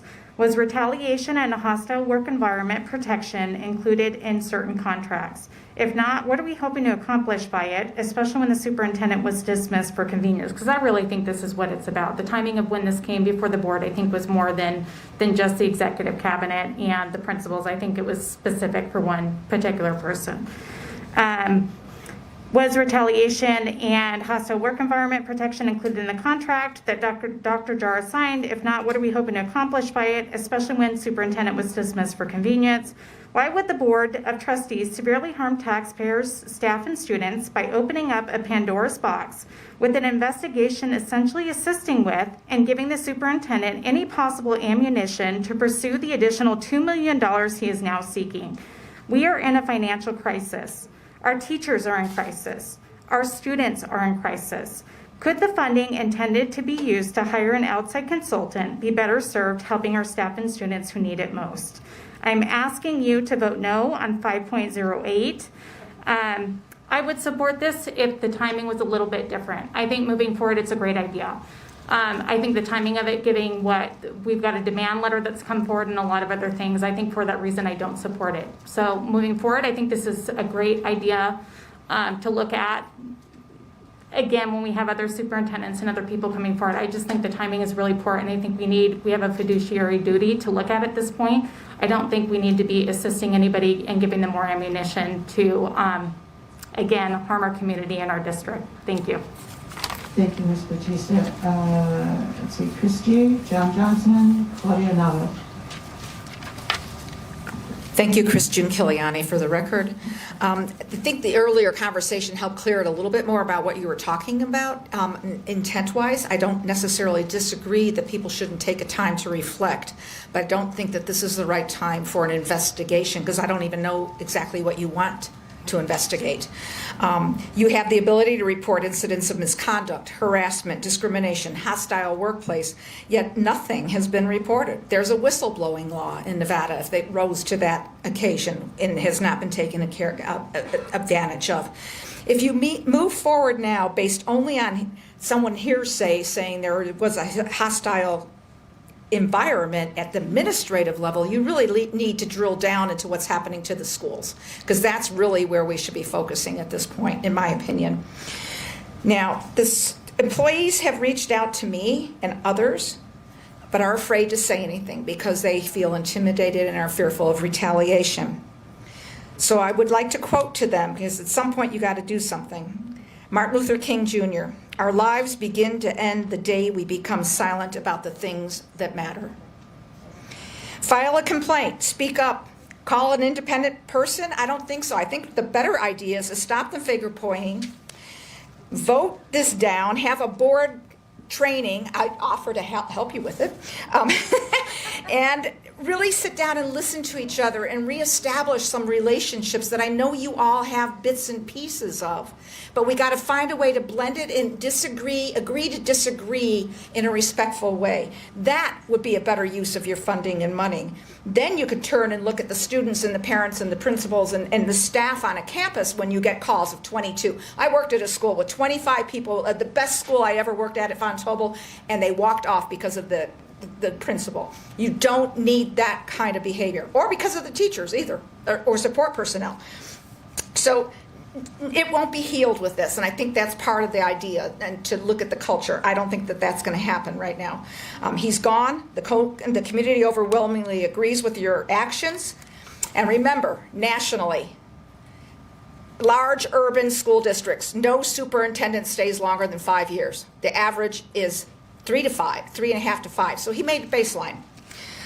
In the long run, let's look at taking advantage of your smarts, because you each have something to donate to this, and figure out where you can build collegiality. The saddest part that he did is he found your splits and he added to them. That is bad management. And that is what happens in some of the schools. So I think in the long run, don't confuse friendliness with friendship. It's a huge issue, but it's how you deal with staffing. So I hope that in the long run, you look at that part of it. Thank you. Thank you very much, Trustee. John Johnson is here, and is Claudia here? John Johnson for the record. Unfortunately, I think this investigation is a little bit too late. I was here for the last board meeting when you guys let Jara go, and I read the newspaper afterwards. And I was very, very, very shocked to learn that that day before he had a closed door meeting, unless he's lying, I mean, this was reported in the newspaper, that he had a closed door meeting with you guys and made direct allegations of harassment and bullying. That right there, you guys were not supposed to let him go. We can look at the Board of Regents. They're having this issue right now. Their chancellor said that their president and vice president is creating a hostile work environment for her. They didn't turn around and fire her. They hired an independent investigation, and right now they're investigating the issue. There's going to be a report, and they're going to find out whether she's lying or whether there really is a hostile work environment, and then the board can move forward. That's basic human HR 101, my job. If I go into my job right now and say that I feel like I'm having a hostile work environment and I make accusations against my boss and they turn around and fire me, yes, I am picking up the phone and I am calling my attorney and I am suing for wrongful termination, because there are federal protections that protects a person so they don't have to go to work and be fearful or be intimidated when they're going to work. So the way you guys handled this whole situation was very, very wrong. And it's too late for the investigation, and you guys are trying to give him his job back. It's too late for that too. I mean, what are you guys doing? How are you guys handling the situation? Yes, maybe after you guys, do this, maybe you guys can have, some trainers come in here and teach you guys about, what Gene Kenyali said, about how you guys can work cohesively and agree to disagree and still move forward. But this issue right here, because like people said, all you're going to do is continue to assist in his investigation because he is suing. He sent you guys a letter for $2 million, and best believe he's going to present his evidence. He's going to depose you guys. So why are you guys going to do the work for him? Thank you. Thank you very much, Mr. Johnson. Claudia's in here. Claudia Melvin? No, she's not. I haven't seen her. All right, going on to the yellow cards for 508. We have Darlene Anderson, Camila Bywaters, and Anna Binder. I'll read three at a time. And again, this is 508. And it's not even 10 yet.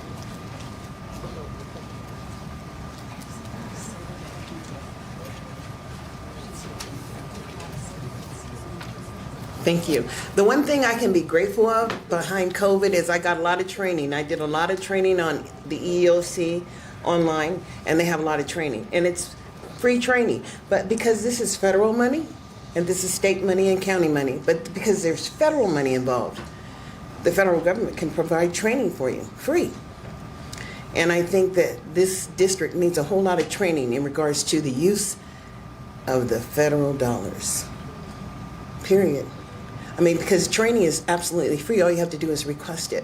But because I haven't seen any training, I've seen a lot of chaos, but no training.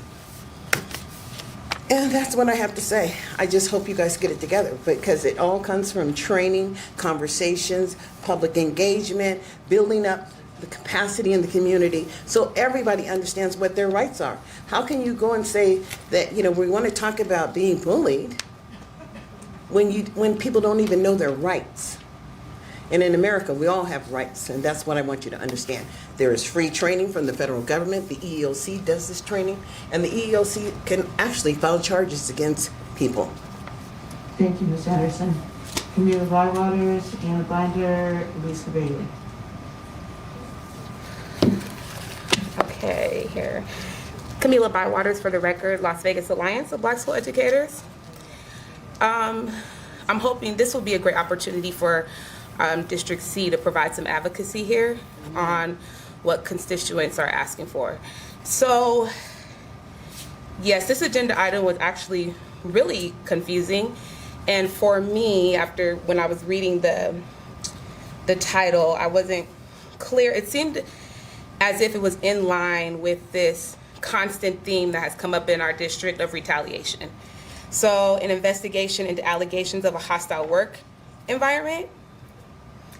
It wasn't clear if this is several board members we're looking into. Is this, what's going on? And then another offense is the fact that it was only selective of executive and administrative level. So I agree with the community that has come up to speak that this is really a slap in the face to students, teachers, support staff who come here often, as much as I've been here, and complain and give you their real life personal experiences of the toxic culture and climate.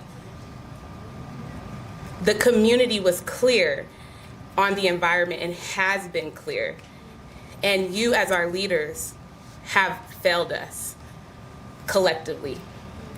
And this situation here, and we really didn't even have a clear understanding of what even 5.08 meant from the get-go, from the person who possibly maybe put it on the agenda. So we probably need to just let this go until we can get some clarity in your personal meetings and then present something that makes sense to the community. We all, like my dear friend said, the allegations were clear in the paper, hostile work environment. The community's been saying that. And I think it's very disheartening that all of a sudden now, when it matters all of a sudden, people have been saying this for months. And the fact that we have elected officials coming to our aid, former elected officials coming to our aid, that's a big red flag. You're not serving us. You're not serving our students, most importantly. You're not serving the teachers. You're not serving the support staff and the people who come and do grassroots work every day within our district. Unacceptable. Thank you, Ms. Bywaters. Anna Binder, Lisa Bailey, and Georgianne Ray. I'm going to pass, Madam President. I'm going to pass on 508. Lisa Bailey, Georgianne Ray, and Jamie Chedrinsky. Yeah, I almost passed as well because there's not a ton to say, but I just want to point out that you notice that Kiko and Jay are not from No Racism in Schools, #1865, are not here tonight. I am here as one of their board members representing and just expressing there's a lot of hostility that comes into these board meetings when they walk in the door and they feel like these board meetings are hostile environments, right?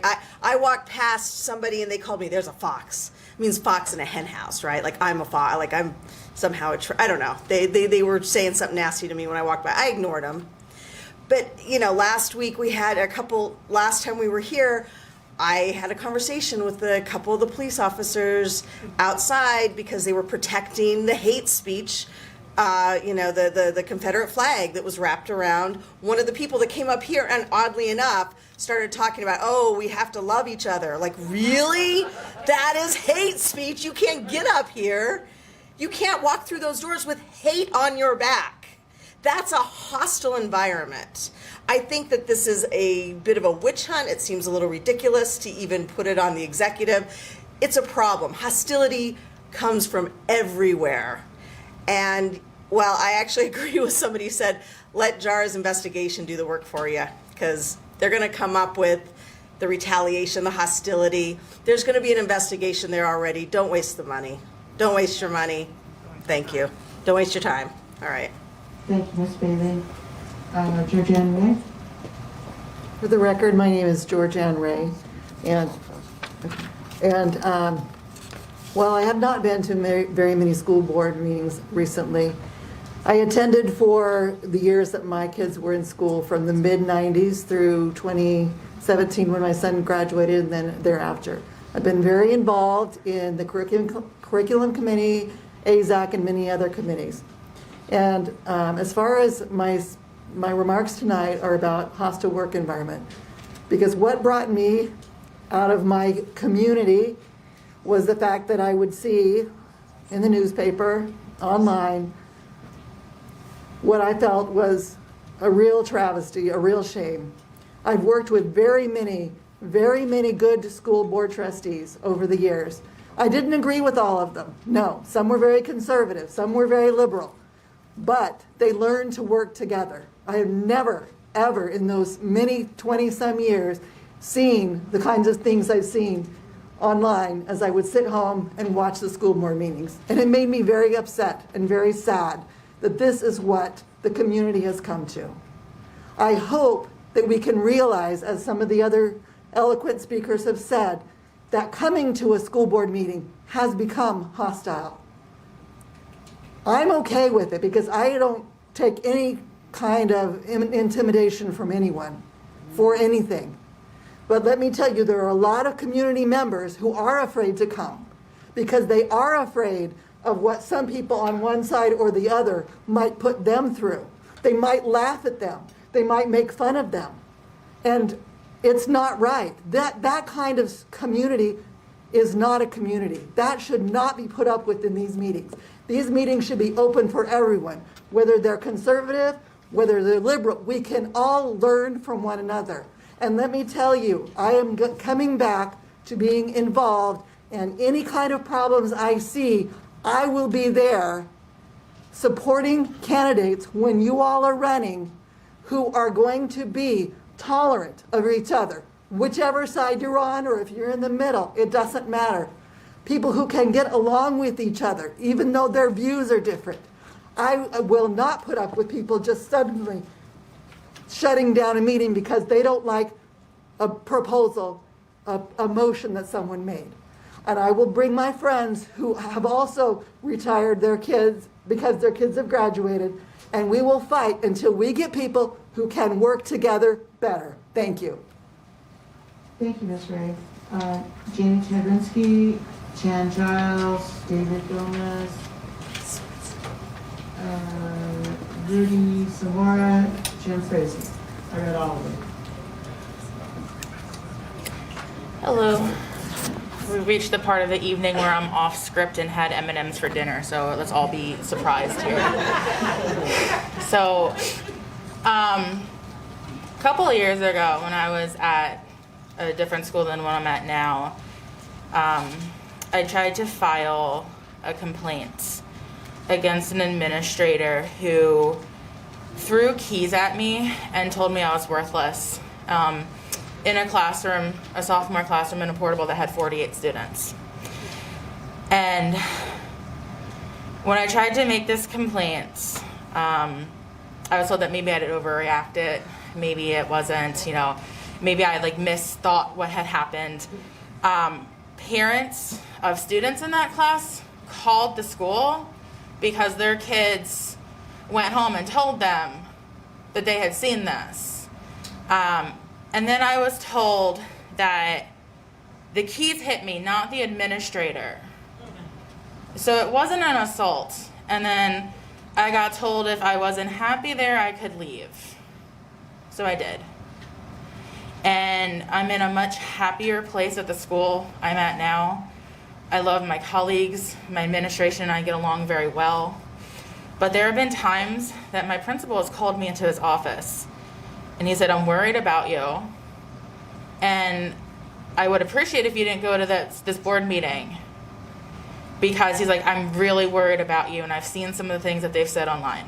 So there have been times where I haven't come to a board meeting because people have asked me not to. And I've been to more board meetings than some of you sitting up on the dais right now. And after you guys fired the superintendent, he did an article and he talked about ethics points. And he said that teachers who had complaints, they should have been using ethic point. Why didn't he use ethic points if he was being systemically harassed or facing this intimidation in sessions or in meetings?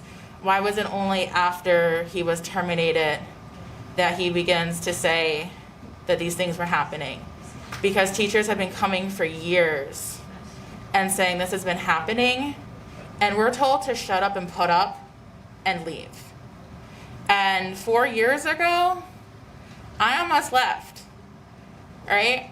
4 years ago, I got picked up by a great administrator who saw my worth and told me my worth frequently. Because guess what? I'm one of your best teachers.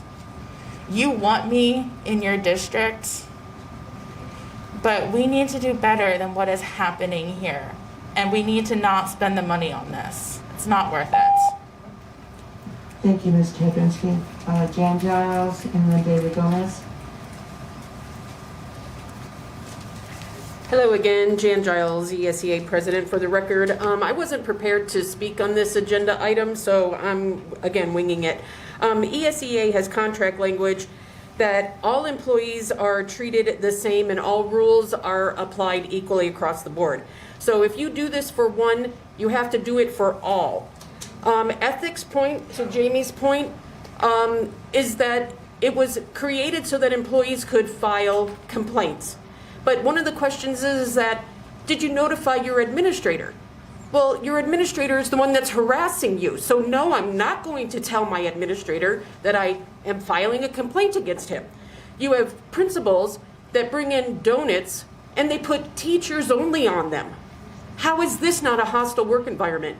You have employees that bring up to their administrator and HR that they are working employees outside their job classification and should receive responsibility pay. Those employees are retaliated against and their positions were eliminated. You have, we get calls daily at ESEA about how they're being retaliated against, hostile work environment. So it is a cultural thing in this district. If you could make the ethics point work, you could save yourself a lot of money on this consultant and have it put to use for better services. But yes, it is a culture thing and there's lots of harassment going on in the district. Thank you. Thank you, Ms. Giles. David Gomez and then Rudy Zamora.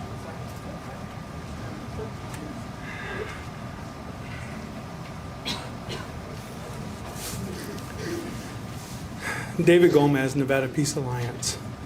One of the oldest community members that's been coming here for a very long time, who has children in this district. And I wanted to thank Jeremy Chen for reaching out to parents who really want to talk about this issue. Now, before I do that, I'm going to do something else. Heavenly Father, even though they don't welcome you in this room, I welcome you. And I welcome you to be with me, Lord, because they don't agree or they don't welcome you, but you're always with me. Amen. So when you look at something and you look at some of these situations and you say to yourself, why are we doing this investigation? Well, if you didn't harass anybody, why would you have to worry about something like that? Why would you have to look at something in that aspect? Yeah, we shouldn't spend the money. So a lot of people in here are right. They are right. But nevertheless, we spent $2.1 million on Dr. Green and some consultant agencies. I can go back and forth all day long with the money because I've been watching. I miss the old board. As crazy as it sounds, as angry as I've been with them, I miss them. I miss Carolyn Edwards. I miss Trustee 2, who was always getting in trouble with her husband, whatever the case was. I miss a lot of them because you know what? One thing I can say about them is that they held their composure. And they went in that back room and they figured out exactly how they were going to hash this out before they came out here and hashed it out. And I get it. You guys have emotional. There's a lot of estrogen up there. And it's okay. You know, you guys cannot stop me from talking. You cannot do that. Talk to legal. Talk to legal. You cannot stop me from talking. Yeah, exactly. So that's what I wanted to prove. That's what I wanted to prove. That's what I wanted to prove. Is that people have feelings about that. Just as well as a man can have feelings about some things. And you guys are going to lose in discovery. And they're laughing. But none of them go to investigatory meetings. They don't help employees. They don't go to bus yards and help employees. They're laughing, but they don't do nothing for them. Yeah, they're laughing. But yet they can't tell me when they stand up here and defend a child that is not even their child. They can't do that. You know why? Because they're sitting back there laughing. That's okay. It's okay. Because Satan will always make sure that he'll make sure that his minions laugh at me by whatever I say. And that is the truth. And they want to get upset, that's okay. But this investigatory, whatever. If you guys want to do it or you don't want to do it, if you want to figure it out, then go ahead and do it. But I tell you right now, and these two right there know this, that they have got their law degrees and their JDs, you're going to lose in discovery. Thank you, Mr. Gomez. Rudy Zamora and then Jim Frazee.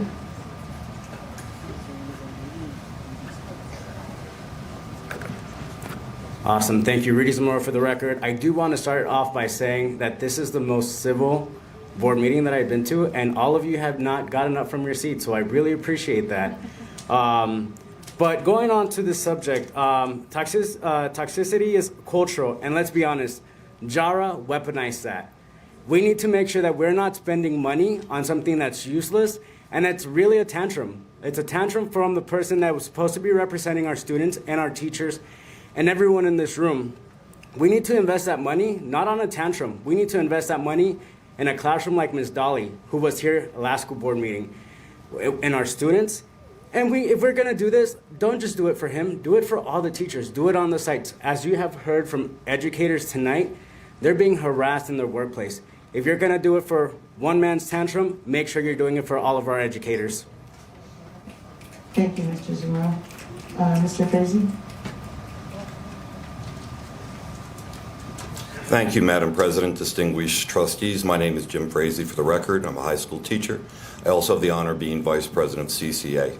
I had no intention of speaking on this issue, but I was kind of shocked by some of the controversy. As a taxpayer, it upsets me greatly that you're about to be sued for over $2 million because of this. And I think how hard I work, and I think of how hard other people work in this district, and the parents that I have the pleasure of teaching. A lady came up here, a support staff member, very upset about losing $120. And we're about to burn a match to maybe $2 million plus. And it seems to be no accountability, no concern for this. This should have been, yes, by all means, we need to look into this accusation. By yes, all means, we have to change the culture. If you'd like to talk about abusive administrators, I'm the guy to talk with. Okay, I hear these stories from educators all day, every day, and love to talk about it.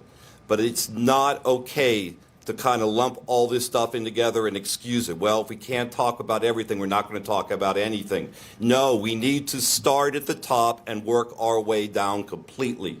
Thank you for your time. Thank you, Mr. Frazee. Have I missed anyone? Do we have any other yellow cards? Yes. Ms. Davis? Hello, how are you?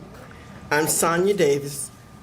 I'm a veteran, I'm a grandmother, and I'm a member of this community. I have put grandchildren that are in college, that have graduated from college, in this community. I have seen this board change, change, change. But one thing I have never seen to the last couple of meetings was the way you people act. I was so embarrassed because I tell my grandchildren and my children how to act. You can speak words without being unruly. We want to sit here and act like we're the adults because we're sitting here. But our children have been watching us and saying, are they talking to each other? Are they working together? I'm ex-military. When you get an assignment, you do the assignment. It's not about how you feel or when you don't feel. If you felt that Dr. Jara was wrong, then there's a way that you do it. If you felt that he was creating a hostile environment for other people, write him up. Get EOC to come in here and do what they do. But what did you do? You got upset and you acted up, and then you came up with, we don't have to tell you why we're getting rid of him. I worked in admin, and I still do a lot of admin in this community. I'm not going anywhere. I'm going to be here. But for you, as now an all-women board, please stop acting like what they think women do. Become emotional.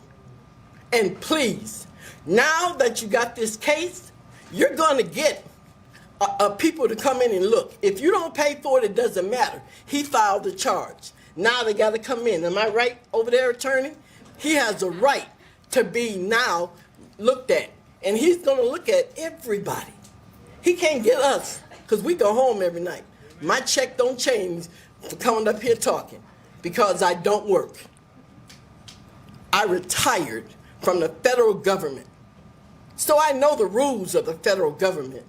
And I am so upset with you people. I sat here all night, haven't said a word, because I want you to look at the fact that you're a trustee board and act like that. Stop acting, everybody's upset. Everybody's upset. Get yourselves together, look at the rules, follow the rules, and let's go. Let's work on the kids. It ain't about y'all. It's about the kids. It's a school board. Thank you, Ms. Davis. Dolly Rowan?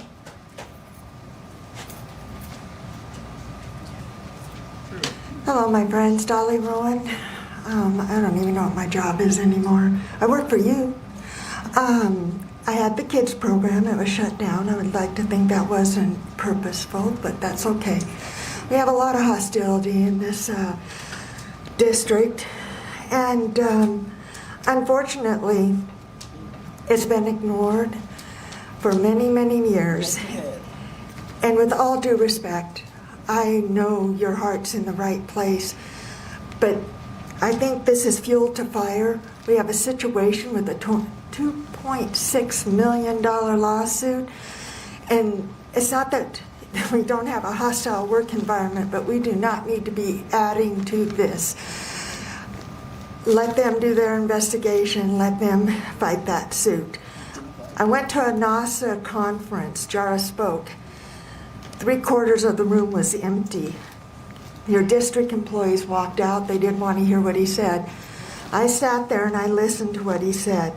He talked about his family, his mama, and the struggles. He talked about our students and our families and their struggles. Then he talked about our staff and our struggles. And I cannot get past him saying, our staff need to learn to manage their stress. And the next day I find he is suing us or asking for $2.6 million, telling us to manage our stress when we have staff that sleep in their car during the pandemic. We have staff who can't pay their bills, and we need to manage our stress. With all due respect, and I know your heart's in the right place, but we do not need to add fuel to this fire. Thank you, Ms. Rowan. Do you have anybody else? Can I come back in queue, even though I... Yes. Okay, thank you. Thank you. Madam President, members of the board. I've done a couple of the committee meetings, and I don't even think staff is, I think the community knows. I mean, like, we get it going on in the community. But after, I think, my second committee meeting, I had somebody come to me and basically say if I didn't watch what I was doing, they were gonna isolate me. I don't think that you guys all appointed me to be on that audit advisory committee to be fearful of getting isolated by them. I very much replied that if I gave to about that, I wouldn't be standing here. So, I mean, if that's just happening in, like, to a volunteer who does nothing but spend literally like 22 hours a day with parents and staff and teachers and children, and then nobody's safe. Nobody's safe. Thank you, Ms. Finder. Do we have anybody else that wish to speak on 5.08? Seeing no one, I'm going to go to the trustees for discussion. Please put your names in the queue. Trustee Garcia Morales. Thank you, President Cavazos. I'm really eager to see what it will take to improve communication, minimize overreach, put an end to micromanaging. The end goal, the expectation, is to understand what's preventing us from developing working relationships between the board and its only one employee, ultimately helping us ensure the success of our organization. This is why I'd like to make a motion to authorize. I have a motion that's pretty lengthy, and I want to walk through that. This is why at this time I'd like to make a motion to authorize up to 4 members who are not named in the demand letters to work with the purchasing department to identify and select a firm not to exceed $100,000. Authorize the CFO to identify funds in the general budget, work out a timeline, and present it to the board after the firm is contracted. Further, I'd like to embargo investigation the information named within the claim until final results are reported. I'd like to embargo the investigation so that information named within the claim until final results are reported.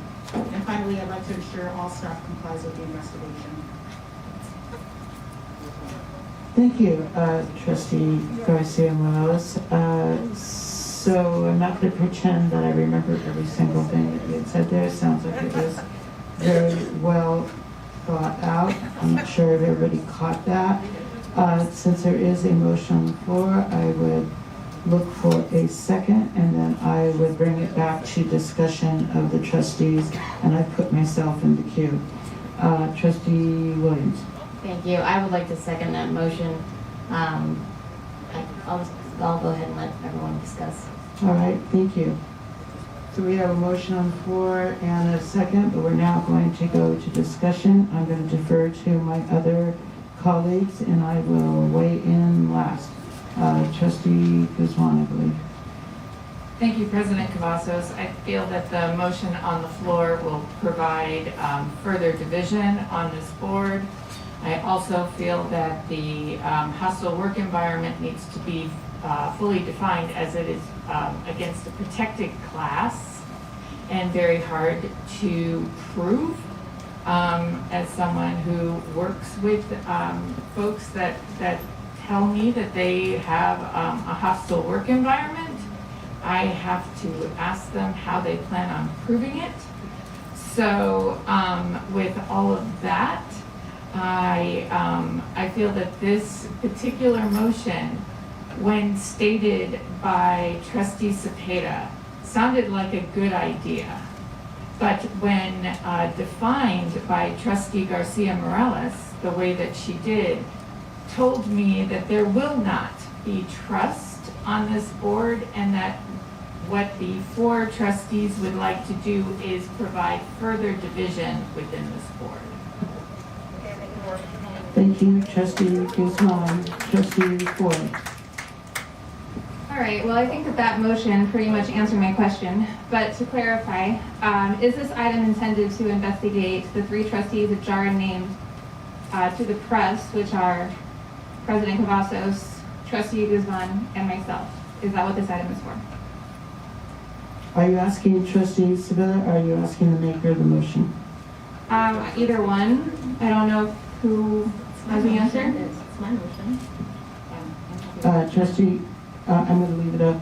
Trustee Sevilla, is it fine with you, trustee? It is the motion of trustee Garcia Morales. I was pretty clear when I said that my motion was to authorize it to 4 members who are not named in the demand letter to work with parties to ensure that we can move this process forward. So I'm not sure what you're asking. Move the process forward by investigating who? The allegations of the demand letter. Okay, so the 3 trustees who would not be included in this process are the ones being investigated, yes or no? That's not, I just understand a little bit more about your. That's what you Folks, trustees, it's really hard to hear up here on the dais, you know, if we have people muttering and talking, so if I could ask for your courtesy, please. Go ahead. Sure. I often say that this board gaslights me. This is an example of that.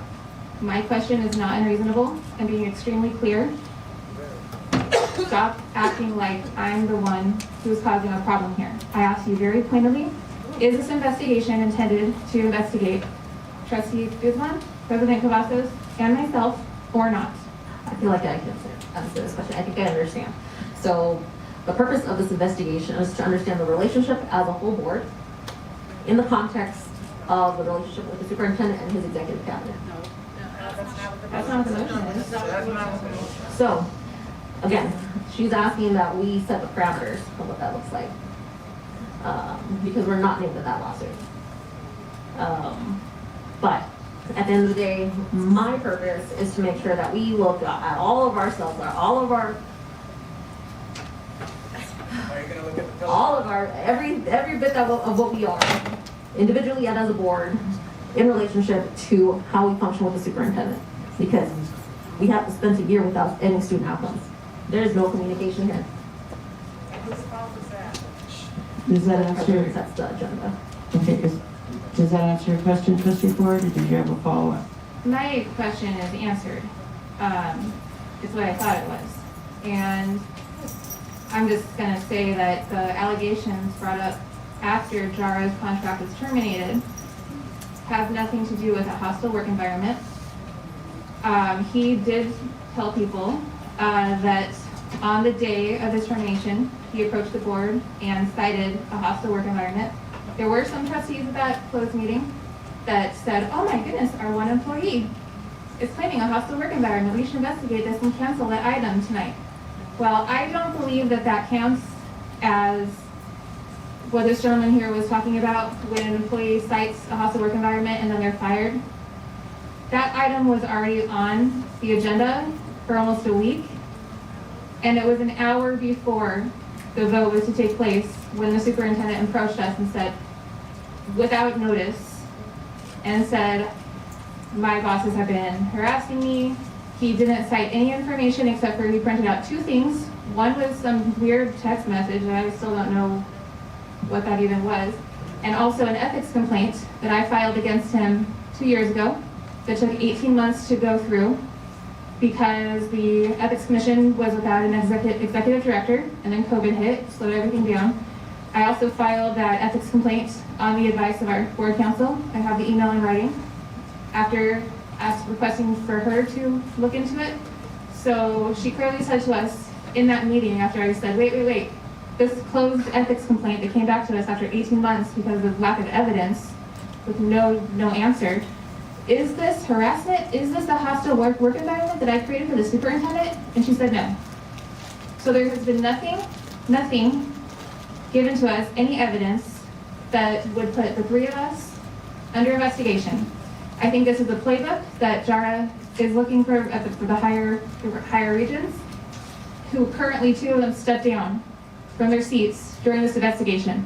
Now let me tell you, I will not step down if this is what the board is going to do. And it takes my hands and toes to give you the amount of harassing things that I will be bringing forward, and you don't want to go there. Don't be scared. So Come on, I be scared. highly encourage this. I highly encourage this. I'm happy to be held accountable for my actions, but I'm absolutely not going to allow myself to be a martyr. And I'm not going to allow myself to be distracted by this when we have more important work of the district going on right now. So absolutely not will I support this. Thank you, Trustee Brooks. Thank you, President Cosmos. I only have a couple of points. Trustee Bay, because we are elected officials and we're in a different boat than everyone. And the facts that we're operating on, at least the three of us I know are operating under, is that we have information, we have access to more information than the public. And pushing these issues under the rug versus facing them head on is the exact reason why this board continues to function like this. And if the board cares about transparency and growth, they should be willing to face some uncomfortable truths.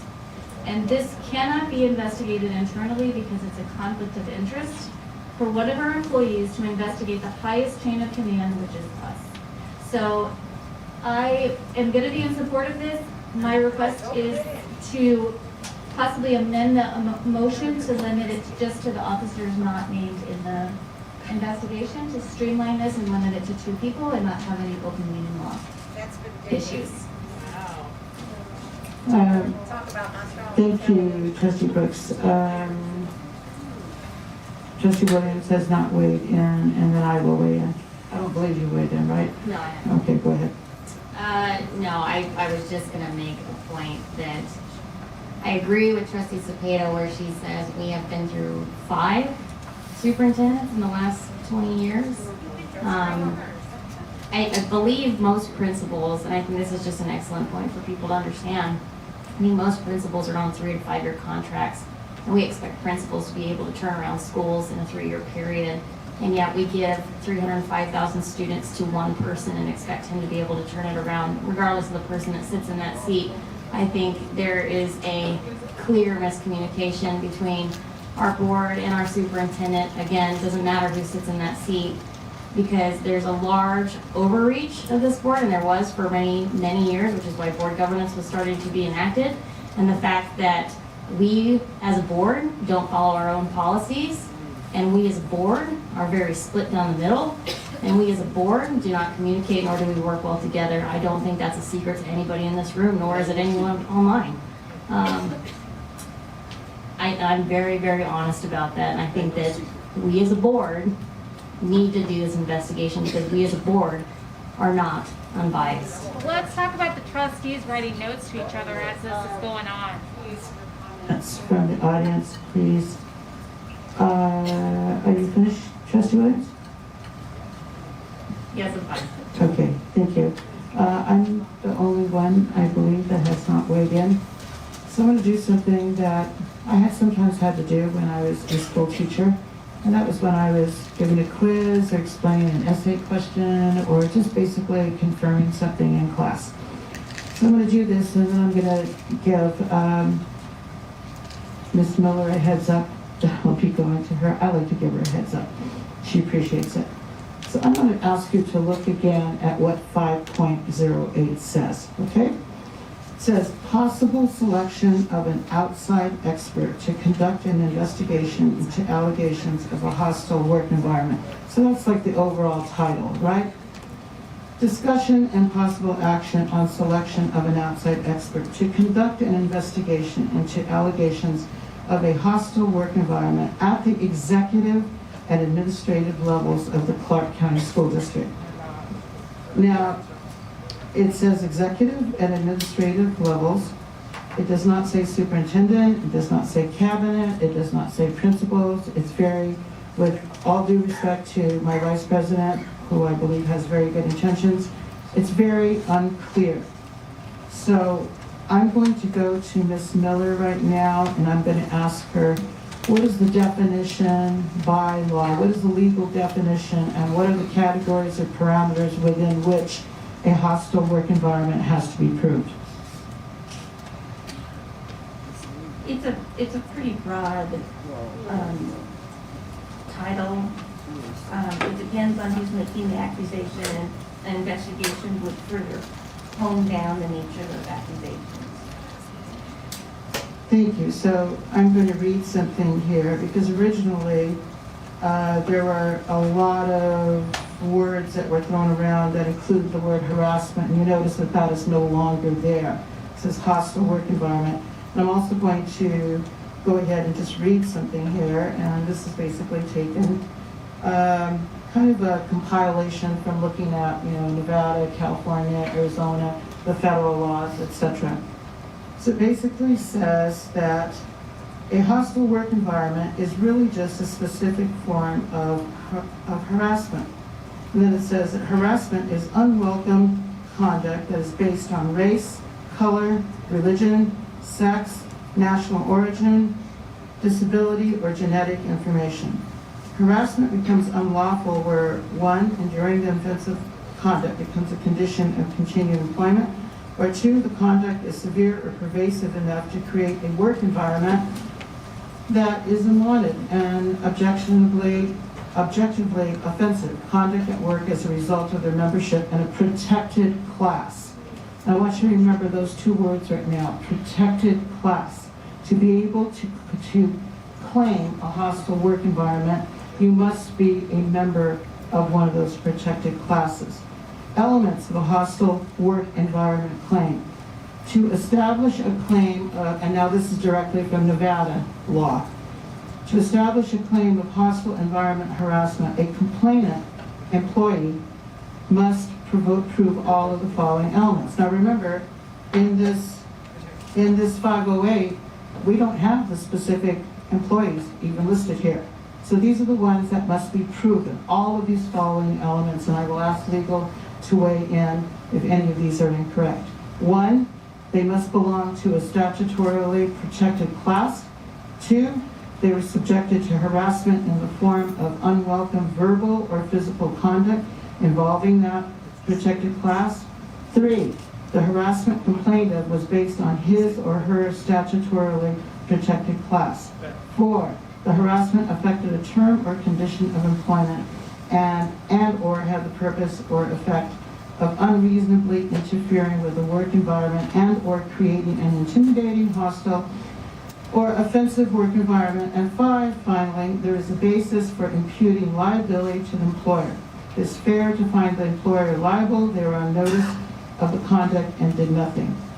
So what I need clarified here for me is what category and who and how does the motion that is on the floor right now even correlate with what 508 is? Because it's so vague and it's so general, it does not even state that it is directed at Trustee Guzman, myself, and Trustee Ford.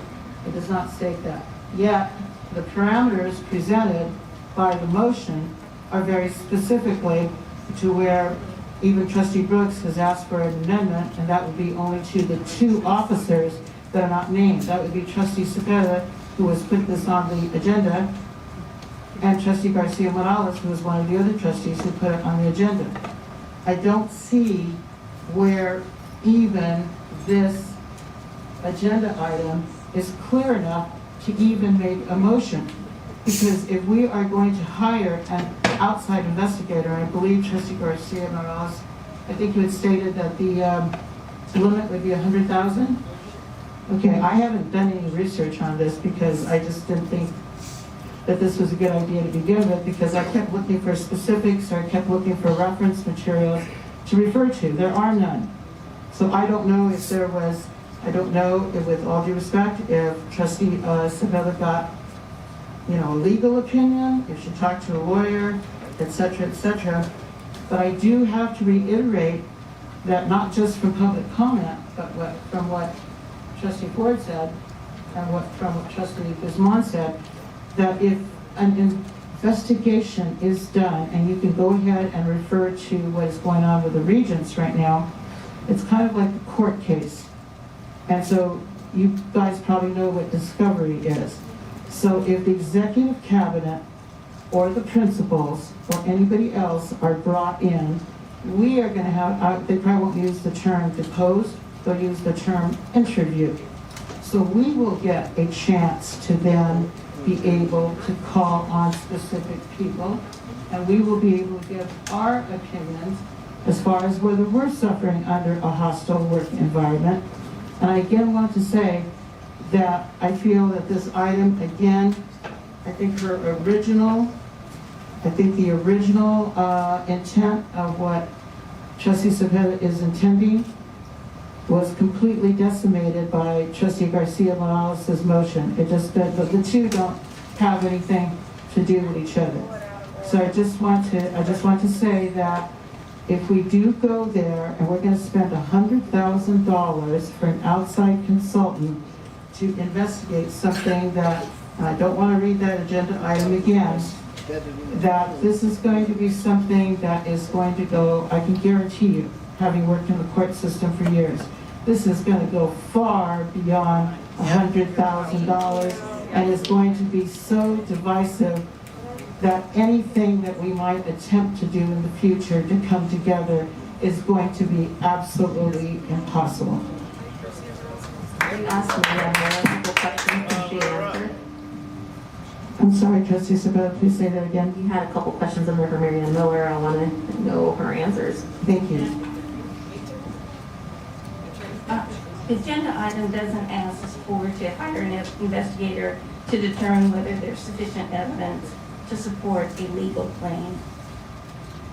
I think that Trustee Cepeda's explanation of the item falls within the four corners of the language of the agenda item, and the motion that was made also narrows it down and is a specific enough act for this board to act upon if it wishes. Thank you, Ms. Miller, and thank you, Ms.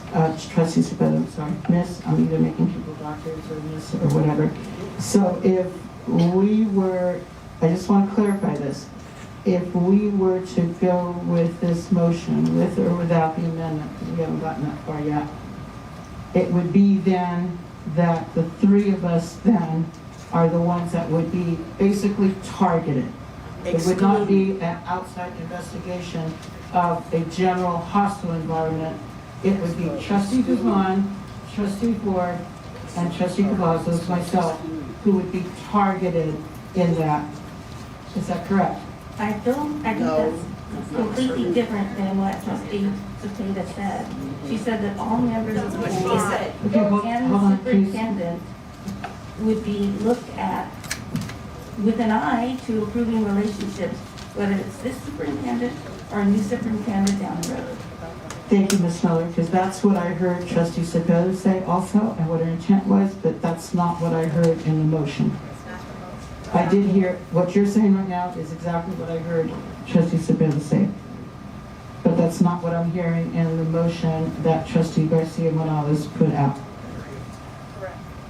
I believe Trustee Garcia Morales' motion was a procedural, a motion to suggest a procedural method of selecting independent investigator, working on the scope, and then that would have to come back before this board for approval. So the idea here is that our two officers will work on this, we'll bring it back so it can get on the eyes of the entire board. So could I have Trustee Garcia Morales in its entirety, please read the motion again, please? I'd be happy to. I'd like to make a motion to authorize now potentially the officers not named in the demand letter to work with the purchasing department to identify and select a firm not to exceed $100,000. I'd like to authorize the CFO to identify funds from the general fund, from the general budget, work out a timeline and present it to, I'd like the two officers not named in the demand letter to work out a timeline and present it to the board after the firm is contracted. Further, I'd like to embargo the investigation and the information from the investigation named within the claims until final results are reported. And finally, I'd like to ensure that all staff complies with the investigation.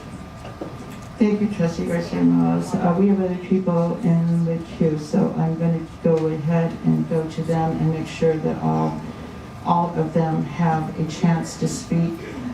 Before I do that, I want to check in with Trustee Sabelli again in regards to the language of the motion. Was it your intention to tie your agenda item directly to the demand letter, which Trustee Garcia Morales just mentioned?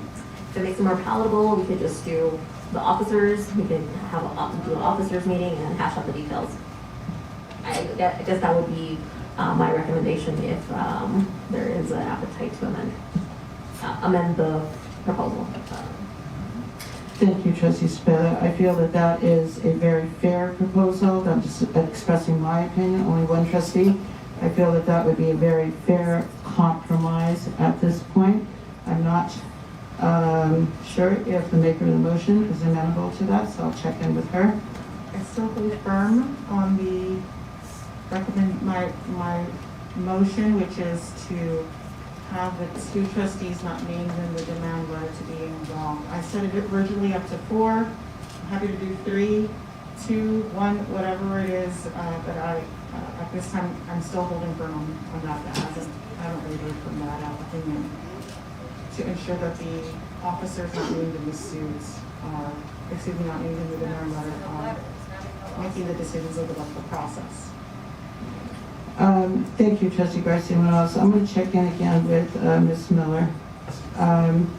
Ms. Miller, I am having trouble with, again, the connection between the intention of what Trustee Cepeda, I think, has very fairly stated several times, and then the connection to the demand letter, because that is nowhere in here listed as far as a connection. I didn't hear anything from the trustees that would limit the investigation just to the allegations made in the demand letter. I don't think that really answers my question, but that's what we want to go with. I don't understand your question, I'm sorry. Okay. I'm sorry, I don't think that answers the question. Because the question is that, we could go on like this forever, and I'm sure that we don't want to. I know I don't. But when Trustee Sabella first stated this, she says, I just want to know whether we can do an investigation or not. And Trustee Sabella is very skilled at wordsmithing and language, so I basically trusted that what was in the agenda item is what we were going to be addressing. But now we have a motion on the floor that is limiting only just 2 people, and that would be Trustee Garcia Morales and Trustee Sabella to be doing this. Now, I would be happy to possibly support what Trustee Sabella came up with as a compromise.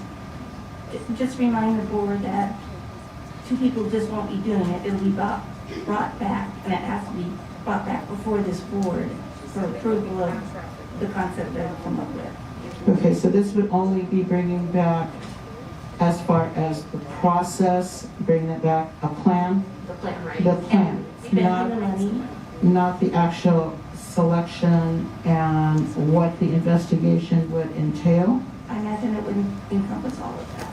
Okay. But they would be the only ones that would be giving input on that. They would work with the CFO, if I understand the motion correctly. The CFO? With Mr. Gowdy? Excuse me, to identify funds. To identify funds is correct. The CFO would help us identify funds. However,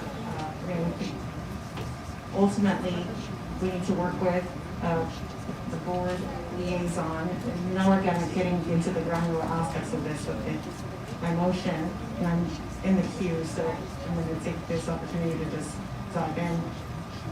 To clarify, my motion creates the parameters for 5.08, the process, and the selection of subset fund. We have, I believe, a serious allegation, and it is incumbent on us to hold ourselves accountable as a unit. Further, so I've already clarified what my intention is with my motion. I'd like to ask my colleagues who are not in support of this item, what it would take for them to be supportive of this item. I think I've already spoken that I would be, I'll go ahead. I've already spoken on that. I'm going to go to Trustee Guzman. Trustee Williams, I see your name, but I'm going with what Trustee Garcia Morales is saying, where she's asking for the people that are not in support to say what it would take. Sure? I feel that this particular motion is creating a divide. What it is not doing is it is not looking into the hostile work environment that is defined in the actual agenda item, which was for the superintendent and the cabinet, which is something that was brought to us. And I thought that because we have gone through quite a few superintendents, and the original discussion from Trustee Cepeda was to look into and find out about why that environment is encompassing, which I thought was like, yes, let's look into that, because I don't want to go through a superintendent search in 3 to 5 years again. But the thing is that what you're saying is that this really isn't to look into that at all.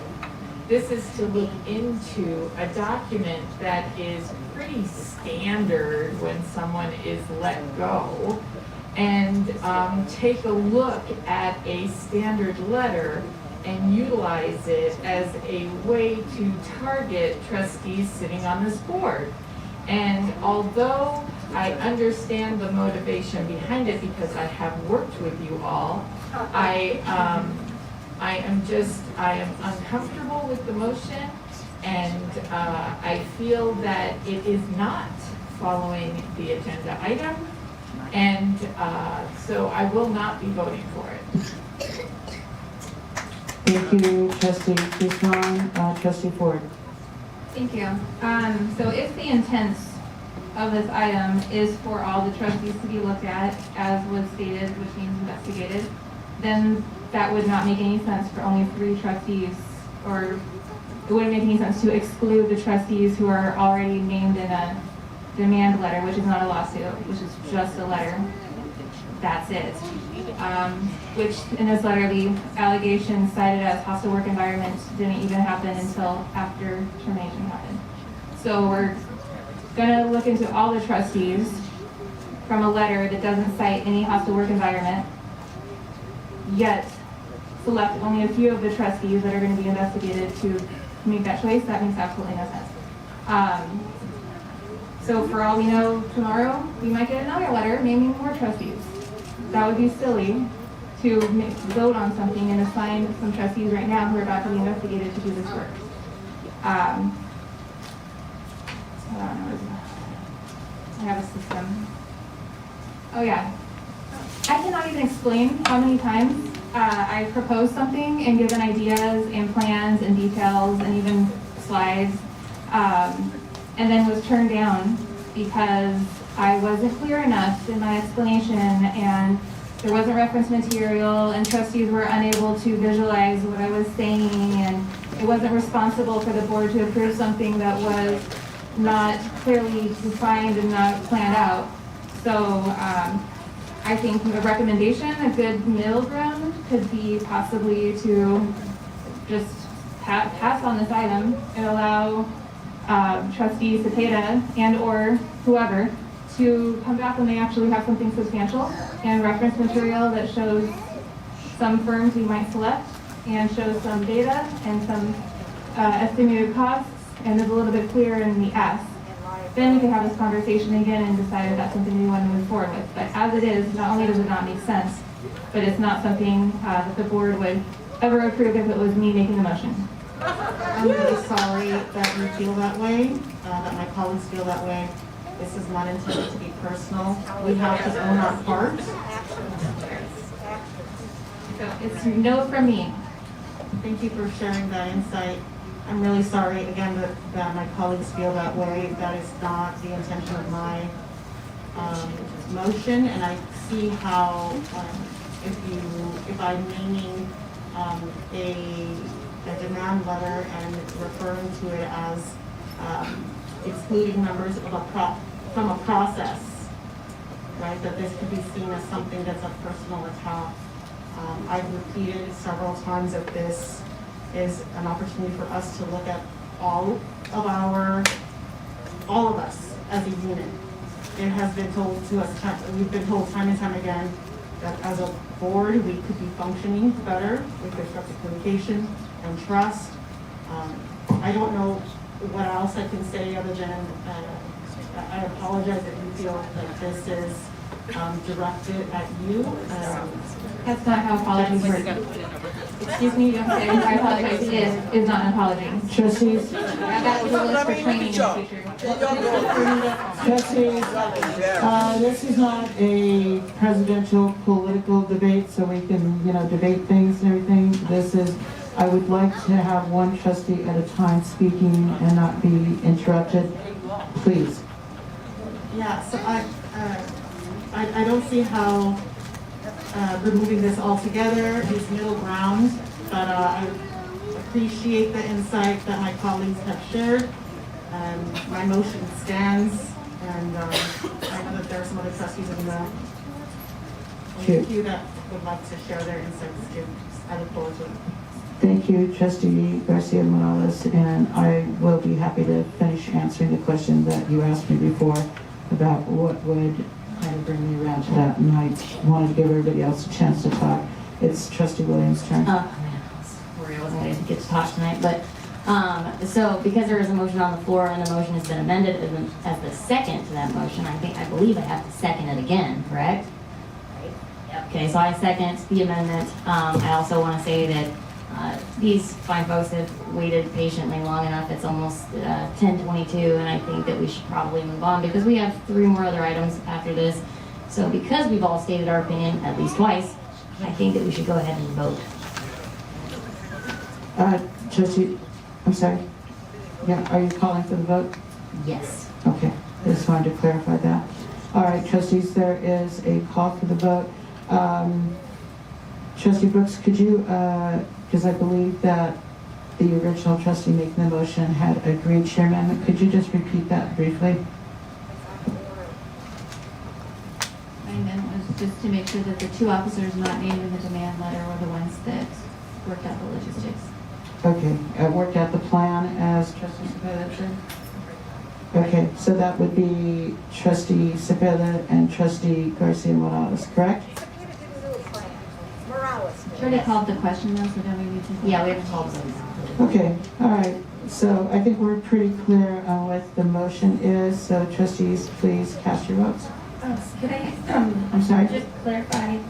Technically, if you call for the question, your first vote is whether or not to call for the question? All right, so we're going to do the procedural one. Procedural one first? Okay, thank you. Okay, all right. So trustees, what, to clarify, as Ms. Miller just did, what this is, this vote is on calling for the question. Please cast your votes.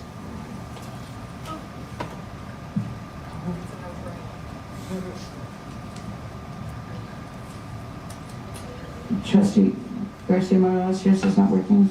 It's not, I'm not sure why. I'm going to get one. Okay, so you vote aye. Can we go ahead and have hers is not working, but she's voting aye. Could we have the rest of the votes please screen? All right, so that passes, and that is it 5? Okay, it's 6-1, and Trustee Williams, you voted no? Yeah, I think I hit the wrong one. That's my bad. I vote aye. Can we change it? I vote aye, yes. Call for the question. All right, so call for the question, so that, I believe that passes then 7-0? Yeah. Is that correct? All right. So that was just for calling for the question, and now we have the motion on the floor and the second, and now we're going to be voting on the motion itself. All right? Everybody clear? Please cast your votes. It's just still not working. My vote.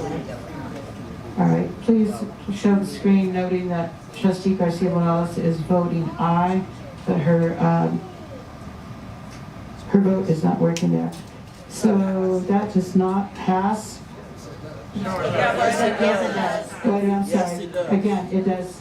Please say it again. Again, I'm forgetting that hers is not working. So that passes. Can we screenshot that again, please? Yeah, it is, yeah. I want to get the names. Yes, really. I think it's pretty fair in saying, and I'll just kind of go down the road here, because this is important. And I think that we want to make sure that the people at home are being able to hear this. So, Trustee Williams, you were an aye? Yes, I vote aye on this one. Okay. Trustee Guzman? No. Trustee Ford? Hard pass. I believe that means no. Trustee Brooks? Aye. Trustee Garcia Morales? Aye. Trustee Cepeda? Aye. Trustee Cavazos? No. And so that does pass 4-3. All right, trustees, thank you. We're going to move on now, and I'm going to ask Ms. Miller as far as to provide any assistance with what needs to happen and as far as direction. I mentioned that most of the members of the board know this, but for anybody who's not clear, your next item is a vote to reconsider. Yes. It's not a vote on the merits. Right. It's solely a vote to whether or not this board wants to reconsider its earlier decision to terminate the contract with Dr. Jara for convenience. Thank you. And I will go ahead, because now we're on a roll of reading the actual agenda items. And I'm going to read those, but then we do have comment on that. So again, repeating what Ms. Miller just said, this is actually procedural. It's just kind of like a technicality on whether we're actually going to vote on whether we're going to bring the actual vote back. So I'll read it anyway. Reconsider agenda item 3.01 of the October 28, 2021 meeting of the Board of Trustees. Discussion and possible action on termination for convenience by the Board of Trustees of the employment agreement of Dr. Jesus Jara pursuant to paragraph 7B of the employment agreement. So this, again, as she said, this is just the vote on whether to reconsider. So this is not on the merits. Correct. Okay, just want to make sure that I got that right. So I believe I would be going to Trustee Cepeda again. All right. So I've requested this item because I am very aware of an open meeting law violation. This item will help seek to remedy that violation. I'm aware of multiple unethical communications, which has led to an open meeting law violation. So I've spoken extensively with our lawyer, and so that is why I'm bringing forward this rescinding vote. Okay, thank you, Trustee Cepeda. And just to make sure that we recognize that we do have people still here that have public comment to give on 5.09. So I'm going to go to them first. I'm going to read them several at a time. And again, this is just whether to reconsider or not. Sarah Comroe, James Bayless, Terry Schumann, Jim Frazee. Those are on the advance list.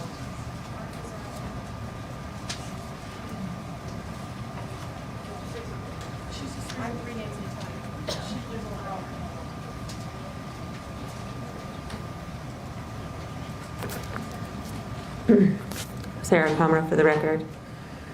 I'm super shocked by that last situation, and it kind of rolls into this as well. I honestly am not even sure if I want to get up and speak for all of the things that I signed up for, because we all got up here and spoke, and then Trustee Garcia Morales read a pre-written statement, clearly not even bothering to listen to the statements of the people here today. And I am here to say that this is not new. This is what we feel constantly. And I spoke personally with you, Trustee Cepeda, on this matter, but leading up to the October 28th meeting. And I read a letter to you written by an ex-administrator of Clark County School District who was too afraid to put it out themselves because they still had peers that would be retaliated against because of specifically, not superintendents in general, not the general hostile work environment that is Clark County School District that's been perpetuated for decades, but specifically Superintendent Jara and the hostile work environment and retaliation that he does upon his employees. So you're sitting here telling us that you are going to spend $100,000 to investigate a hostile work environment against him, and at the same time, because he cried, because he didn't get his way, now you are going to think about not, like, unterminating him? It's not even not term, it's unterminating him? Like, that is the most, I feel like I'm in the friggin' Twilight Zone. Like, I don't even know where to go with it. I don't even know. I mean, like, you're all gonna vote it through. The four of you are gonna vote it through, and then you're gonna vote to bring him back, and then we're gonna pay him millions of dollars, and then he's gonna destroy public education in Clark County School District as the 5th largest school district in this country. It's gonna set the precedent to destroy public education in the United States of America. So, if that's what you wanna do, go for it. Thank you. Thank you, Ms. Conroe. James Bayless, Terry Schumann, Jim Frazee, Jose Solorio. James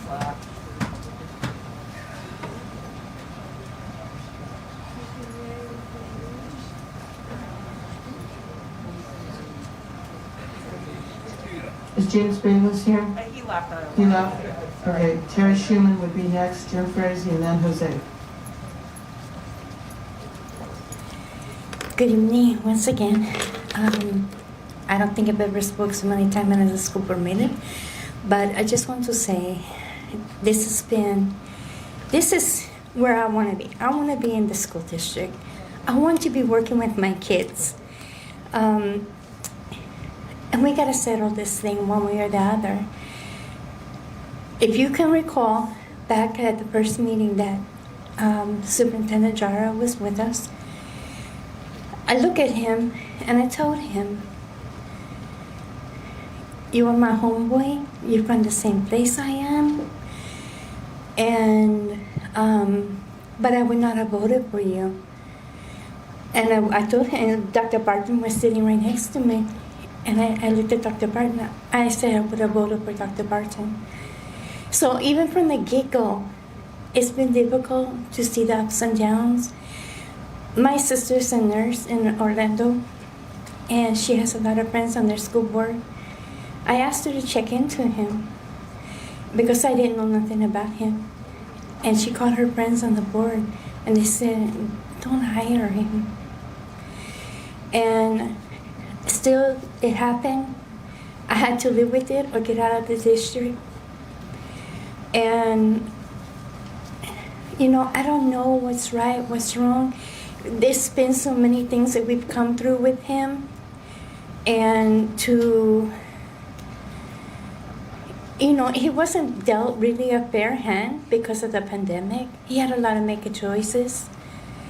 But at the same time, we still had to live with those choices as well.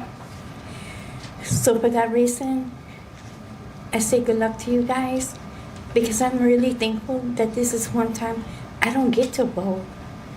And this is such a tough situation. I'm just leaving it up to you to make the right choice. Thank you.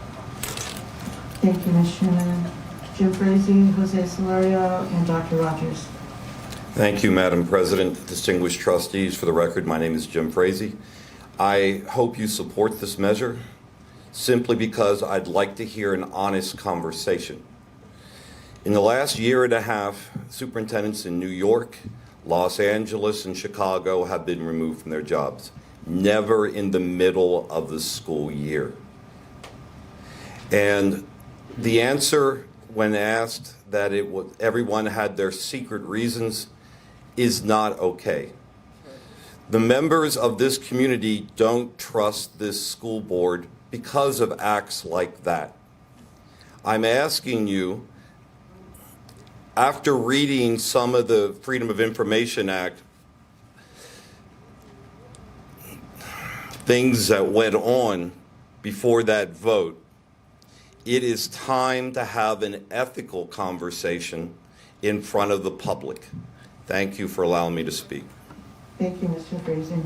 Mr. Solario, Dr. S.S. Rogers, and then Diana Batista. Buenos dias, Jose Solorio. My name is Jose Solorio. Good evening again. My wife's a teacher for over 20 years. She attended a NASA conference at the Orleans Hotel. I happened to be nearby, so I went to hear Jesus Jara speak. And let me tell you, nobody left the room. He spoke very personal about what he's accomplished, what he wants to accomplish, and it's all about the students. When he finished, there was a standing ovation. Everybody in that room understood him. I want to say, as a school board trustee, when you sit up there and you have an audience, if this place is full, that's 150 people. We have over 400,000 people that live in each of your districts. You're not hearing all of their voices. You're hearing the ones who show up. You may agree, you may disagree.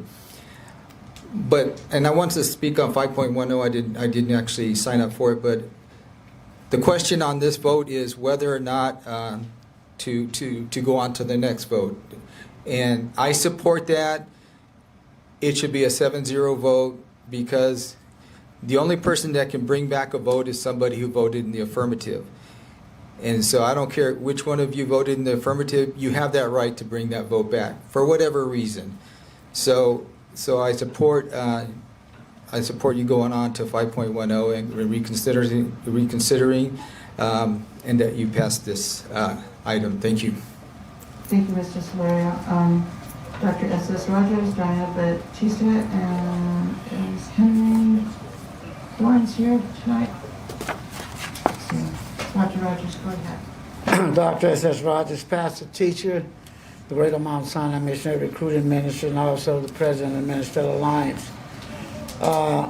I'm asking before that this vote on agenda 5.09 none of this motion to be rescinded. Due to the voting of the motion to rescind the determination for convenience of this employment with Dr. Jara. As president, Kabase, and trustees, since I came to this school district more than 40 years ago, I have served under more than 11 superintendents, but never like not like a Dr. Jara. I have worked under many. I have been part of previous boards of superintendents, working along with the leadership of the communities. And the style, the communication, the philosophy, and the equity and diversity, inclusion, and most important, how they manage their crisis.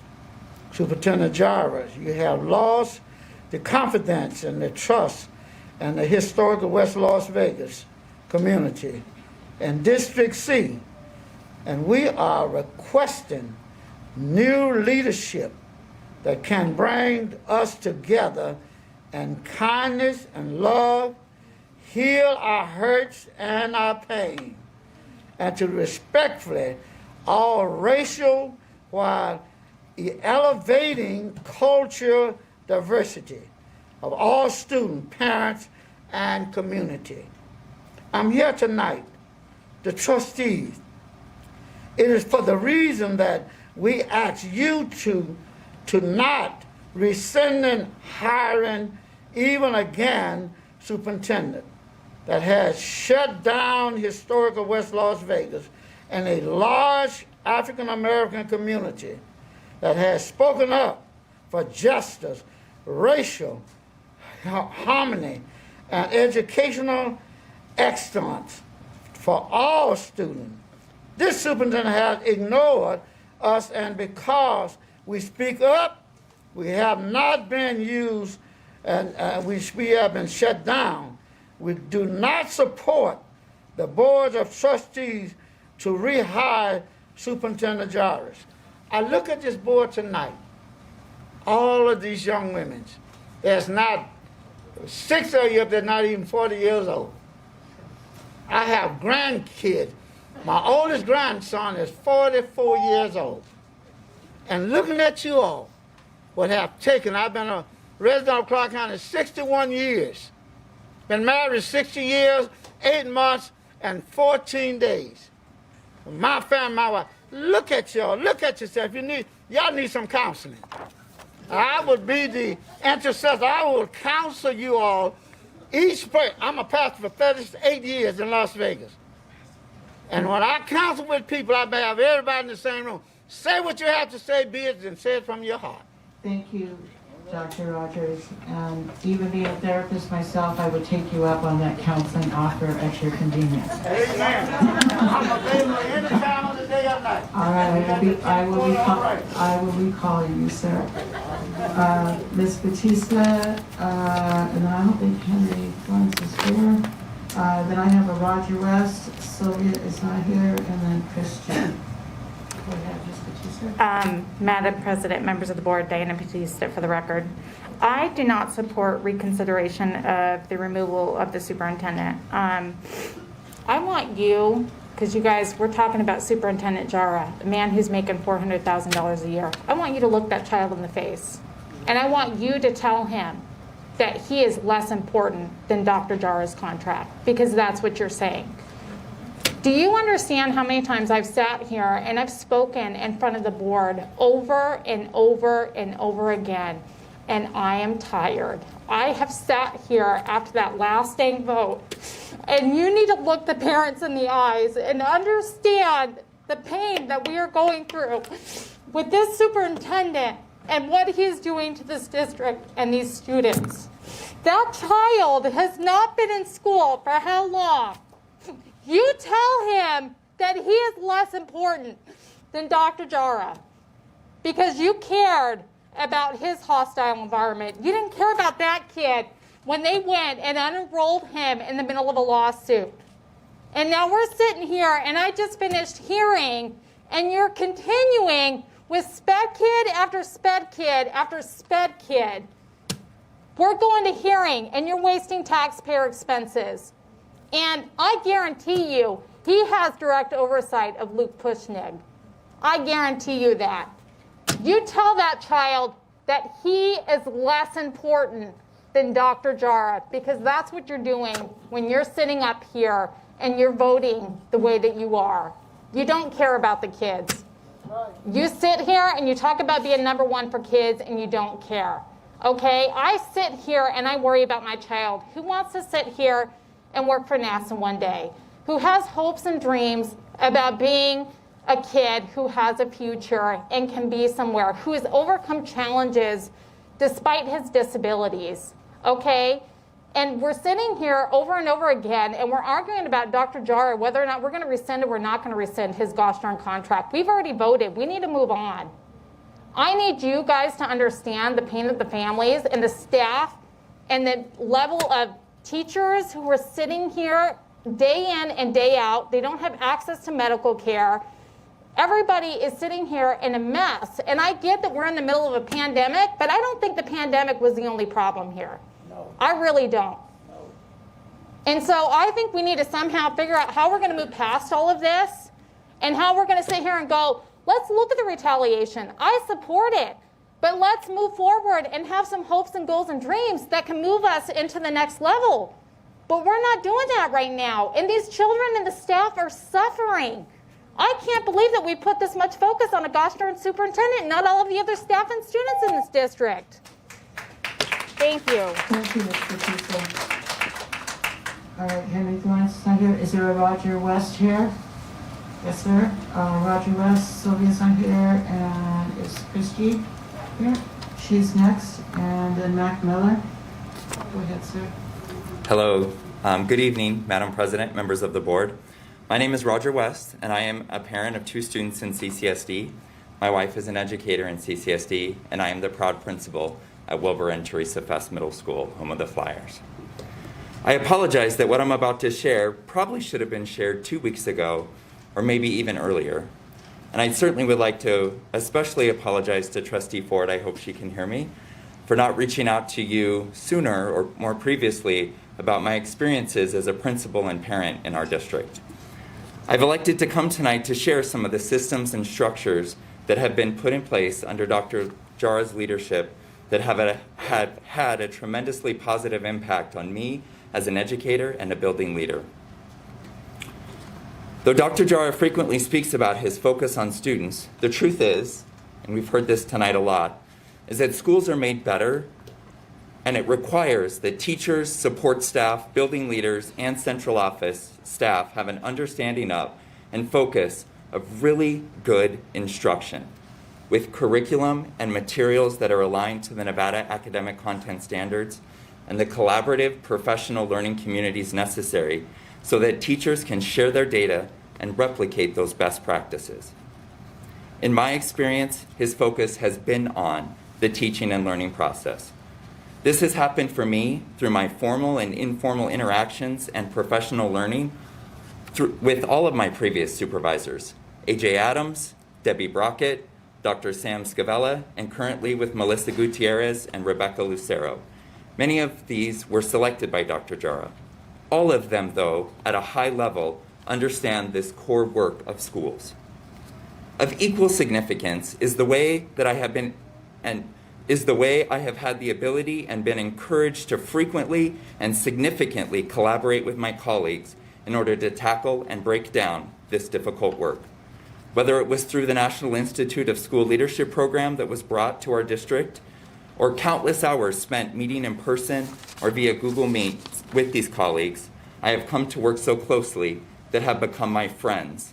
And both they and my supervisors have helped and encouraged me to be creative and bold in my action and vision for the community I serve. Dr. Jara is not perfect. I have agreed with many of the decisions he has made and disagreed with some as well. And in some cases, decisions I wasn't sure about, I was never afraid or discouraged from pushing back and asking questions in a manner that I too would want my staff to interact with me. To me, this is simply the opposite of toxic and hostile. I would encourage you to vote to reconsider the termination of Dr. Jara. Thank you for allowing me to speak this evening. Thank you, sir. Christy, I think is next. Is Mac Miller still up here? No?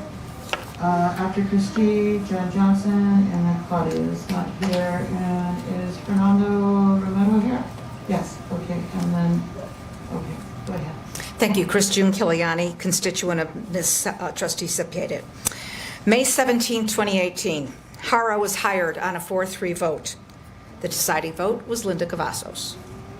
Forward to 10/28/21. Motion was approved again, 4-3, and Linda Cavazos was on that side as well. At that meeting, Dr. Jara read a statement after the termination went through and then left, and allegedly one of the deputies led a walkout of his cabinet. Maybe they did know about the raise because I saw it in the paper that they actually did know ahead of time. So maybe that was some of the support that was there. That said, unfortunately, after that, Trustee Williams stop wearing your mask. Then you two had your verbal arguments that were going on that ensued. And then several minutes time later, Trustee Williams announced that she said, I'm leaving to go do a Halloween event or project for my daughter.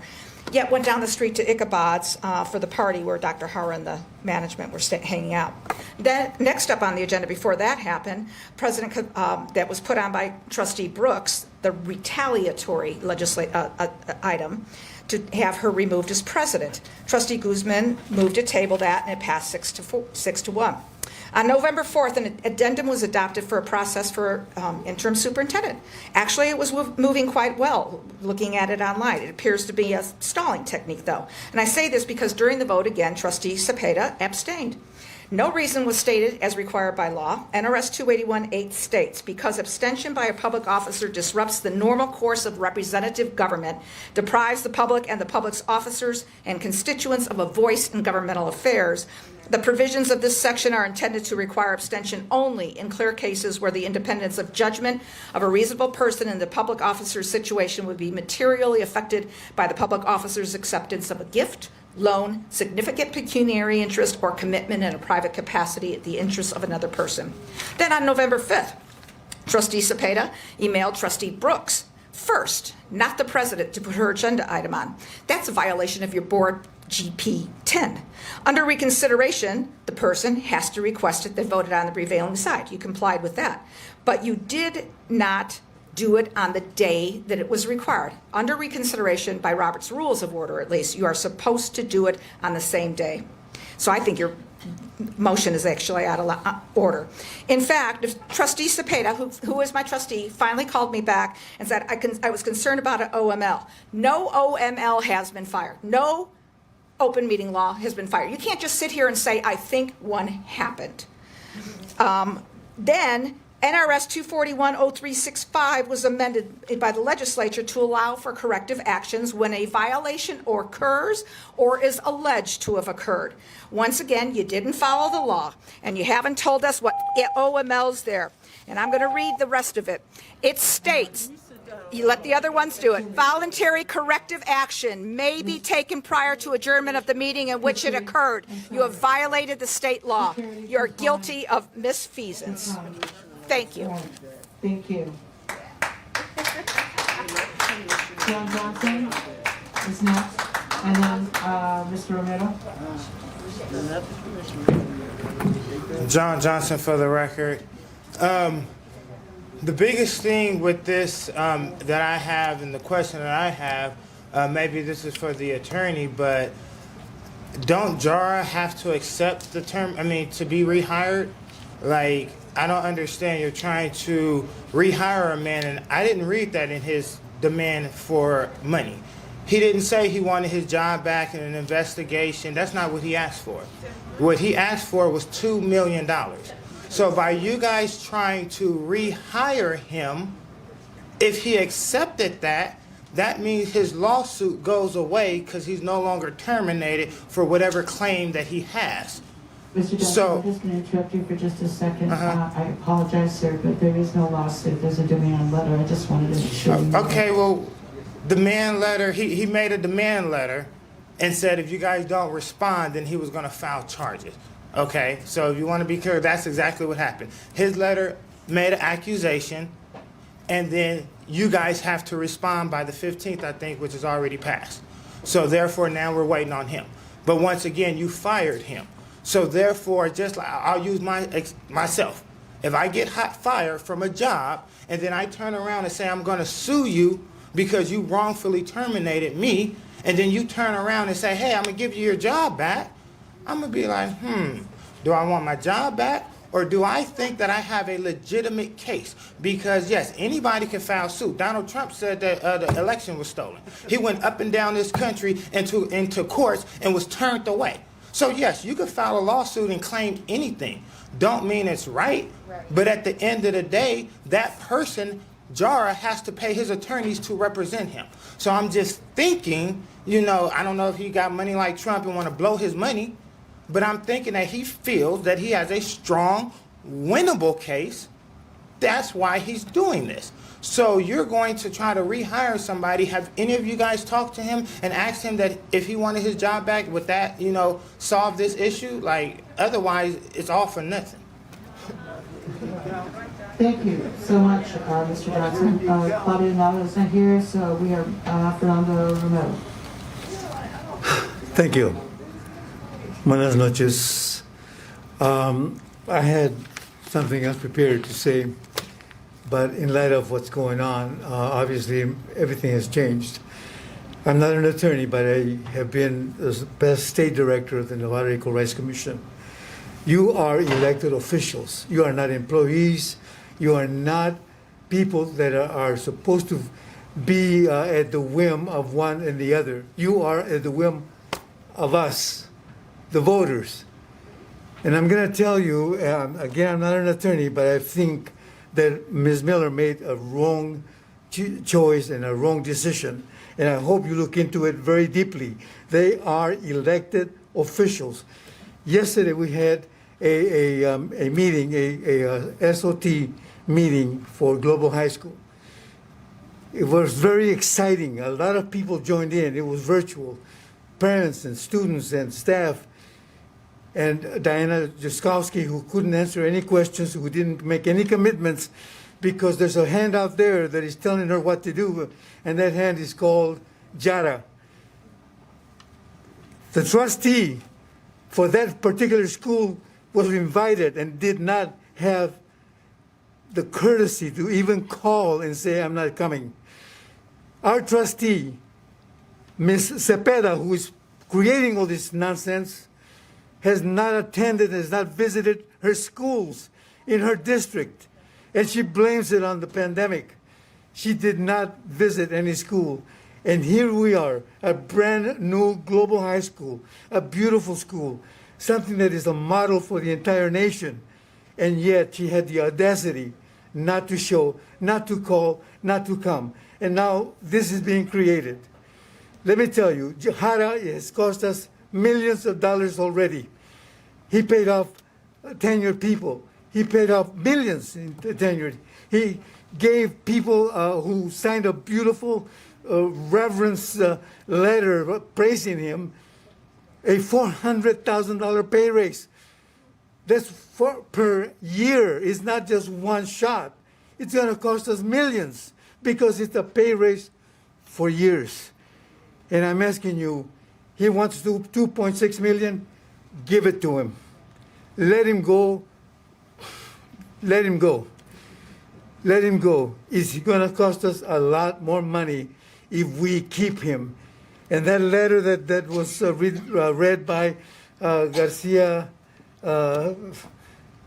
Morales was written by an attorney. It was not written by Ms. Garcia Morales.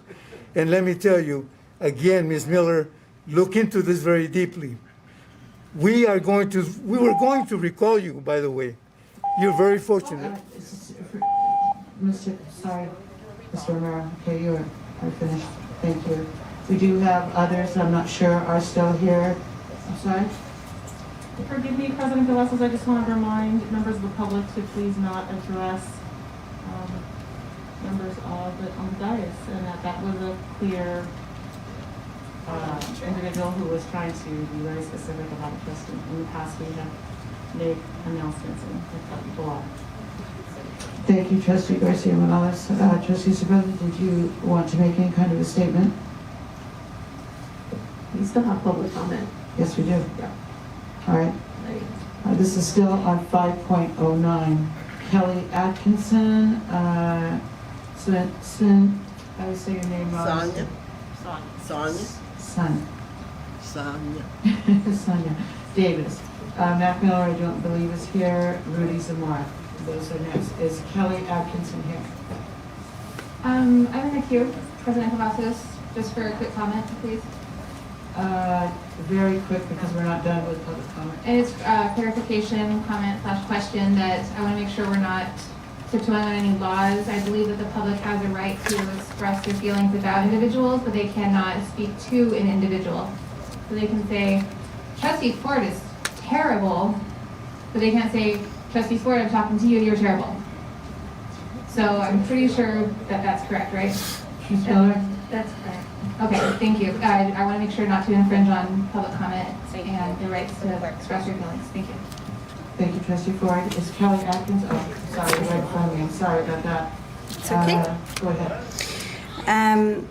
So I just wanted to say thank you to Katie Williams for pointing out the train wreck that's been happening.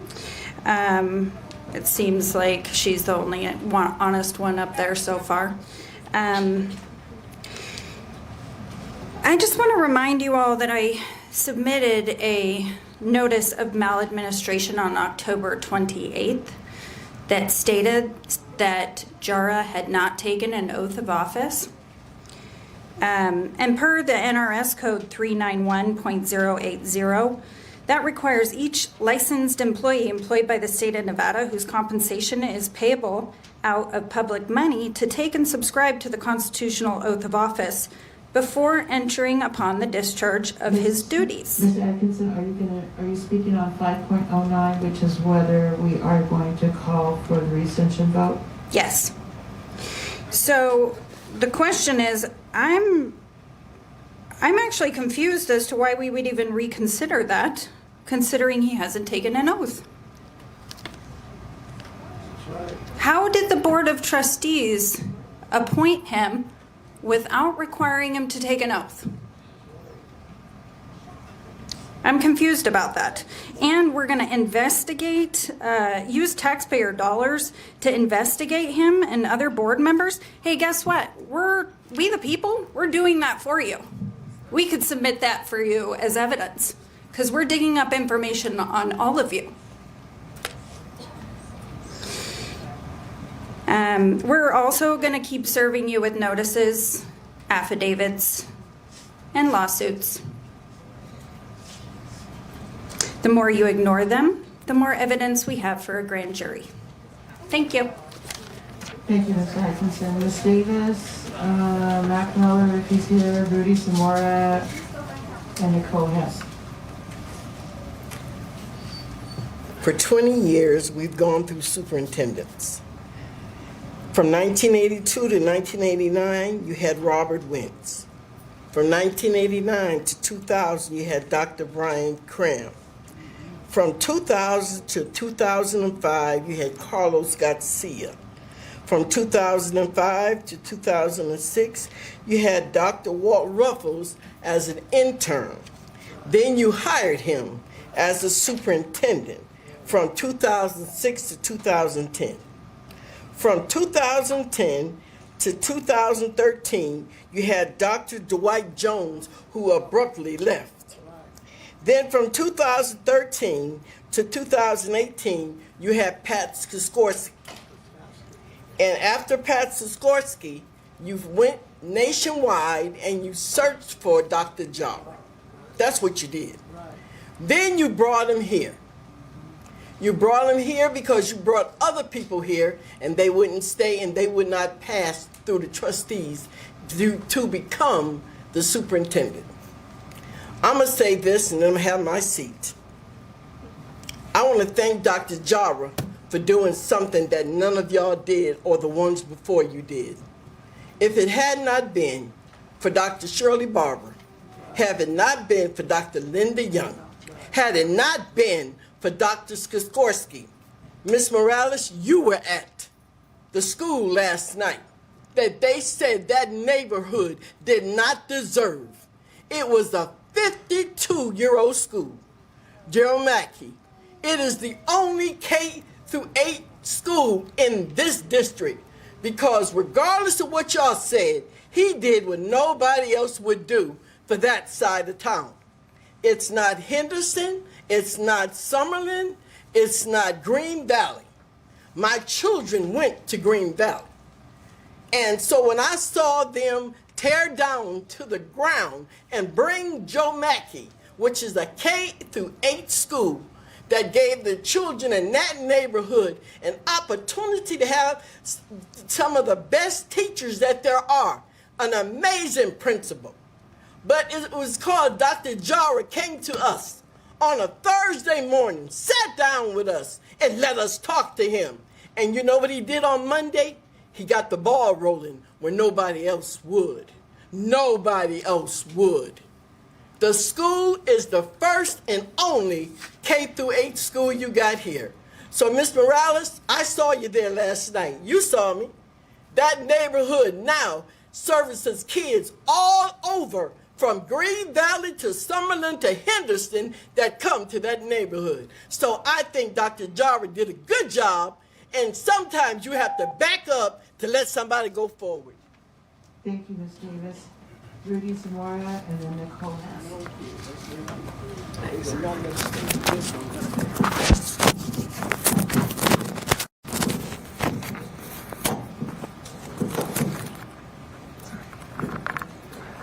After Nicole is Hannah Conroe and Michelle Rasmussen.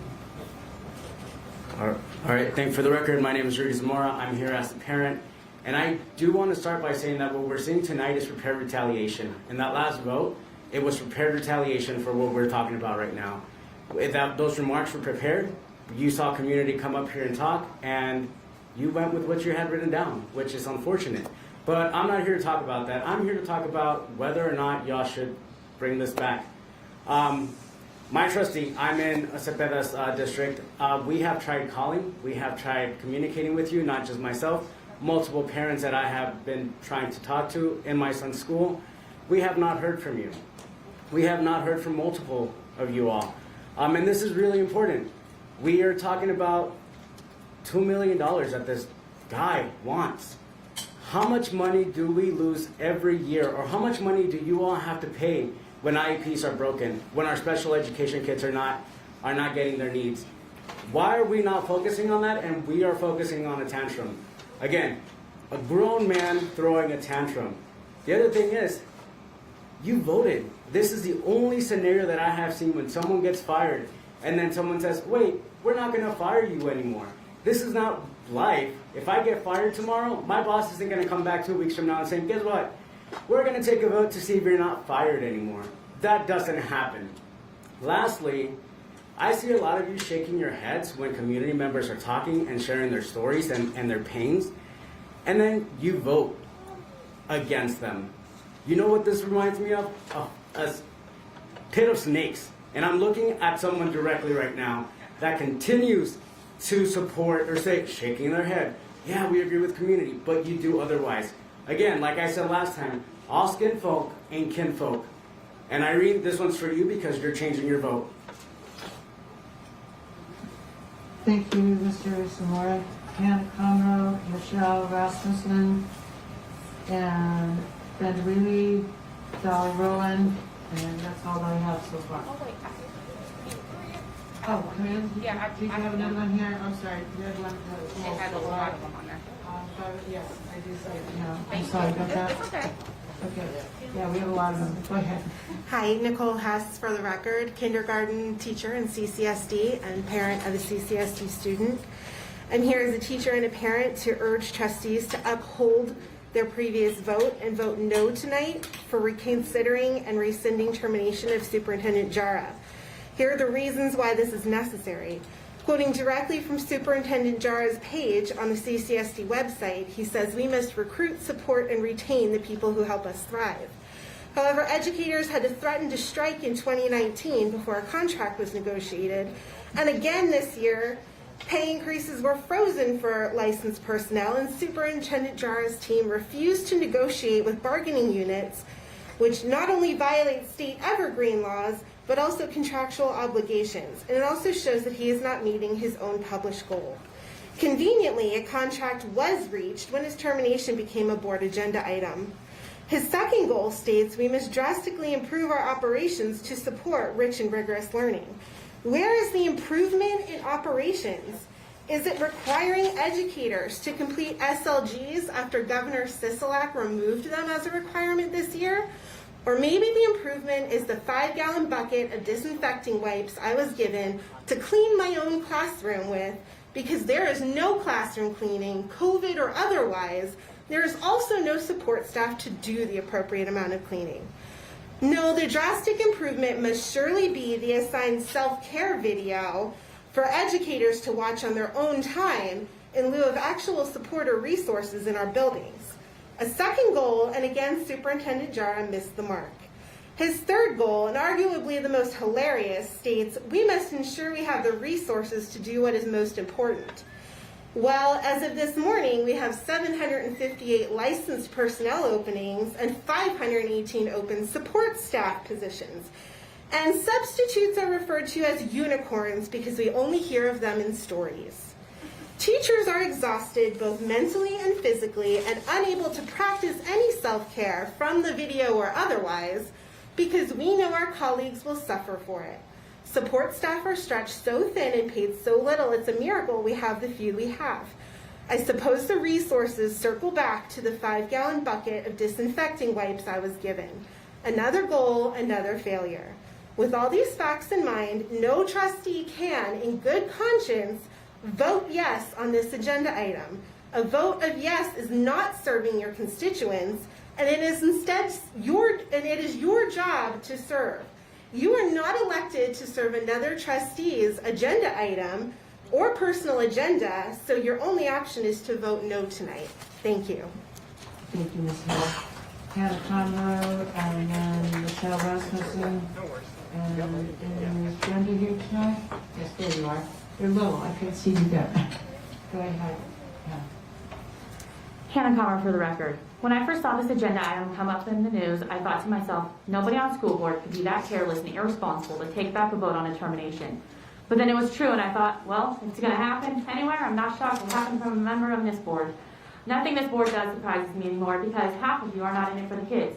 If you were in this for the kids, you would not be posting online telling kids to leave the district. You also wouldn't be acting the way you do knowing kids are watching.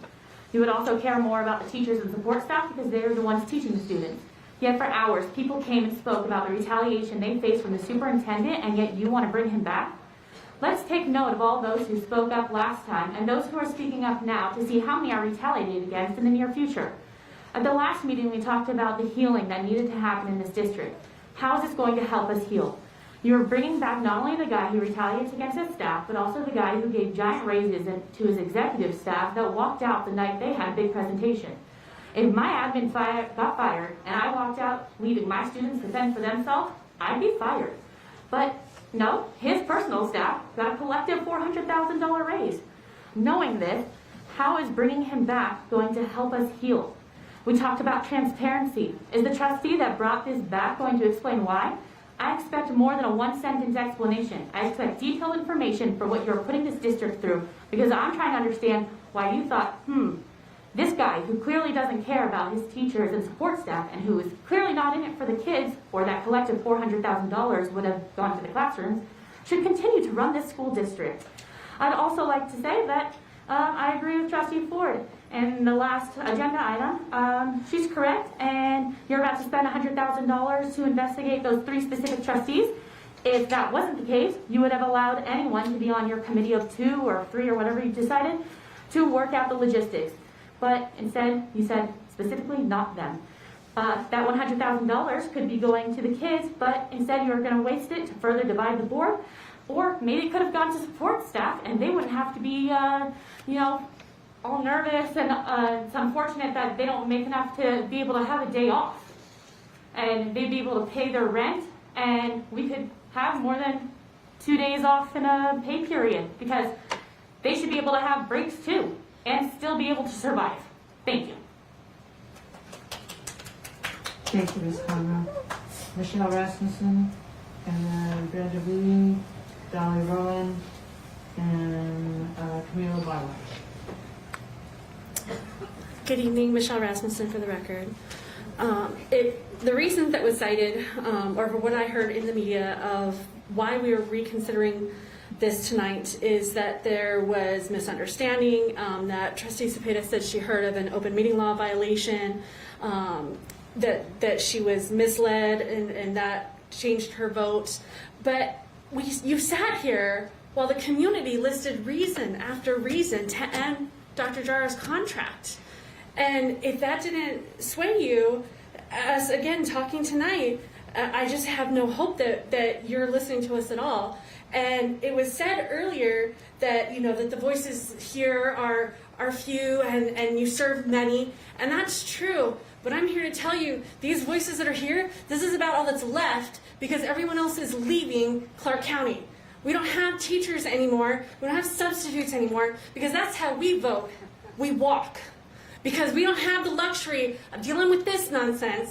We have to pay bills. We have to get our stuff done. And when our workplace environment becomes hostile, we can't get lawyers to do $2 million lawsuits for us. We have to leave and find other employment to protect our families and our mental health.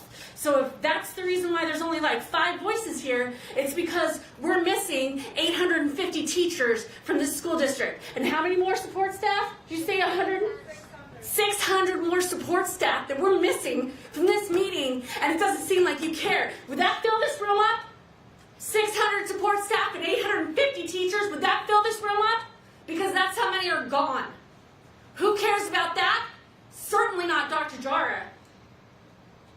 Let me tell you something. They talked about this meeting, this speech that he gave at the NASA. Sorry, I'm getting heated. That whole racket is nonsense because he can make pretty words string together when he makes teachers pay him for the privilege of listening to those words. Yes, you have to pay like $250 to go to that thing. How many of us out here have $250? We don't. We don't. I can't pay. Why do I have to pay this man who is supposed to be the head of my school district who makes $400,000 a year? Why do I have to pay him $250 to hear him talk about the future of our children, the future of my children? I shouldn't. That's what I'm telling you. So should not be reconsidered. You need to look at his actions, not his pretty words, not that nonsense. Look at the actions. Look at the people who are showing up here tonight to talk to you. Look at our actions. We're asking you for help. We're telling you that he's not getting the job done. So don't try to give it back to him. What does happen with the lawsuit? Is he just going to drop that? Is he just going to come back to work? We don't want you. Thank you, Ms. Rasmussen. Brenda Weary, right? Yes. And Dolly Rowan and Camila Bywaters. Go ahead, Brenda. Good evening, Board of Trustees. For the record, my name is Brenda Wee. I'm going to quickly finish Chris G's comment because it was great. Notice of corrective action must be included as an agenda item for the subsequent meeting at which the public body intends to take action, and the public body must take corrective action within 30 days of the parent violation. If the public body takes corrective action within 30 days after posting notice of the intent to take corrective action on its agenda, the Attorney General may forego prosecution of the alleged violation if it appears that forbearance is in the best interest of the public. Finally, please do not vote to reconsider your 1028 vote. Our needs to move on coming back is in the climate. We will definitely create a hostile working conditions for everyone. That was end of Chris G's comment. My little 2 cents is I actually heard about Superintendent Jesus Jara back in 2018, January. I was at a summit, and there was a lot of upset people, and I didn't understand why. And they all came into the summit talking about how, his history in Florida wasn't great. We don't know why he's coming to Clark County. He's not going to do better for Clark County. And I think we've all kind of just seen different things from Jara in the past 3 years now. So I just really wanted to put that in there. People have been saying no since 2018. We're in 2021 and we're in this mess now. I know some folks are not going to hire people without seeing their history, how they worked before. Resumes are important for a reason. And calling up, your past work history. So I just want to remind you about that. But that was it. Thank you. Thank you, Brenda. Dolly Rowan and Camila.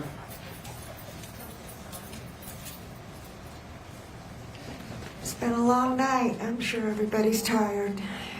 I wish that I had some faith in the vote that's going to happen, but I fear that you've already made your decisions. Sadly, our district is falling apart. We are losing staff.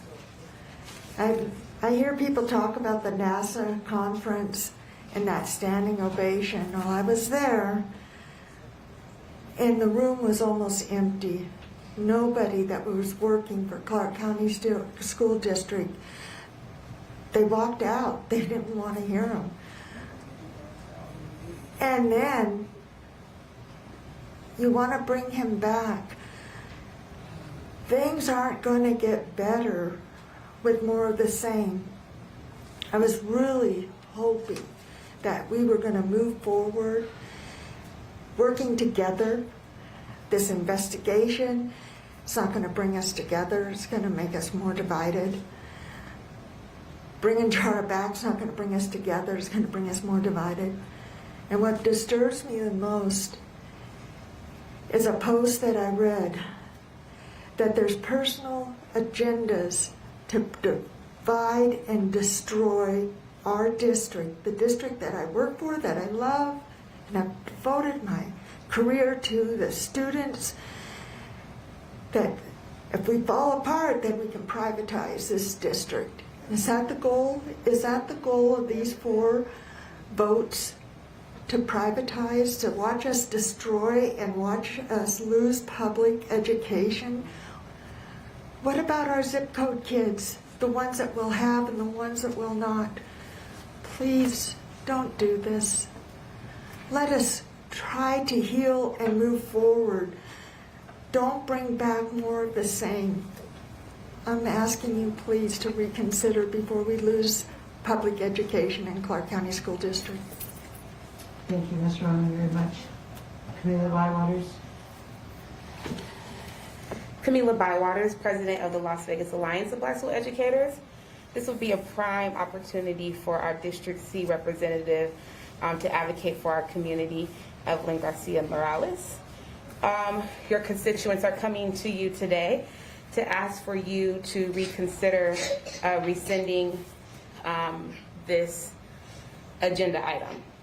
I think the game changed. We can ask questions and get answers now, President Cavazos? We cannot deliberate. We can make a statement, but we cannot deliberate. So who's bribing you?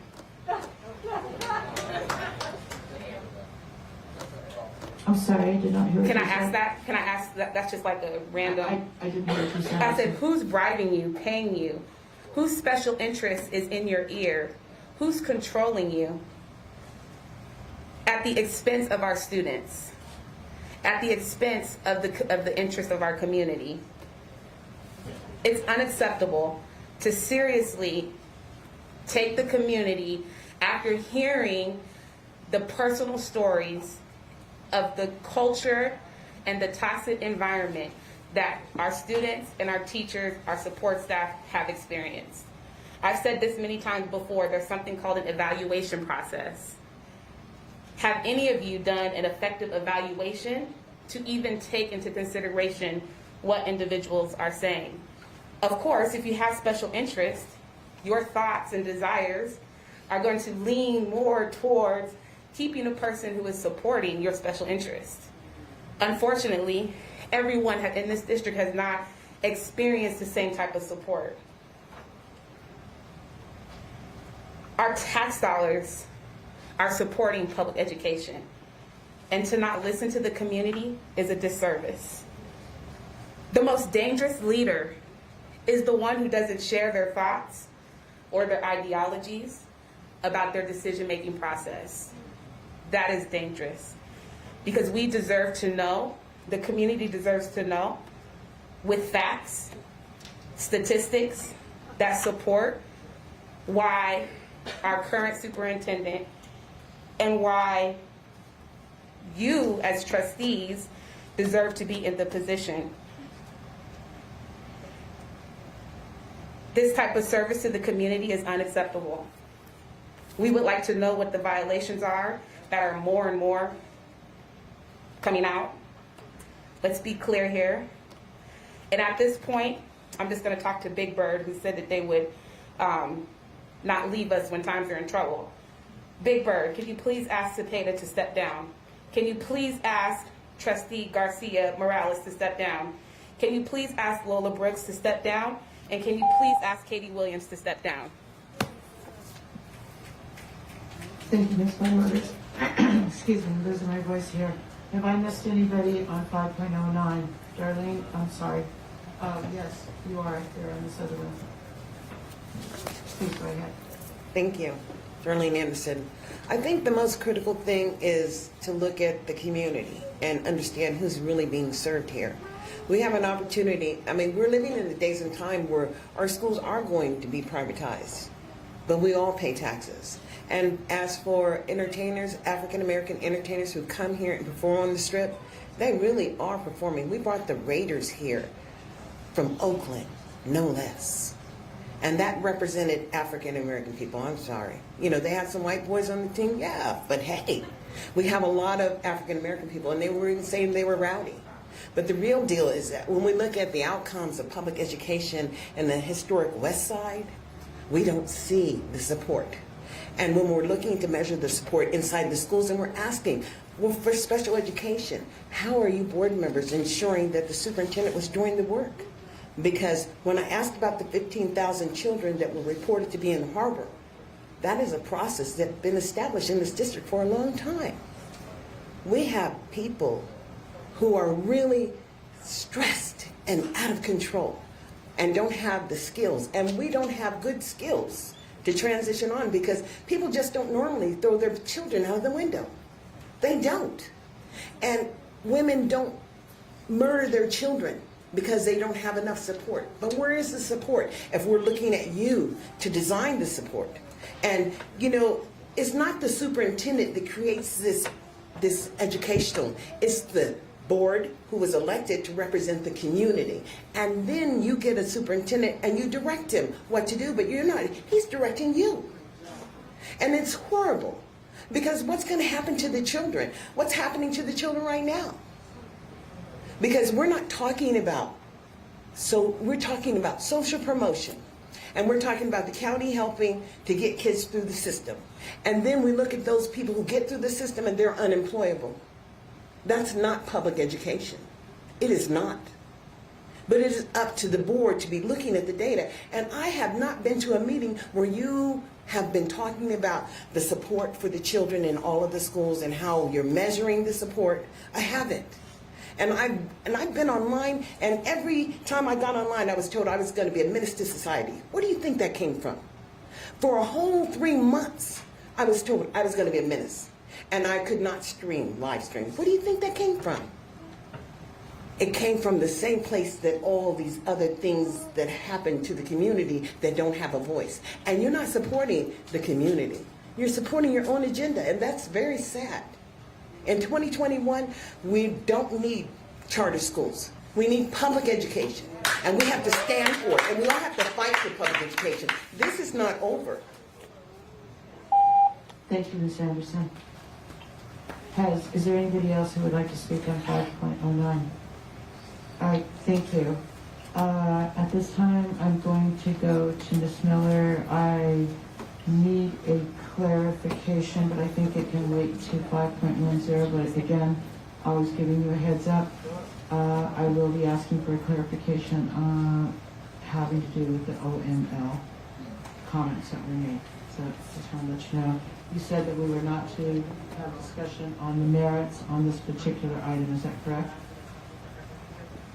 I just said that's not what this item is. It's whether or not you want to take the next step of having to reconsider the item on the merits. Thank you. Okay, I don't see any trustees in the queue. Is anybody, trustee Ford? Yeah, I'd like to know exactly what the open meeting law violation is that made, I'm assuming Miriam Miller like okay this item. I read some of the emails from the public records request, and all three trustees said, I have evidence that there has been an open meeting law violation, and I'd like to place this on the agenda. So what's that open meeting law violation? I know for a fact that 4 trustees communicated on this agenda item. On what agenda item? I don't know if this is the avenue, because from what I heard on the crowd, I had to submit an ethics violation, which I'll be doing this afternoon. Well, Yes, this morning. Almost this morning. So I'll be doing that. But I know there's been unethical communications. I know that folks are not communicating transparently. And at the end of the day, there's a reason why all these text messages have disappeared. There are emails that, again, don't show up. And that's because there are unethical communications happening behind closed doors. It's also the reason why I submitted my own personal phone for public requests, for public record requests. Okay. I want it all out there in the public. The correct procedure would be, if that's true, that you file an open meeting law complaint with the Attorney General, and then you would have asked him to invalidate the vote that we took. Well, this is the reason. I know it happened, and I talked to Marianne Miller, and she said this would correct an open meeting law violation. If I am also correct, my abstention was not legal. I did state that I couldn't in good conscience continue with a process that I knew was flawed because of these violations, because of these unethical communications that happen very regularly on this board. I think that you should probably disclose what those are, and then Marianne Miller can determine whether or not we can move forward with this item. Marianne? If there wasn't an open meeting law violation, we shouldn't be discussing this right now. Trustee Ford, for just a moment, please let me break in. I want to get a clarification. Where we're going right now in this direction, Ms. Miller, should that be happening under this item or 5.10? Or both? Regardless of whether or not there was an open meeting violation, somebody that voted in the prevailing side can bring back a motion for reconsideration. Okay. So if you want to get to the merits or not, you should vote on this item up or down. All right, so it was, I think that Trustee Smith just made a statement where she said that you said it was okay to go ahead and bring this up. And I know that in conversations with you myself, you said that you had no knowledge of a pending OML violation from the Attorney General or nothing formal submitted to you. Is that correct? That's correct. Okay. So is there any truth to the fact of what was stated is that that would have needed to have been brought back up by the subsequent meeting, which would have been November 14th? I believe that it was brought up as far as that this would have had to have been brought up as far as rescinding by the subsequent meeting. So in other words, there seems to be some confusion about whether, and Trustee Smith was stating, I think she said ethics violation, but I think what was said in the statement and what she originally said was an open meeting law violation. I think that's what Trustee Ford is referring to. So those are not the same thing, correct? Well, there could be some carryover, yeah. But I mean, an ethics violation is usually submitted to the Ethics Commission, correct? Usually. Can I get a little bit more clarification on that? I don't understand your question. Procedurally, the matter is correctly before you. If Trustee Cepeda felt that her previous vote was tainted by a violation of either ethics or open meeting law, she was within her rights to bring this matter back for reconsideration.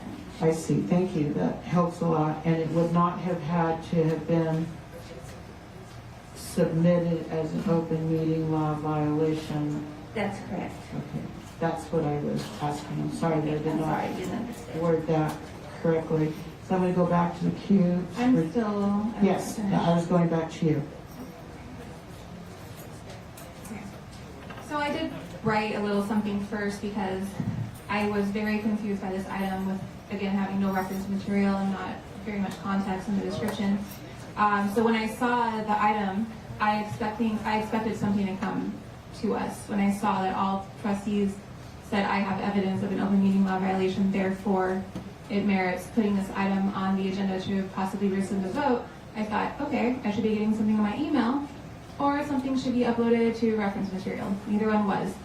I also had concerns about open meeting law violations happening regarding Jara's employment. But my concerns are from the May 13th meeting when his contract was extended. So I'd like the record to reflect that on June 29th, 2021, I filed a complaint with the Attorney General, and it's currently in the review process. I'm going to submit a copy of it for the record.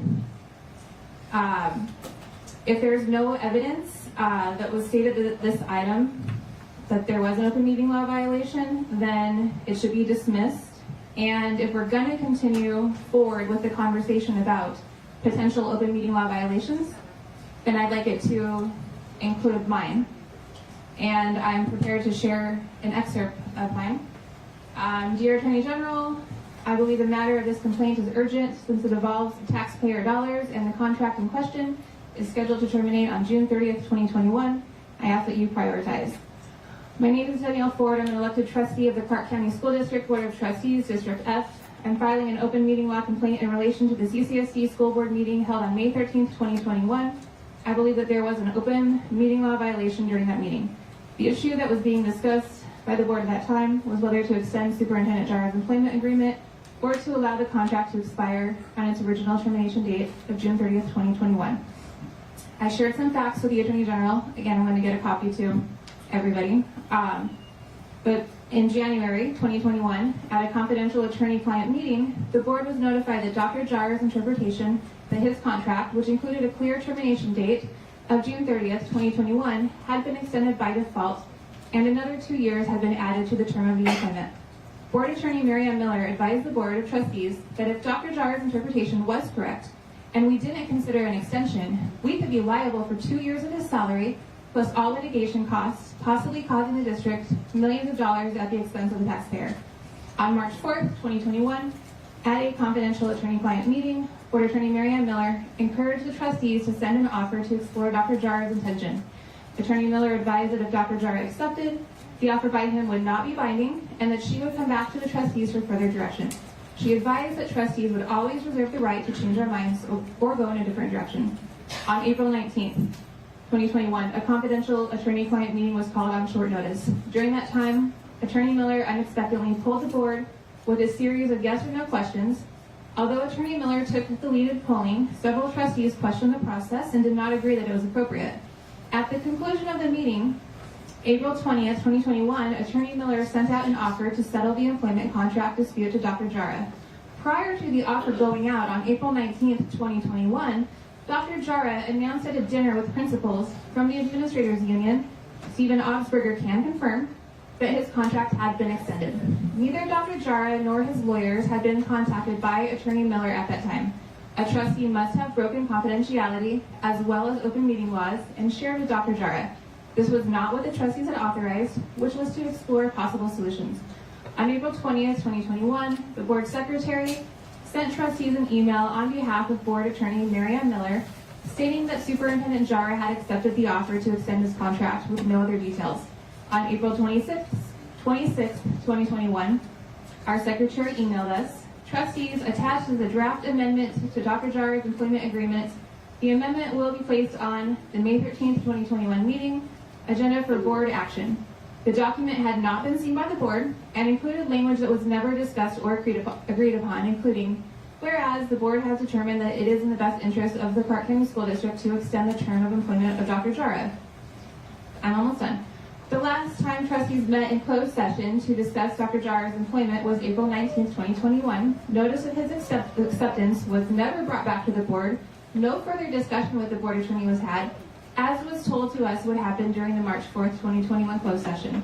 Trustees did not have a chance to weigh in on the resolution or amendment to Dr. Jara's employment agreement or asked what meeting it should be placed on. It was automatically added and published publicly with the agenda for the upcoming May 13th regular board meeting. On May 13th, 2021, a regular board meeting was held, and item 5.01, superintendent contract extension. Open meeting law violation was mentioned by Trustee Linda Cavazos, Trustee Lisa Guzman, and myself. Other trustees stated that the Board of Trustees had previously agreed to vote to extend Dr. Jara's contract during closed sessions. Some trustees chose to not engage in discussion about open meeting law possible violations and pushed the vote forward. Excerpts of transcripts attached. My interest as a public official. I believe that my rights as an elected trustee to be able to exercise my discretion and my vote on behalf of my constituents as to whether Dr. Jara is suited to serve the needs of our children were denied. In addition, Attorney Miller expressly advised the board that her actions would not deny any trustee the ability to exercise her judgment as to whether to extend the employment contract for Dr. Jara in a public meeting. She misled the trustees as she independently negotiated a settlement that Dr. Jara accepted, which was not voted on by trustees in closed session or regular meeting. Finally, as an elected official, I have developed a brand for integrity and truth-telling with my constituents. Attorney Miller's actions give the appearance that I am disingenuous, since her actions undercut my ability as a trustee to discuss at an open meeting the merits of extending Dr. Jara's employment contract. I am requesting that the Attorney General invalidate item 5.01, superintendent contract extension during the May 13th, 2021 CCSD Board of Trustees meeting because of open meeting law violations. I have excerpts of transcripts from the closed sessions referenced. I ask that this matter be given priority as Dr. Jara's original employment agreement had a termination date of June 30th, 2021. Danielle Ford, trustee, CCSD Board of Trustees. That is what you do when there's an open meeting law issue. It's crazy because in that meeting you agreed. You agreed. We cannot vote in a closed session. We're not allowed to vote in a closed session. So either an open meeting law occurs in a closed session or on the board. Trustees, one at a time. I'm sorry. I know that this is emotional, but we cannot. This is a tantrum. Okay. This is facts. I would like to implore the public to maybe give Aaron Ford a call and say, yo, can you speed Trustee Ford's open meeting law complaint along because we need answers. And there's a possibility that Dr. Jara should not have been superintendent since July 1st. Trustee Ford, are you submitting that as reference material? Yes, I will be sending it as reference material. All right. I would love donuts. Do you have some? I'm sorry. Well, We're going to move on. If we could, you know what? These folks are tired. We're all tired. I think we can do without the bantering and the bickering. Let's just try to take one statement at a time, please. I believe that Trustee Williams was next. Thank you. At this time, I'd like to make a motion to reconsider agenda item 3.01 from the October 28, 2021 meeting, Board of Trustees. Thank you, Trustee Williams. Trustee Garcia Morales, you're next in the queue. I was looking to see if there was a second or if you had a comment. Yes, thank you. President Cavazos, I'd like to second that motion. All right. So we have a motion on the floor. This is for 5.09. I can see that some folks are kind of getting the two kind of configured there together. I don't see anybody else in the queue. So this is for the reconsideration, whether to reconsider. Correct, Ms. Miller? Correct. All right. So I see no other trustees in the queue. So trustees, we have a motion on the floor by Trustee Williams to reconsider the action on termination for convenience by the Board of Trustees that was held on October 28th, and a second by Trustee Garcia Morales, excuse me. Please cast your votes.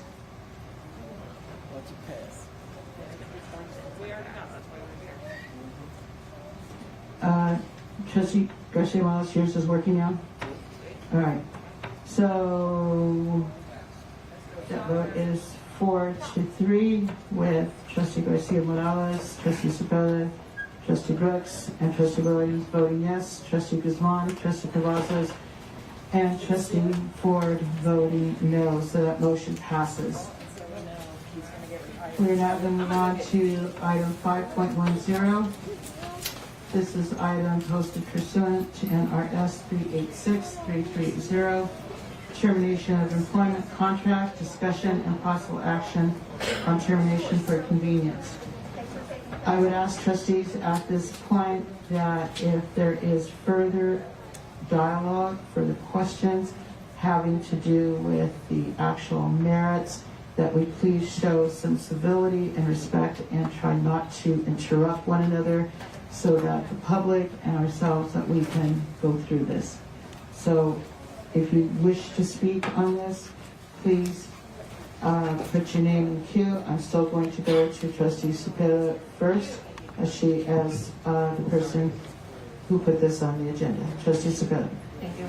I think the agenda item is pretty straightforward. And this is for voting to descend. And now, so we're essentially voting on this again. I want to hear public comments, and then we could go into a conversation about why this is bad. I'm sorry, I have my microphone off. We have several here. I'm going to leave it to the public commenters as far as if they want to take, at this late hour, if they want to take their whole time. It's up to them. Sarah Comro, Diana Batista, Sylvia is not here, Chris G, Mac Miller is not here, John Johnson, Claudia is not here. Is Fernando still here? Did he leave? Yeah. Okay, he left. And then we do have some on the yellow cards. So I'm going first with the advanced folks. Ms. Conroe? Sarah Comra for the record. I would just like to know what 4 trustees this open meeting law violation was. Are you putting in a complaint for an open meeting violation on yourself? All right. Whether or not there was an open meeting violation, that is a completely separate issue, because the fact remains that Superintendent Jara did a crap job for a long time, and we deserve better. That's all. Thank you. Thank you, Ms. Conroe. Ms. Batista left, I believe. I think she just took her son to the bathroom. Okay, all right, we can come back to her. Christy? And then John Johnson. Christian Kiliani, for the record, there's no purpose in saying anything because you all lined it up. I saw serial communications going on. I will be filing my own open meeting law. Irene, I'm very disappointed in you, both as my trustee, but also as someone who I believe cared, used to care. Dr. Jara will not, whether you hire him back or not, you're all going to pay. You're going to waste taxpayer dollars. The kids have been left behind. The teachers have been left behind. The support personnel. Everybody else has been left behind. You did not listen to a single person that was in this room tonight. You did not. There was no one saying, oh, maybe 3 people. But in reality, you ignored your constituency base. And part of that, I go back to Trustee Brooks with your balanced governance garbage. It is something that really restricts your voices. The superintendent should work for you. I'm not saying you should get involved in their business on the administration side of it, but you have to have eyes and ears on it, and you have to not be lied to. And I think you are doing a disservice to this community. You're doing a disservice to education, and it's extremely disappointing. And I did just text the Attorney General and say, speed that up in one way or another. Thank you. Thank you, Ms. Kiliani. John Johnson.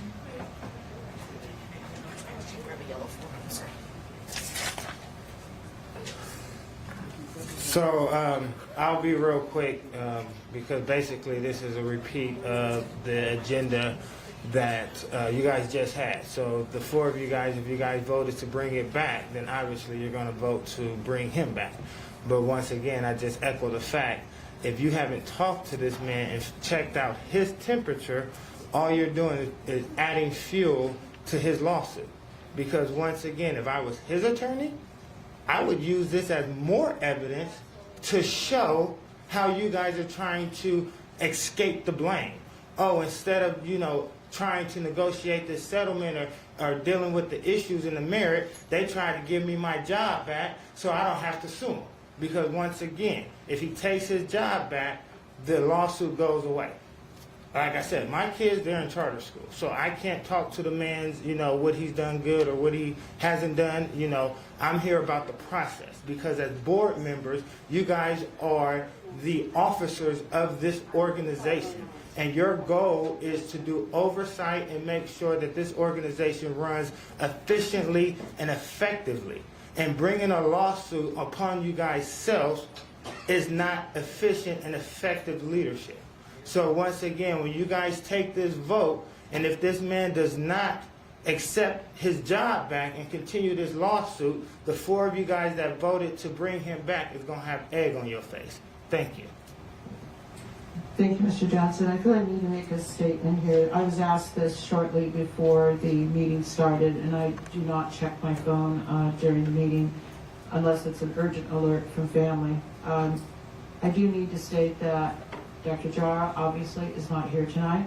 We do not have any official representative for Dr. Jara here tonight. It was asked, we did not get an answer as far as anybody representing him. So I do not want anybody to be under the false impression that we have received a communication from him, saying whether he would accept the job or not. We have not. And I believe that I am within my rights in saying that. Ms. Miller, I see you conferring with Ms. Malich. Is that correct, that we have not received any communication regarding anybody representing him at the meeting or attending? About who would be his representative? About anybody being, because I was asked this, is Dr. Jara going to be here tonight? I was told by you that he would not be here. I did not know if we were going to have a representative, and I was asked that before the meeting started. So I don't want anybody, I can tell by some of the comments that are coming out, as far as, do we know whether he's going to take the job back or not? If we don't have any communication. So I just want to make that clear. He has not confirmed whether or not he'll take the job back if this board votes to reconsider. Thank you, Ms. Miller. The next person, we're going to go now to Dolly Rowan, Ms. Davis, Kelly Atkinson, Paul Hack. I think some of these folks have left, so we'll just go to the ones that are here. Is Dolly still here? Yeah, she is. And I just want to say, I just want to throw out a quick shout out to those educators that are still here right now at this late hour, and knowing what time you have to get up in the morning to teach our students, to support our students, and I just want to say thank you. Please go ahead, Ms. Rob. It has been a long night, and I appreciate everybody that are still here, especially our board. Sadly, you've made your decision, and I fear this is going to be part of the destruction of our district. I fear that this is the step that's going to go forward. Bringing Jara back is not going to help build Clark County School District. I'll mention it again. At the NASA conference, 3/4 of the room was empty because none of the staff wanted to hear what he had to say. But you're going to bring him back. Nothing good has happened since he's been with us.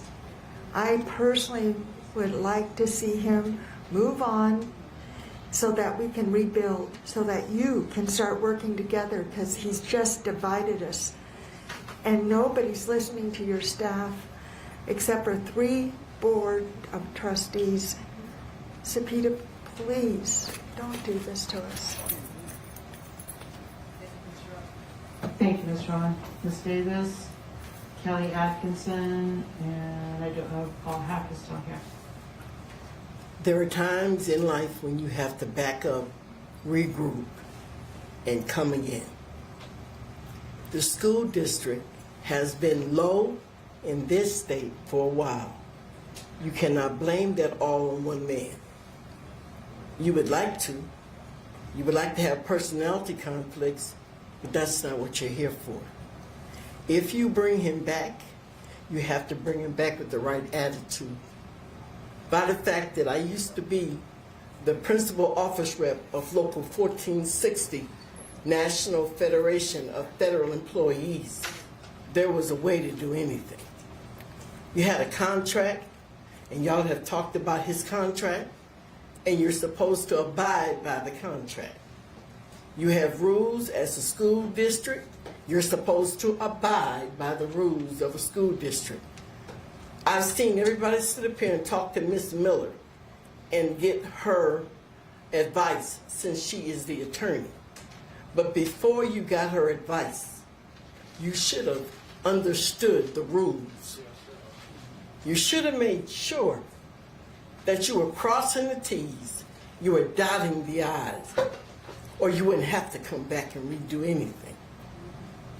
You should have sat down, thought the process through, considered everything before you made a move.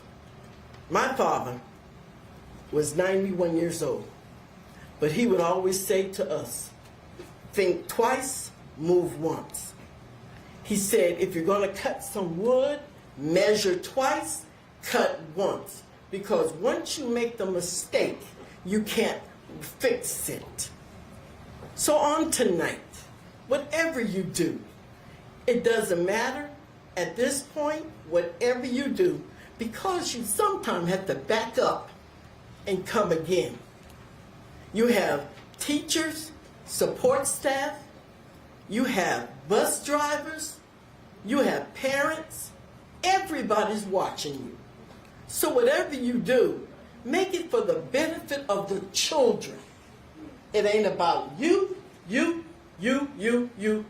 or you. It's about the children. This is a school board. This is not a business office primarily, but it is the business of educating our children. Educating our children. I'm the grandmother of 20 grandchildren, 2 great-grandchildren, and I only had 3 children. But they all went through the Clark County School District, and they have all 5 have graduated and are in college. Thank you, Ms. Davis. Kelly Atkinson.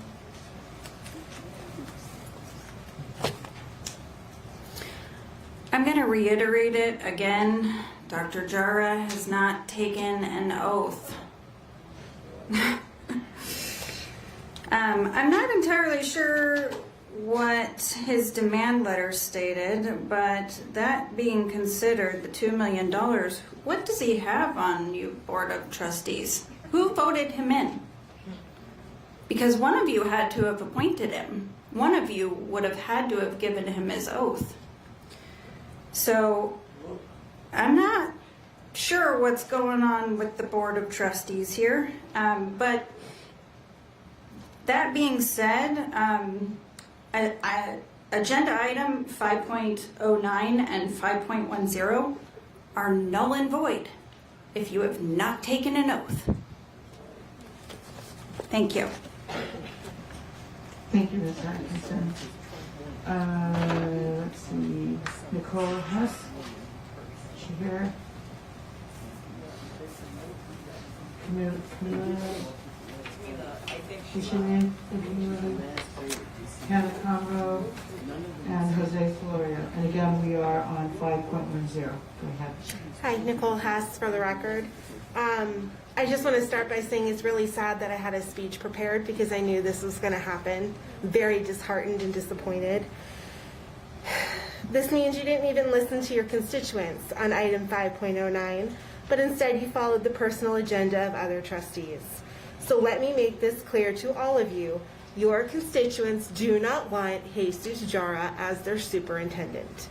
In case you were tweeting, during my last comment, he has clearly written goals on the CCSD website, and he has not met a single one of them or made significant progress. We are always told as teachers, I'm not even reading this anymore, we're always told as teachers that we are data-driven. We have to have the data. Where's the data? Where's your data that this should be reconsidered? Why are we talking about this again? His termination was the literal only ray of sunshine in this dumpster fire of a school year for all of us as staff. And I am so disappointed in all of you that voted to reconsider this. I'm embarrassed for you, I'm ashamed for you, and I'm so disappointed that you don't know that your job is to listen to your constituents. That's all. I got nothing else to say. Thank you. Thank you, Ms. Hess. Did Camila leave? Yeah. Did she did leave? Okay. Hannah Conroe and Jose Florio. Hannah Comer for the record. I'm disgusted that you don't listen to the public. I'm disgusted that you don't care about the teachers and staff in this district.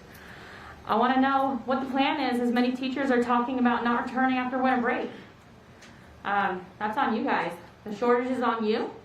It is frustrating to come to these meetings to be ignored every single time.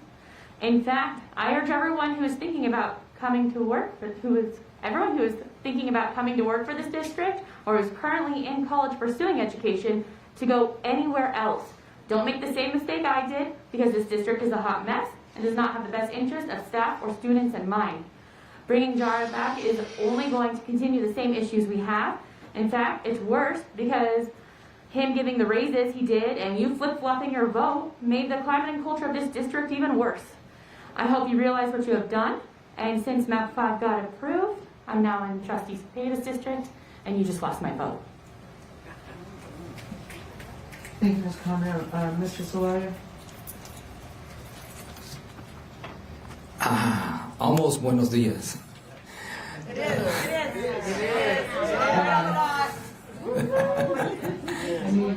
Okay, my name is Jose Solorio.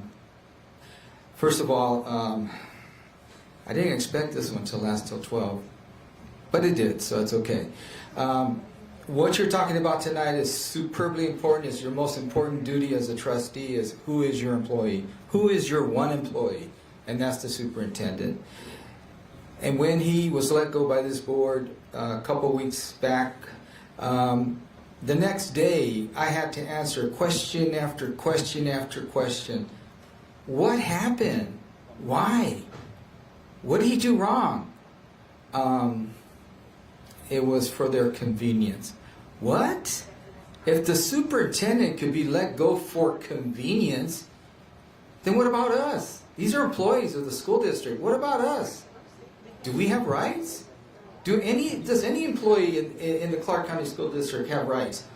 And the Latino parents and the Latino students that heard the news about one of them that they looked up to, that they listened to, when they found out, and it's not a lie, okay? Interrupted me. But it's not a lie. Because they look after someone that looks like them, that can climb up and hold a position and deliver. And he was delivering. You know what? Somebody new comes into the district that's never been here before, you're going to shake a little, you got to shake a little bit and change things around to help the kids. He came here with one focus. Didn't have much patience. One focus, and that was to help the kids. And on that Saturday at the Orleans, at the NASA conference, when he got that standing ovation, it was because he spoke from the heart. And we'll be lucky if we get him back.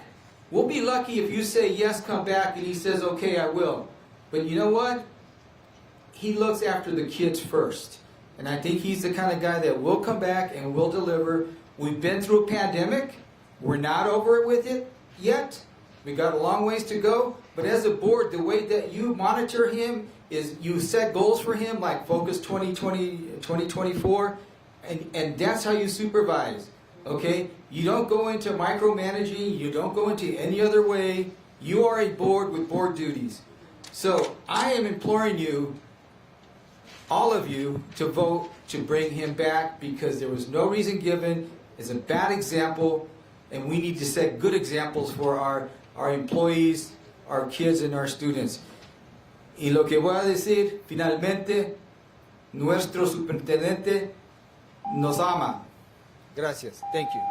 Thank you, Mr. Solario. Ms. Miller, at this time, since this has been brought up so many times, can you please explain the legal definition of for convenience? Because I've heard several people tonight say that we fired Superintendent Jara for our convenience. And can you please explain what the legal terminology is for that? In employment contracts, you either fire for cause or for convenience. If you fire for cause, you have to set out the rules for the cause, and there's usually a due process involved in that, so that the superintendent could respond to the grounds for cause. A lot of employers include a termination for convenience. This isn't just limited to employment cause, so that if the board determines that it's in the best interest of the district to terminate, they have that ability to do. And the particular agreement will set out what the remedy is if it's a termination for convenience. Thank you so much, Ms. Miller. And if I could have one follow-up question here for the benefit of the public. What is one advantage as far as to the person that is being considered for termination? What is one advantage to have for convenience instead of for cost? For the person that's being considered for, as far as it being a public hearing, what could be, I'm basically not trying to repeat the conversation that you and I have had, but when you were advising as far as on for convenience or for cost. For convenience, there's nothing put on the record that would be detrimental to his reputation or, for the prospects. Thank you very much, Ms. Miller. I appreciate that. Anna Binder? I think Darlene. I was first. Oh. Was first. Darlene, I'm so sorry. I am just. You're tired. We're trying to keep track of. Okay. Yeah, so we haven't. All right, great. So go ahead. Darlene Anderson. I just want to talk about a meeting that I attended here on May 9th, 2019, where the board, the notice to intent to adopt or repeal or amend the Clark County School Board District pursuant to NRS 386.365. Clark County Board School Trustees hereby notices to intend to consider or adoption or repeal this amendment, but it was E2, student learning, and Lola Brooks wrote it. And it also said the matter will be considered at a public meeting to be held Thursday, June 13, 2016 at 5 o'clock. And I said, well, how odd. And then I filed an attorney general. I filed a complaint about this because it actually goes through and strikes strategic imperatives. I don't even know how you guys were assessing him because it struck all the things that came under the work that the legislators did to demonstrate that students are learning. And so when I went back to look at the feel-good stuff that Lola had written herself, it was crazy because it was just like being kind. And in America, it's really difficult to educate children. You have to give them opportunities to learn, and you have to measure their progress, and you have to demonstrate that that's working. But we don't have a demonstration of the work for the kids in special ed. And it's troubling. And people come up here and bring their children and they discuss their issues. And this is suicidal because they don't have any hope and you don't have any strategic guidance for the superintendent because you struck it, Lola. I didn't see anybody else's name on there except for Lola Brooks at the bottom. That's why I filed a complaint because it was striking all of the personal responsibility for the board to govern. And that's what I listed in my complaint. And it's not the first complaint I filed against this Clark County School Board because the data that demonstrates that all children have access doesn't exist. And the children in the higher poverty schools, well, get a clue. They're on the street. When there's so many homeless children in Clark County, and we're not helping to support the coordination of the services with the city, county, and state and whatever, we're not doing our job. As a citizen, I believe that coordination needs to happen. But when you strike your personal responsibility, it was go online and look at it, reference 4.01 and 4.02, and look at the work that was done by Lola, because she was trying to redo something that happened in Texas. And I had a superintendent from Texas, Jim Sweeney, and he came in the district and he hired all of the staff members and gave them additional money for their retirement. And guess what? California took him to court, they won, and they rescinded that. And he left the district. He retired 9 a.m. When the board decided to do an investigation, he retired 9 a.m. You guys need to do an investigation on what's Thank you. Thank you, Ms. Anderson. Anna Binder and then Rudy Zamora. Anna Binder for the record, Madam President, members of the board. I don't want to count how many hours we sat here this year contemplating and arguing over spending money to hire independent counsel for our board. And everything that I have literally just heard since 9 p.m. tells me we could have saved a lot of money by switching to having independent counsel. So, this is not personal to anybody, but we know who employs Miss Miller. We know who, don't want to use the word, okay, votes, and then employs, but everything that's been circling round and round the last couple of hours, like, I cannot wait to see that on, like, an agenda, a work session again, because if we'll spend $100,000 to investigate culture, environment, harassment, why can't we spend $100,000 for you guys to have an independent attorney to ask these very vital questions to, instead of attorneys that are paid for by our government to not individually represent you or your interests in any voice that you want to have? Thank you. Thank you, Ms. Funder. Rudy, Zamora? For the record, my name is Rudy Zamora. I'm hoping this is the last time I'm up here for tonight, or this morning actually. I do want to say and remind you all that you all work for us. You are here to represent us, not Jesus Jara. You're here to work for us. You're voting for us. You need to do what we are asking y'all to do. We put you in those seats, and just like we put you in those seats, we can take you out quickly.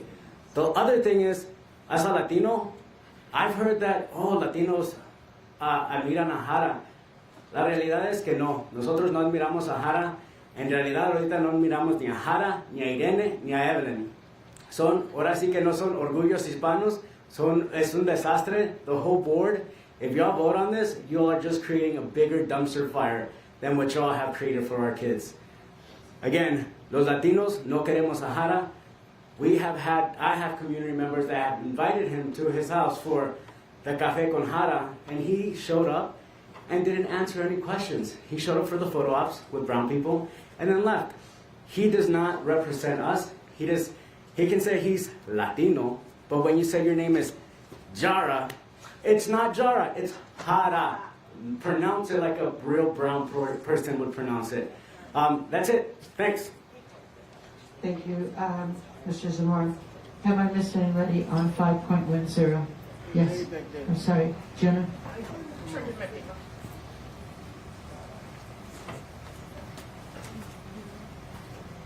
President Cavazos, members of the board, I came here tonight thinking I had a non-agenda item, but the longer I sit here, the more angry I am that my issue is operational. And we all know where operational issues lie, so I'm going to talk about it. I've tried to keep it brief. Right now I'm going to take my 3 minutes. As a mom of 4 students with IEPs, I'm here tonight to say late transportation is an operational issue for your IEP students that must be addressed. It is a real issue for IEP students and it's federal law, but I'm getting ahead of myself, sorry. Parents have been patient. We know there's a driver shortage. We know things are tough right now, but late and no-show buses continue to cut into the instructional minutes and services our children are entitled to by federal law. Legally, they're entitled to receive this, and you all know this. Last week, I watched live on the onboard app as my student's bus was over half an hour late and drove past our street and went right to school. So I got all my other kids off to school, to their multiple schools, and brought this student in late again. When asked, staff reported that the bus, sure, it had shown up, and the driver said there was no students on his route that day. Well, you know what? There were. My kid was waiting. This morning, onboard had our bus 13 miles away at the exact minute it was supposed to be at my house. Screenshots, I can share them with you. The ETA got later and later, and thankfully we had another parent home today, which is not typical for us, so everyone got to school on time. The bus arrived at our door an hour late, which is 30 minutes after school had already started. My student would have missed at least 45 minutes of instruction. That's just one day. 45 minutes for an IEP kid. Now, I know there are those who would say just drive them. Some schools say a tardy doesn't count if a parent drops them off late. Doesn't count. They have to be on the bus. And some parents don't even have a car. I'm not only here speaking about my kid. My kid's not the only one. Sorry. But again, it doesn't really matter because you all know this is federal law. My student, and I'm hearing many of your IEP students with curb-to-curb busing are missing out on services and missing out on instructional minutes Driver shortages need to be addressed. Yes, that's operational. But our higher needs kids are entitled to busing and a full day of instruction. They're entitled to both. I know, it's hard to comprehend, right? That's operational too. What will be done to remedy this?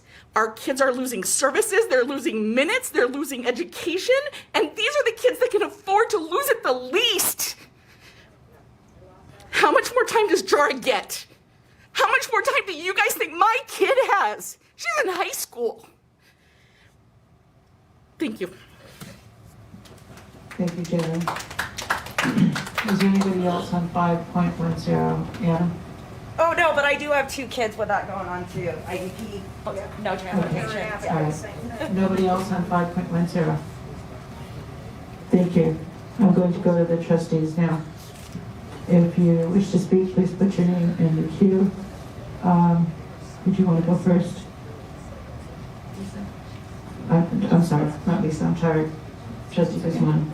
It's totally fine. I have a few questions because a motion to rescind can only be made if no action has been taken on the original motion. The original motion was to terminate Dr. Jara's contract for convenience.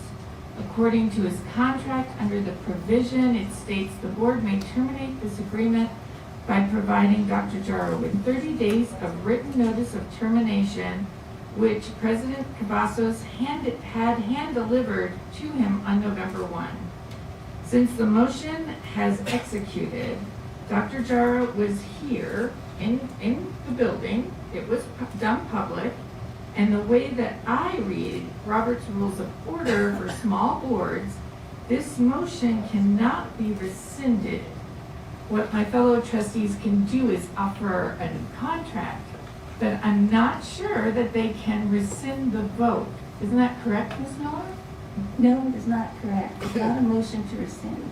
It's a motion for reconsideration. It's part of your DP rules of procedure.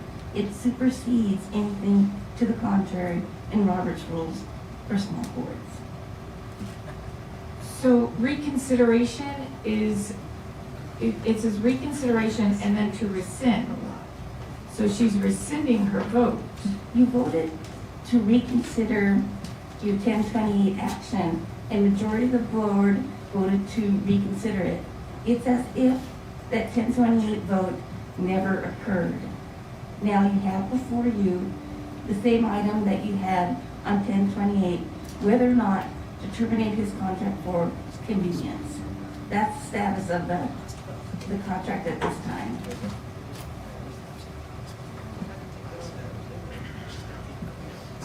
Thank you. Trustee Guzman? I disagree, but that's okay. All right, thank you. Trustee Ford? Am I next in the queue? I thought you were. I just want to think about what Trustee Guzman just said, and it kind of made me think we keep on saying, do we want to bring Jara back? Do we want to bring Jara back? Maybe we do. Maybe he gets considered, in this permanent superintendent search later on. But the motion that I brought forward on 1028 was not to get rid of Jara as superintendent, it was to terminate his contract. Now, if this was a paper contract and we terminated it, it'd be gone. I'm not an expert in contracts. I get Trustee Guzman actually is, but it's my understanding from other things that we're not talking about, oh, we voted for a committee, now I want to change my mind. Or what color should we paint the school? Nope, I think not purple, blue. This is a contract that we voted to end. And I don't understand how, now that I'm thinking about it like this, once that contract is terminated, gone, how we can just be like, just kidding, it exists again. The contract isn't terminated until December 1st. That's right. I feel like we need another different opinion. Okay. We need independent counsel. Yeah, Sorry. another private attorney or an attorney who specializes in employment Trustee Ford, contracts. can we stick to one question at a time? Is your question whether we terminated on October 28th his contract. Yeah, Because the item on 5.10 does say termination of employment contract.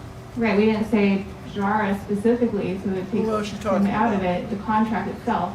You can't terminate something and then, also he's not here, isn't there some rule about the person needing to be in person if we're gonna make a vote about them?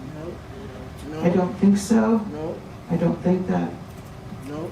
All right, I don't think can there I has- get Luke Kushnick to give a second opinion? If you agree with Mary Miller's interpretation of what Trustee Guzman brought up and my interpretation of the contract being terminated? I do not represent the trustees, so I can't really give you an opinion about that. That's right. When we were having a conversation about separate counsel, we did say that if we needed to utilize Mr. Kushnick as our attorney, we could.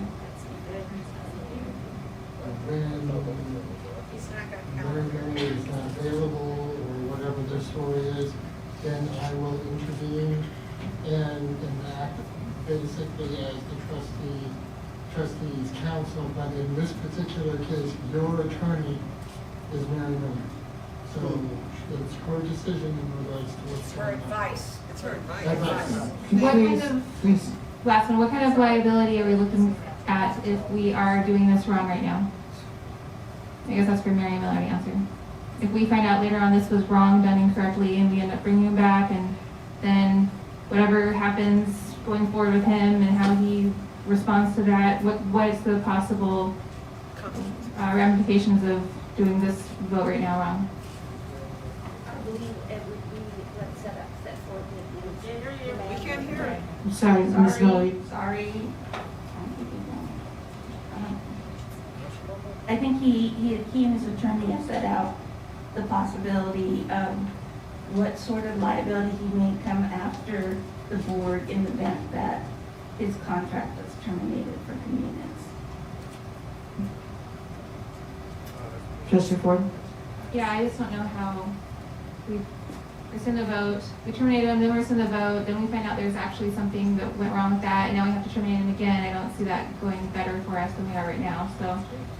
I think this is absolute nonsense and probably the most dysfunctional thing that the board has actually participated in since at least I've been on the board, so. All right, I'm good. Thank you, Trustee Ford. Trustee Sabella? Yeah, thank you. So obviously we are not our best selves. We are not the best board we could be. More information keeps coming out as more public records requests are coming out to the public. I'm clearly not a politician. I have nothing to gain here. I have 1 year left. Superintendent had 1 year left on his contract. We have come to terms. The thing that drives me the most crazy here is that there was no plan. I voted thinking maybe they have a plan, but there was no plan. I was secretly hoping that there was a secret backdoor deal plan that would have some sort of succession plan, that would have some sort of plan for all the programs that still are that are happening, for things that still need to be done. But it was just a quick drop, all I'm really begging for is a proper transition plan. I am begging for a means to transition this, to not lose knowledge we have, because while a lot of people here are doom and gloom, there's a lot of cool things that have happened. Yep. And that's kind of what hurts the most, is that everything we have done is so terrible, but there are a lot of good things that I want to make sure do not die, do not fall through the cracks. Not perfect, not perfect, not perfect.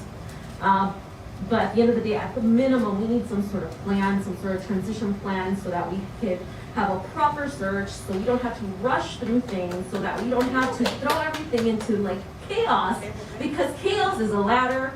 For any Game of Thrones fans out there, chaos is a ladder, and who is trying to scurry up this ladder is beyond me. And all I want is a proper plan, a proper plan to transition from one superintendent to another.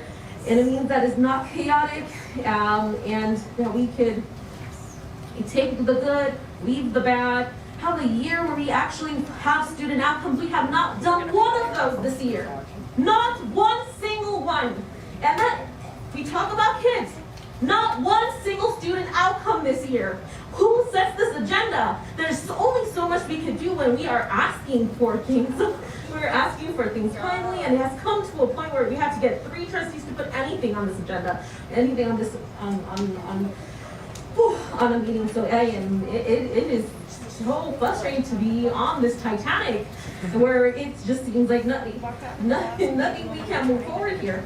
So what I'm really asking for is I'm sure he's not gonna stick around. All I'm asking for is a proper transition plan, a way that we can spend the proper amount of time vetting the next superintendent, a means to be able to take the good, leave the bad, and have a year where we actually measure student outcomes for at least a couple items a month instead of not one single one this year. You abstained on your. Thank you, Trustee Spiller. I do want to jump in here for a minute and say that at November 14th meeting, there was a plan, and I had worked with Ms. Miller on this. Yes, in May. Yes. We've asked in person. Like, again, as more things to plan. Hold on. I think I have the floor right now, and I've asked everybody to be polite about that. So on November 14th, we worked for an hour, and I believe it was 42 minutes. Please. Let's go. Stop. You are phony baloney. Oh, come on, y'all grown. My God, y'all grown with. Let's go. Trustee Morales, I would hope that we would not ever have to. Children we teach. I would hope that I would never have to clear the dais because of 2 trustees, not because of a problem in the audience. All right, please stop. Please.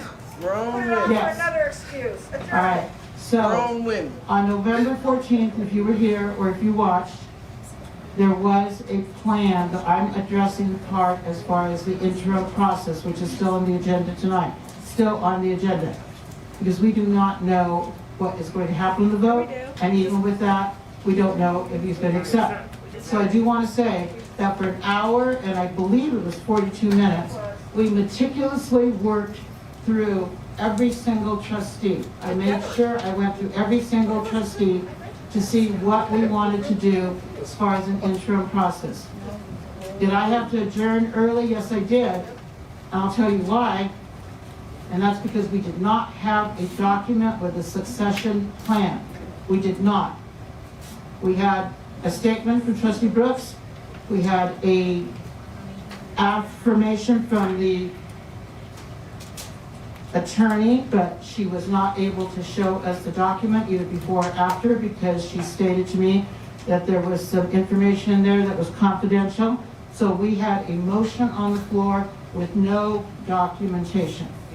So we were already at the point where we were ready to go on to the next step after the termination. So I want to make that perfectly clear. The other thing I want to make perfectly clear is, yes, I do take some responsibility and accountability for what Trustee Cepeda was just talking about. But you will also realize that most of the items are on the consent agenda, and those are put on the consent agenda by the superintendent and his staff because it's operational. It's not measuring. No, it's not. You're correct on that. And I would really ask for politeness. I have not interrupted one trustee tonight. I'm sorry. So if we could please just stay on that. And we have a discussion going right now. It's late.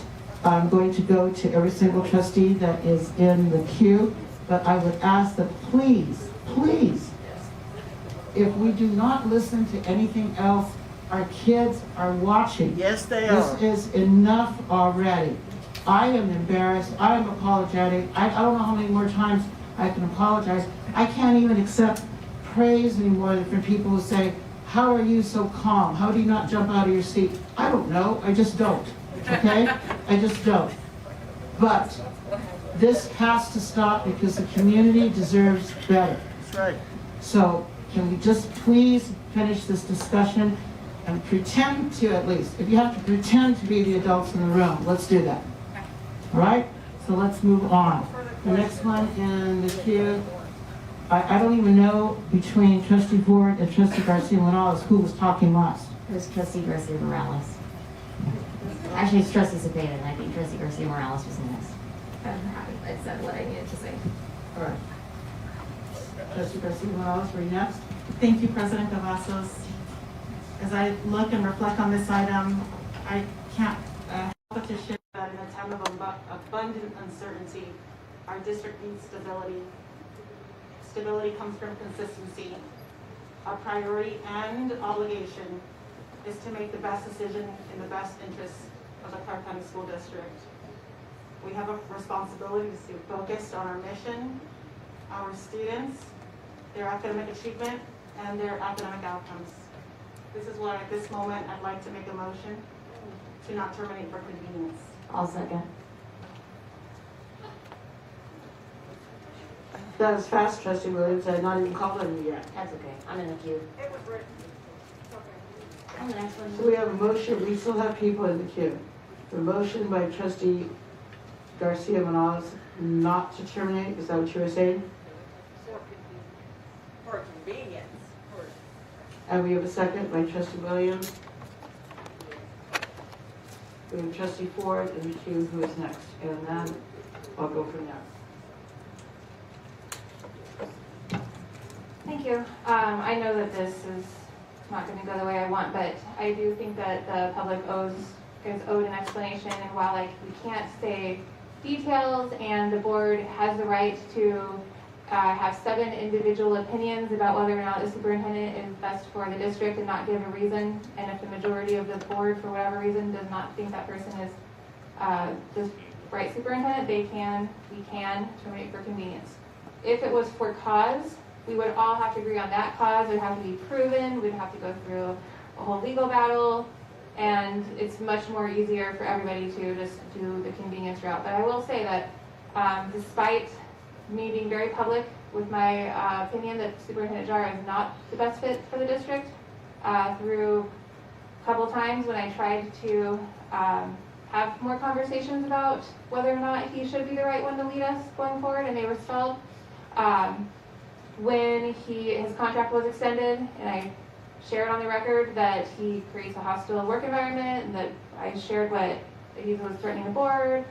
It's no secret that I have not wanted the superintendent to remain a superintendent. However, very concerningly, one of his cabinet members shared the same feelings directly to the board, came to the board, basically asking for help, basically saying, being very brave and saying that the accusations that the superintendent has brought forward are actually true about him. And when I looked at other people around in this session without sharing details, their faces reflected what I was feeling, which was just unbelievable distraught that this person that worked closely with the superintendent was saying these terrible things about them. And one of those faces was Irene Cepeda. And I honestly thought, hey, you know what? I'm going to bring this forward once the contracts are finished. Once the contracts hit the draft agenda, I'm going to bring this as an item. And it might get voted down, but the public deserves to see that some trustees are trying to do the right thing. And maybe based on what I'm seeing from this closed session, because she looks horrified, maybe she'll vote with us. And then she did, and I thought we were good. And I was excited to move on as a board and look for better leadership for the district.